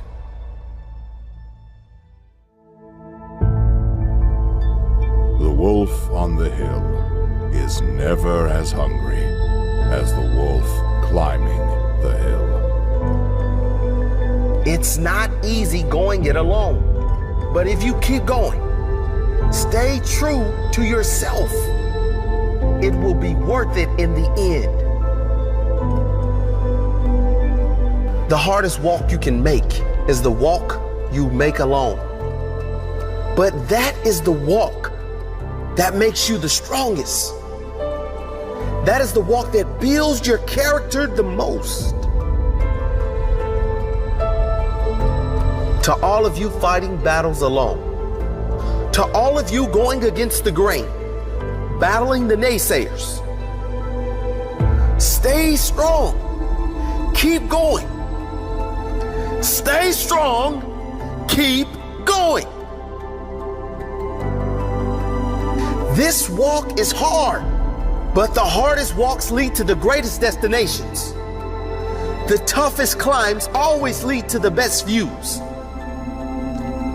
It will be worth it in the end. And if you show what you are made of, the right people will show up in your life. You won't be a lone wolf forever.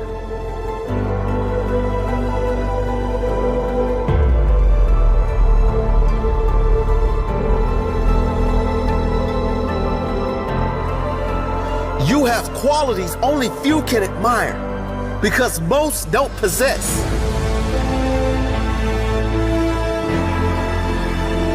You have strength only few can understand because most have never experienced. So don't give in. Don't settle. Don't lower your expectations to fit into the world. You were born to stand out. You were born to lead. Lead the pack.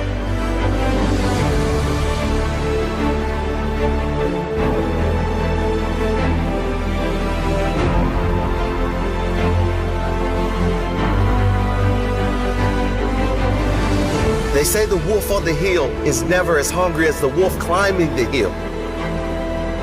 Always be that wolf climbing the hill. Always hungry for more. Always hungry to grow, to feed your mind and rise to the highest level you can take yourself.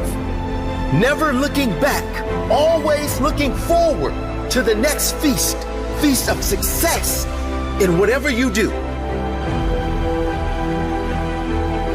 It does not matter if you have to walk alone for a while. It is much better to walk alone in the right direction than to follow the herd walking in the wrong direction. Stay strong. Be different.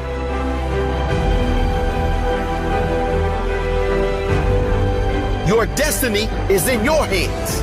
Get out there and hunt it.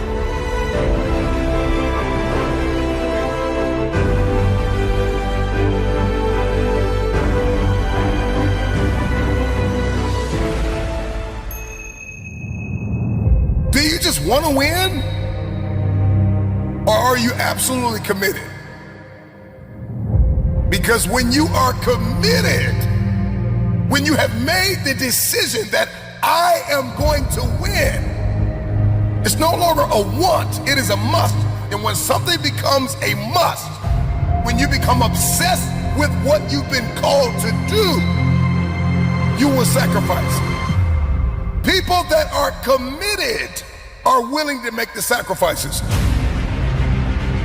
And so ask yourself the question, have you sacrificed everything?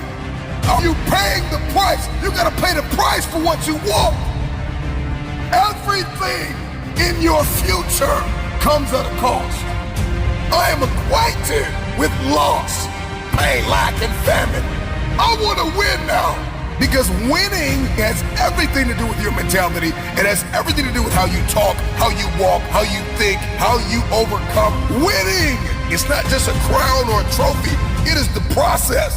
It is who I am becoming. And that is how we win. If you're gonna hit your goal, and if you're gonna punch through your targets, you have got to see differently. You have got to think differently. You are gonna have to connect differently. You're going to have to communicate differently. One day, I just decided I'm going to raise my standards. Make a decision. Raise your expectations. You got to go to the next level. There's always another level. You've been in this place of misery long enough. It's time to win. There is no other option. Winning is a non-negotiable. It's what I do. And all of a sudden, wham, no longer is it just what you do. It is who you have become. Because there are some people that win, and then there are winners. There are people who win, there are people who lose, and there are people who are winners. This ain't just something I do. It is who I have become. I am a winner. Consider this, that all environments do not breed and nurture a winning spirit. Not everybody grew up in a winning home. Yet, we often witness living examples of greatness springing up out of adversity. Somebody that chooses to defy the odds. Somebody that chooses to be the one in their bloodline that changes everything. One thing I know is that we've all been hit with a measure of adversity at some point in our life. You already know what failure feels like. People that are winners win both inner and outer. And they see it not just as an opportunity, but as a birthright. Winners are obsessed with counsel. Winners are obsessed with accountability. Winning is a habit. Winning is loving. Winning is being moved with compassion because everybody deserves my best. Winning is wrapped up in the details. That is winning, the mentality. Winning is what I do at home. It's what I do on my job. It's my creative pursuits. It's my social activities. It's what communities I'm connected to. So are you willing to lose sleep? Are you willing to put the work in? Are you fully persuaded? Are you determined? Real winners. These are the people who have a positive self-awareness. They are crystal clear about where they are and where they're looking to go. This is the type of person that's got tunnel vision. They move in the dimension of mindfulness and gratitude. When we unpack the architecture of a winning mentality, we're dealing with somebody that is armed and dangerous. That's all I'm thinking about. That's all I want. That's all I see. That's all I want to hold in my hand is a win. Winners are gap closers. These are people that every single day they're beating on their craft and they're closing the gap between where they are and where they're supposed to be. I'm supposed to be here. I belong here. Have you counted up the cost? It's going to cost you everything to win.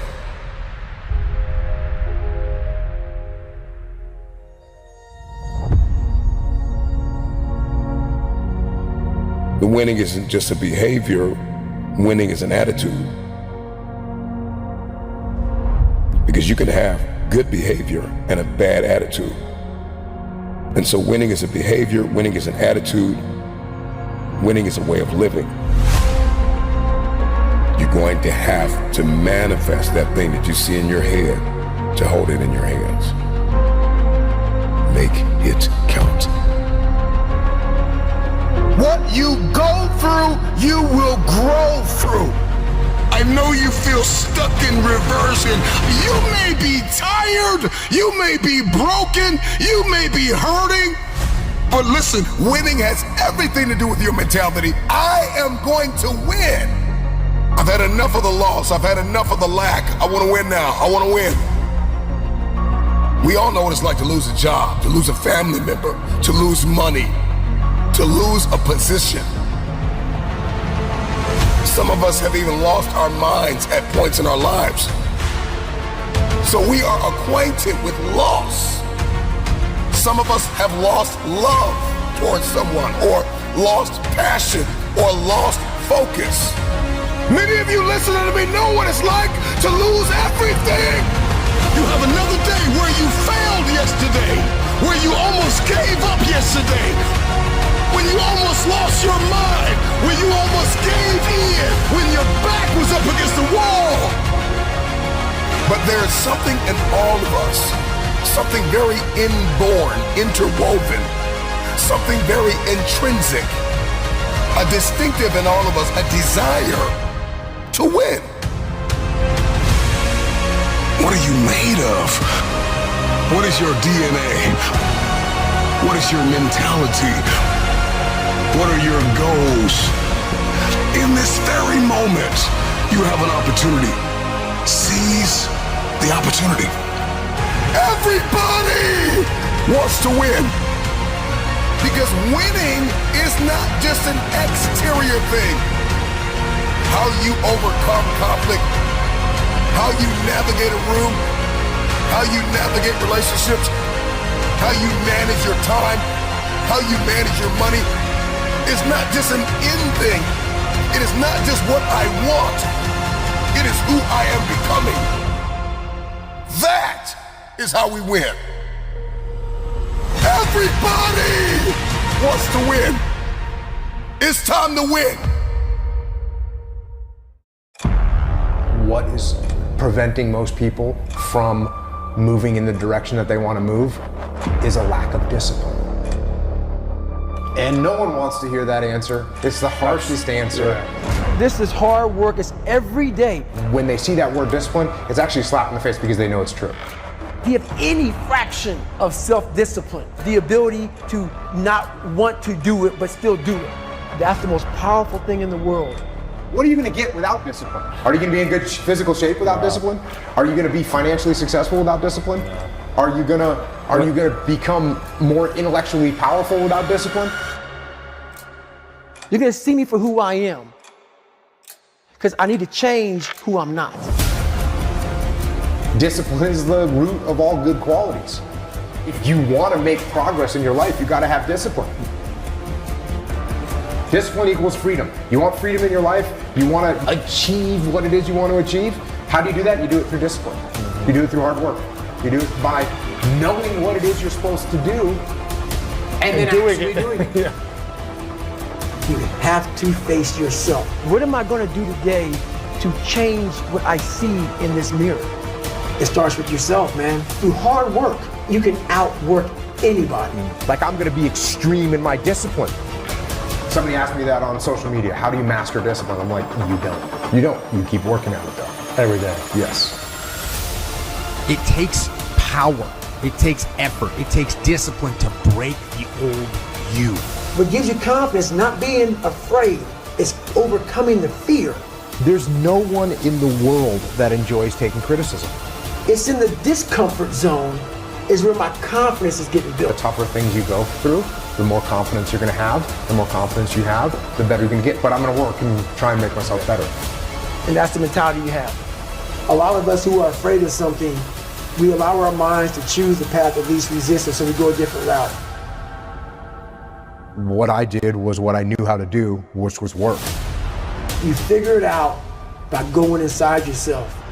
Because being a warrior takes a whole different mindset. That's what I'm gonna do. When I was a little tiny kid, 5, 6, the only thing I could remember was wanting to be some kind of commando.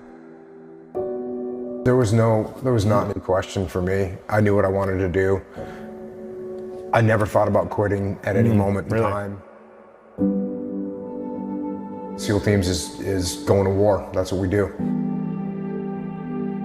You're lucky that you don't have to think like warriors think. You're very privileged. I chose this world to be a warrior. And I would choose it again if I came back to this world. But the mentality of a warrior is very different than normal mentality. You must be that person on that door, get ready to open it, thinking to yourself, if I die, so be it. Because being a warrior takes a whole different mindset. And the fact of the matter is, bullets don't have your name on it. Bullets say to whom it may concern. And the bullet doesn't care who you are. They don't care how much training you've had. They don't care how well prepared you are.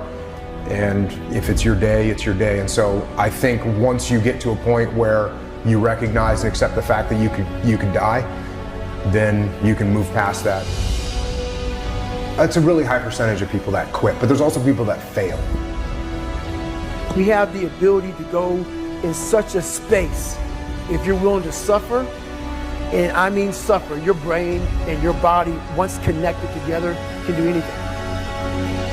When you're driven, whatever's in front of you will get destroyed. I was just a scared kid that found drive and passion to be something much better than what he thought he was. And that's why I talk about the warrior mentality. The only way you can go in that door is knowing there's a great chance you're gonna die. I worry about missing out on opportunities that I have because I got friends that will never get the chance to execute on opportunities because they didn't come home. And that's literally what I told my guys was we've crossed the line, and there's no possible way to replace or describe or overcome the amount of just heart-wrenching sadness that you feel when you lose a teammate. I didn't know what to do, and I didn't know what to say. First time, second time, third time, what I did was, and I told my guys, I don't know what to do. I don't know what to tell you. The only thing that I know to do is to go back to work. And I do know this, if Mark was here, he would want us to go back to work. And so we're gonna lock and load our weapons, and we're gonna go do what we do. That's the reality of combat. When you see people in these hard situations, that's when human nature gets revealed. And the more you can understand human nature, the better leader you're gonna be. There's only one type of human being that can't improve as a leader, and that's the person that lacks humility. Because when someone lacks humility, you can't teach them. A leader has to be balanced. The older I get, the less I know. One of the things that I realized in a leadership position is that the words that you say matter, the actions you take matter. People are listening, people are watching, people are respecting or disrespecting you based on how you carry yourself. Relationships and trust are almost the same word, right? A relationship is something that we've built trust. Now, you can have a bad relationship, and what does that mean? That means there's no trust there. I don't trust you, we have a bad relationship. The way I build trust with people is I give them trust. That's how I build trust. I give it. I give trust to build trust. If I micromanage you and I don't let you make any decisions yourself, well, you're never gonna step up and learn how to lead because you don't get to make any decisions for yourself. Would you rather win or be liked? Well, I'm gonna tell you, those aren't opposites. The team that likes each other, they win. I'm trying to take the lessons that I was lucky enough to learn and get them to as many people as I can so they don't have to suffer through the same mistakes that I made. I mean, you're always gonna have regret.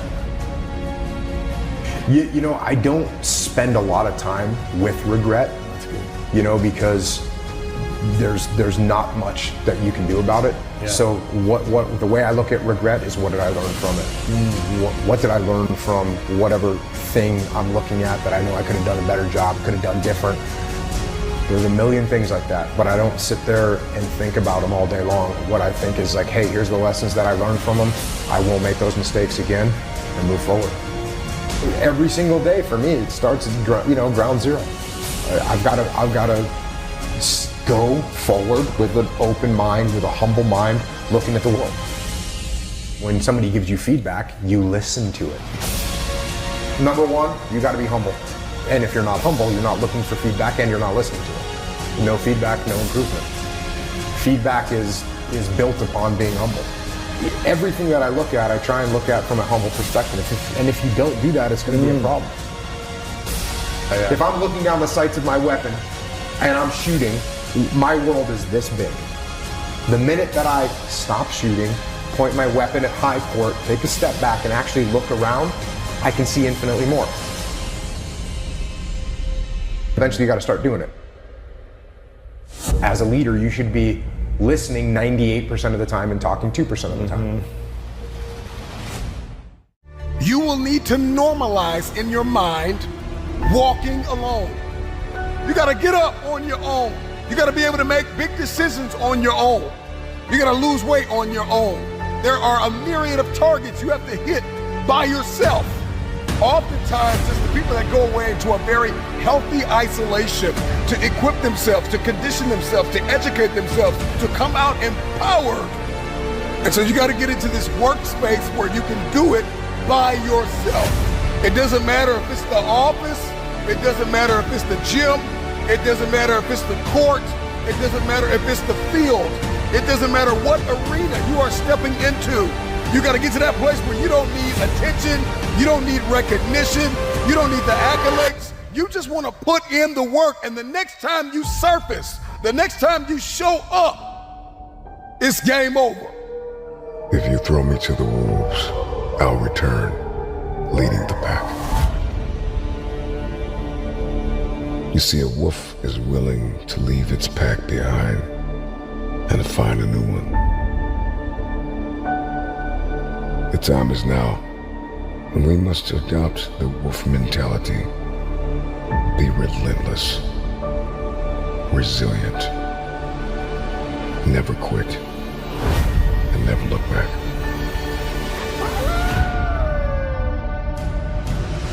I know what it feels like to be fractured and falling into pieces. But you gotta silence the voices in your head that are telling you you need a shortcut, you need a cheat code. Eliminate the negative, self-sabotaging voices. Find a mirror and tell yourself, I got this today. I got this today. I'm gonna make it. I'm going to create it. I'm going to build it. All I have is all I need. Resources may come and go. People may come and go. But I've got a vision, and I've got the provision, and I've got the determination and the discipline to hit my aims and to punch through my targets.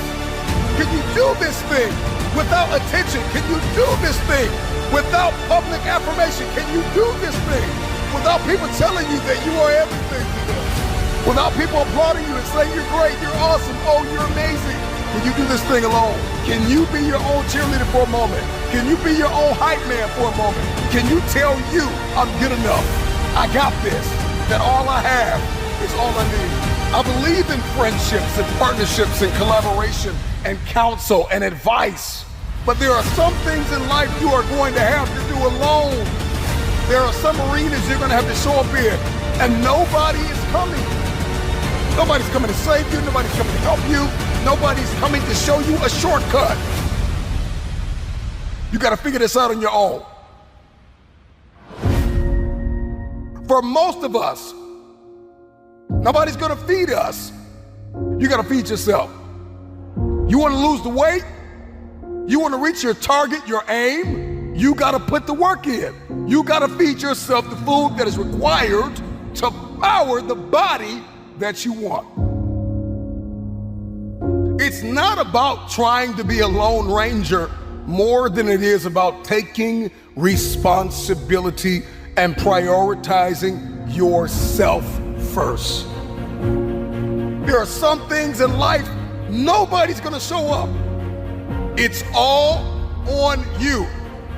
I need you to find a mirror right now and tell yourself, it's all on me. It's all on me. This one is all on me.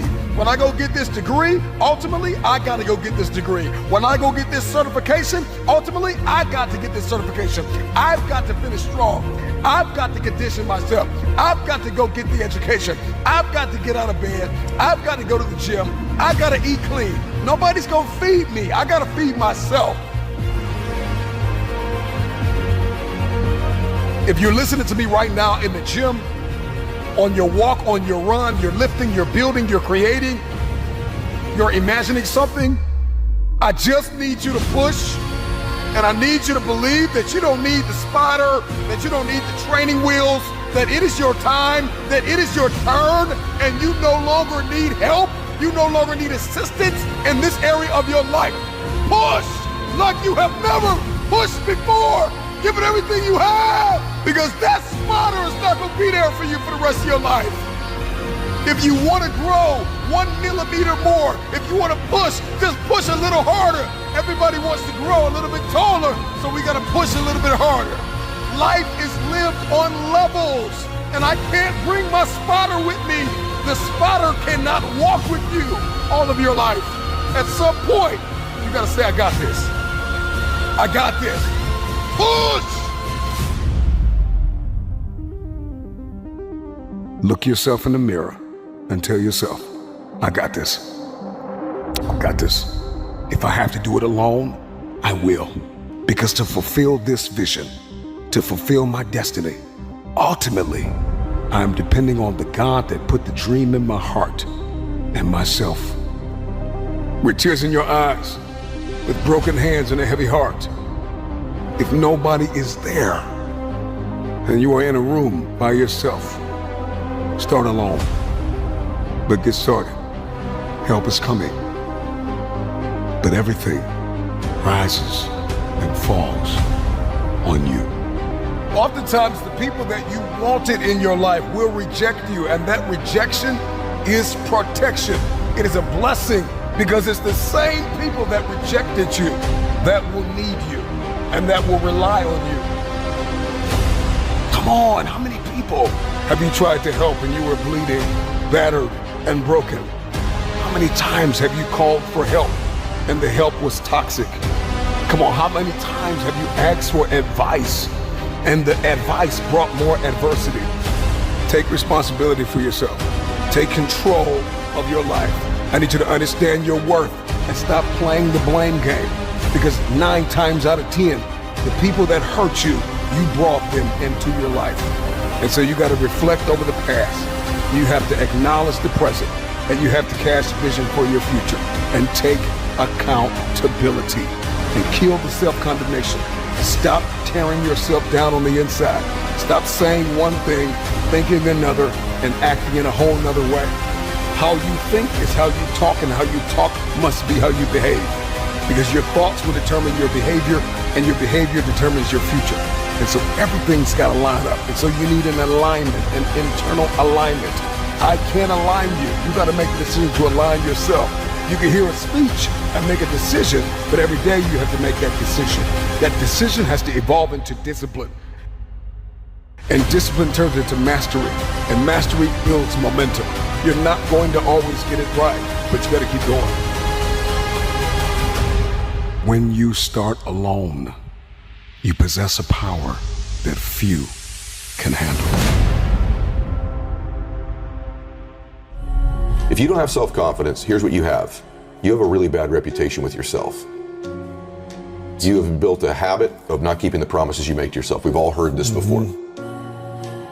You need to believe and know that your one decision, one relationship, one meeting, one book, one thought, one something away from a completely different life. Here's how I built what I would call almost superhuman confidence in spite of my insecurity. Think about that. Superhuman confidence in spite of my insecurity. It's an effort play. If you don't have self-confidence, you've never kept the promises you make to yourself. check that box. If you have self-confidence, you've started to keep the promises you make to yourself. If you want to have superhuman self-confidence, you keep the promises you make to yourself and one more. So if I'm going to get up and I'm going to work out, I'm going to do 10 reps in the gym, I do one more. If I'm going to do 45 minutes on the treadmill, I do one more. If I want to make 10 contacts in a day, I do that and one more. If I'm going to tell my daughter I love her every day, I'm going to do that and one more. Because in life, we don't get our goals, we get our standards long term. And so if your standard is one more, what starts to happen is you go, I'm willing to do things other people aren't willing to do, and I combine that I have great faith, great associations, and I intend to help people. This is a formula to build wonderful self-confidence and never lack humility when you have it. Never link your confidence to your ability. If it's predicated on your abilities or your achievements, you're always going to be chasing it. But if you link your confidence to your intentions, man, do you have beautiful intentions. And that is something I knew about me. I know I have a good heart. And all of us, we run around carrying these bags of, I'm not qualified because I made this mistake. I had this bankruptcy. This relationship didn't work. I did this thing you don't know about. I'm so ashamed of. That's why you're qualified. That's the thing that qualifies you. Yeah. The humanness in you. You are the only human being with your combination of gifts that you were given, whatever they are, and your experience. And real human beings help real human beings by being vulnerable and transparent, saying, I know where you are. I've messed up worse. I've made greater mistakes. I felt worse. I know that depression. I know that anxiety. I know that shame. I know what that feels like. You're one away, one relationship, one meeting, one person, one thought away from changing your life.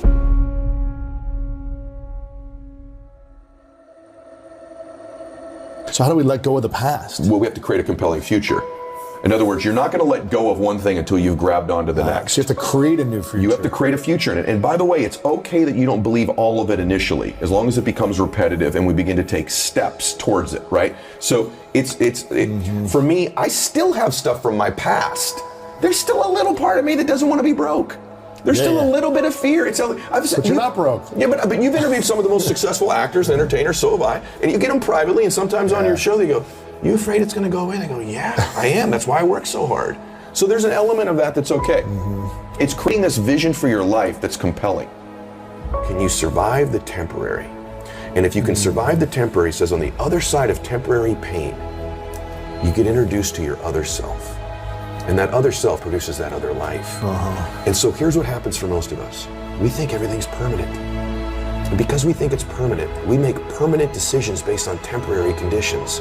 Even our bodies, other than our souls, are temporary. But if your body isn't permanent, your problem isn't, your pain isn't, you need to create a different relationship with pain in your life. For most people, their relationship with the pain and the inconvenience is to avoid it. Avoid as much as possible. But if you could say to yourself, on the other side of this is this other self. The hardest working you've ever been, the most crazy focused you've ever been, was the happiest you've ever been in your life. And the truth of the matter is that most of you don't understand the effort, the time, the focus, the obsessiveness that's required to do something great with your life. But you have to get great, and you have to be intentional, you have to be obsessive. I know what you put into this. I know what the time is. I know what the relentless pace is. I know what the focus is. I know what you think about. I know this has to be something that's just infectious, and when people get around you, it emanates, and there's an energy, and there's like, this person's just gonna will this to happen. Right. I think just most people dramatically underestimate the amount of obsessive, crazy, relentless focus it takes to be great at something. Yes. And then they go, well, I don't want to be that out of balance or control. Then you don't want to be great.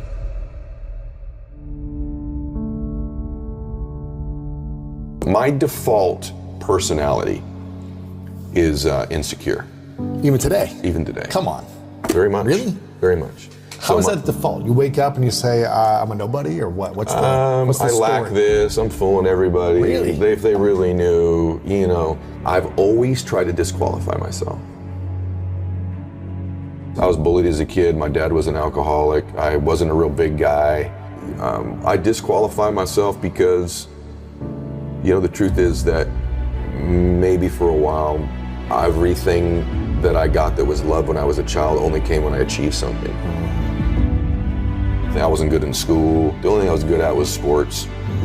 So my default is tons of insecurity. I love to beat myself up with mistakes I've made. I did this, I did that, I should have done this, I didn't do that. And I've always thought these mistakes, these weaknesses of mine, disqualify me from being happy or helping people. The confidence part is the thing I'm always going to have to work on. Even today, even with all the success and the massive show and the big businesses and all the homes and everything that people see. Yeah. What else do you need though to feel more confident? I don't need other things. It's an internal game. The stuff is really fleeting and temporary. So it's not stuff. What needs to happen for me is that I'm most confident when I'm living in my intention, which is to serve. Like, that's a beautiful expression of a man. A real man is capable of real love. That's a sign of real strength. And what we do is we gravitate towards the familiar emotions in our life, even if they're not ones that serve us. And I don't think there's negative or positive emotions. I say this in the book. There just are. Yes. Fear isn't negative. Fear in abundance is negative. Some frustration, some anger is appropriate. It's to the dosage level. And we get these 4 or 5 of them. For me, some chaos is okay. It's fun. It's exciting. It's exhilarating, right? But getting it every day, every week, every month, all the time, chaos is my gateway emotion to the ones I don't want. Chaos gives me stress. Chaos gives me anger. Chaos gives me frustration. Chaos gives me fear. I used to think, well, that's a superpower though, because I've created all these external. Look what I made. Look what I did. And I'm doing it because of that. The truth is I did it in spite of it. You did. And there's a lot of things in our lives that we have linked to our formula, our recipe of success that we hold on to, that you've done in spite of those things, not because of those things. But my dad knew I was a dreamer. And my dad would always say, you know, I was one decision away from changing my life the whole time. One choice. And he'd say, Eddie, you're not as far away from these dreams as you think you are. And I'd say, really, Dad? And he'd go, no, you're actually a lot closer than you think. But because you think it's so far away, you behave in accordance with that belief system, and it always keeps it that far away from you. If the things most important to you are your worries, fears, anxieties, problems, bills, you will continue to have people, places, and things revealed to you that confirm it. My definition of greatness is that you create a life that matches your vision for your life, and that's greatness, no matter what that looks like for you. I get up at 3 because it's silent. It's easier to be focused when the environment is focused. Most of you wake up and you try to make money. Listen to me. If you would make you, money would come to you. Okay, you missed that whole thing I just said. If you would make you a better person, you'd make more money. Now, watch what I do. The way people spend their money or treat their money is how I treat my time. All right, let me explain what I mean to you. I make sure that every single day in that 24-hour period that I'm getting a whole bunch of wins. So I'm supposed to be doing this at this time, doing this at this time, doing this at this time, doing this at this time. The problem with most of you waking up and you worshiping money. Man, I was in the back with Cole. Cole was like, E, I got this opportunity for you. I got this opportunity. I got this opportunity. When you become number one, you have to chase opportunities. So I became number one, not meaning I'm better than nobody else. It means I just mastered my craft to the point that I know what I do that don't nobody else do. I know that I have a way of doing in this industry what nobody else does, and I've picked out in this industry, I've crafted out my own room. And your problem is you at 50% knocking on doors trying to get the result, somebody at 100%. And you wondering why it ain't working. Because while you're doing what they're doing, you're not, they are. So why do I put more emphasis on time than I put on money? Because they print money. They don't print time. So I'm gonna say it one more time. You are worshiping the thing that they make every day. They don't make time every day. Ain't nobody print time. I ain't met them yet. I ain't met no billionaire. I ain't met no trillionaire. I ain't met no institution. I ain't met no company. I ain't met nobody print money. So why are you spending more time on the thing they print every day than the thing, you know why? Because you're not developed and you following other people. When you understand that the real thing is time and you ain't got a lot of it, you start focusing on your time, and when you get your time right, money will come. Some people go to Dubai once every 10 years. I'm going every other month. Why? When you master yourself, you put yourself in a position that a lot of people can't do what you do, and then you become rare, and diamonds are rare. That's why they cost so much. If you would become rare, you just like everybody else.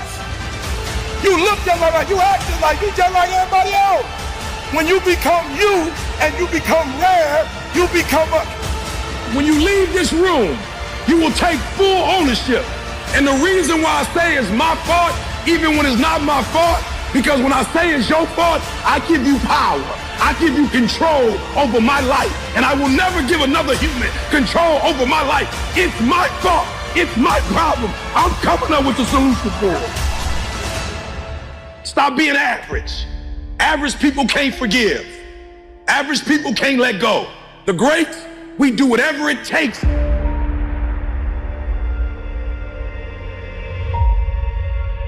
Those who have a why can bear almost any how. How did I become number one in the world? Found out my wife had multiple sclerosis. They told my wife, listen to me, y'all. My wife's so beast mode. They told my wife she had MS, and she's like, bet. Then they told her she had to quit her job, and a tear came out of her eye. The doctor said, you don't have insurance? She said, yeah, I got insurance. She looking at her like, why are you crying if you got insurance? My wife's identity is in her waking up and working every day. She went to school to be a registered nurse. She went to school to do breast and cervical cancer. She didn't want to be at home. She didn't want to be no home wife. She literally went to school to be a nurse. She loves her job. But when they told her she had to quit, my wife was like, I don't know what I'm gonna do. I said, how much you make? She told me 5,000. I said, 5,000 times 12 is how much? 60 times 30 years, how much? 1.8 million. I woke up every day hunting 1.8 million. I'm number one in the world, not because I'm a better speaker. I'm not number one in the world because I look the best, because I dress the best. I'm not number one because my enunciation is the best, because I use the best words, because I got the best sentence structure, because I come from the best background. I became number one because I woke up and I hunted down the 1.8 mil so my wife would never have to work again. If you're waking up every day and you want a Rolls Royce, you ain't about to beat me. If you waking up for a Bentley, you ain't about to beat me. If you waking up for a gold chain, you ain't about to beat me. If you woke up for a Rollie, you ain't about to beat me because you're going after material stuff. I'm going after my food. I'm going after my baby. I'm going after my high school sweetheart. I'm going after my kids so they can see their mom and their mama don't die. I'm making sure their mama don't get in a wheelchair if I can help it. If their mama don't lose her sight, if I can help it. If her mama don't lose her memory. So I started studying MS like I had it. I started studying MS. Your problem is you're not studying this product like your life down on it, like your life depend on it. You playing with this product. You know what? You like the people that work for me that want to check and they never end up getting it. But the people who work for my company act like they own it. Wake up every single day making sure she don't have to go back to work. So watch this. I started studying and I found out two things. One is stress. So I had to take her out of a stressful situation. And then the other thing was vitamin D. And I literally, people say, bro, why you moved to Southern California? Because my wife got MS. I literally typed, what's the best place in the world for vitamin D? Southern California. What's the best temperature in the world in the United States of America? San Diego, California. It don't go 99, 100, and then back down. It's right there. I said, San Diego, I'm hunting you down. You're moving to San Diego. Why? I don't care about San Diego. My wife, in the first year, last year, we were in San Diego. My wife said to me when we went back to Michigan, when the summer came, my wife said, you know something? I said, what? She said, I never took a nap in California. I said, what you mean by that?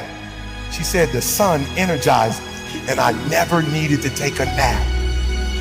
You're gonna come after me. The reason why most of you can't do what you do, you keep getting knocked down, you keep quitting, because whatever your why is, it ain't stronger than the beat down you take. Whatever the beat down, whatever life is throwing at you, whatever punches is blowing, whatever's happening, it ain't deep enough for you to wake up. Like you getting punched and you feel that pain and you like, ain't no need to get up. No, and I feel you. You need to stay down. Because life gonna beat you. You talking about making millions, life gonna beat you down. You're talking about making millions, multi-millions, billions, life gonna beat you down. So when you feel the pain and you get knocked down, stay down. If you got a why that's deeper than your pain, Every trial, every tribulation, I will my way through it. I don't care if it's cancer, I will my way through it.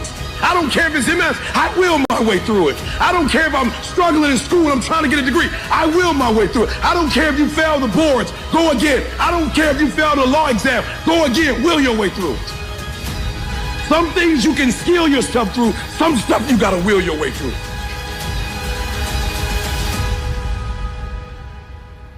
Without a vision, there's no direction. Without direction, there's no progress. Reason why you struggling getting up, because you don't have nothing to get up for.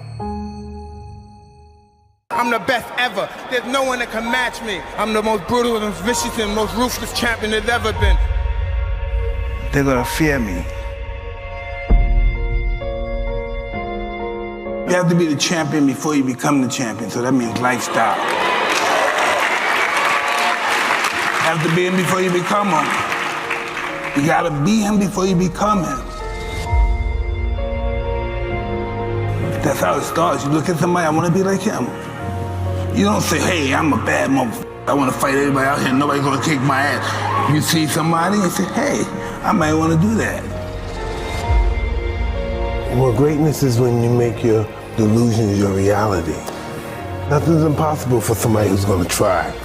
If you're gonna try, it's capable of being done. But you'd fight Tyson Fury. Yeah, I'll fight a lion if the price is right. My whole objective is your total surrender, your total domination. I'm gonna destroy you. That's why Rogan said when he watched you, you were intimidating. Your rage is a very unique rage. Well, that's their fault to be intimidated. How you gonna let somebody scare you for something you worked for? I respect a person who's willing to die for what he truly wants. Ali had the will to win like nobody that ever lived in boxing. Then he believed he projected to his opponent. Really look at how does Ali beat George Foreman? How does Ali beat Sonny Liston? How do you beat these guys? How did he even beat Joe Frazier? Fighting the way he fights. He beat them because he refused to lose. But we have to believe that we're divine and that we learn from our experience, because confidence breeds success and success breeds confidence. They go hand in hand. You have to know who you are first. You know who you are. I know who I am. People say they're great all the time, you this, you that. Whatever they say, I know who I am. Without self-love, you're nothing. Because self-love is discipline. And discipline is doing what you hate to do, but do it like you love it. I never wanted to be obscure. I was born in obscurity and I never wanted to deal with that again. I'm invincible, I'm a savage, I'm ferocious. I'm the smartest savage. I knew I wasn't going to die before I became champ. When this is over, everybody's going to know my name.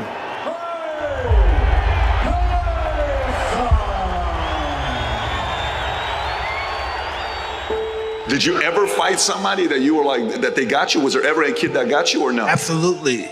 In order to be good, you have to lose it and understand loss. Because loss is life.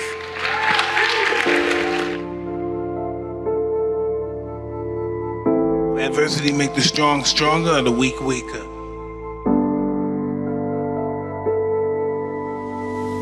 11, 12, 13, what happens next? So Get arrested, and I see Muhammad Ali come to visit the institution that I'm in.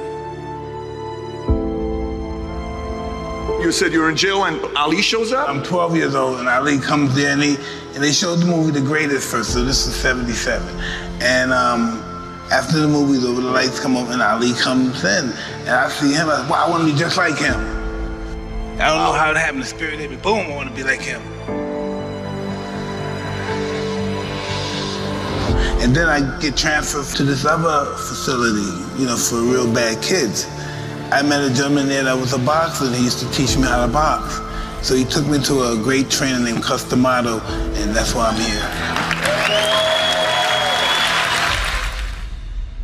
I respected Ali and I worshiped Ali. Yeah, this is the moment I knew I wanted to be a fighter. Unfreaking believable story. So your inspiration happened at 12 years old. Yeah. Then you meet Cus. Yes. How is Cus treating you? What was his way of leading you? It's a degree of just peeling all that dirt and stuff, that insecurity, and developing into character. And that's why I had a wonderful time with him, because everything about his life was about me. This world is one big school, and we're the students of this world. The mind is always hungry. The mind wants to do good, but we get so many negative thoughts in our mind, it's almost overwhelming to be positive. Listen, I've been down and up, broken up, and why am I still here? Because life is going to give everybody a bad hand. No one's going to leave here without being tried in life.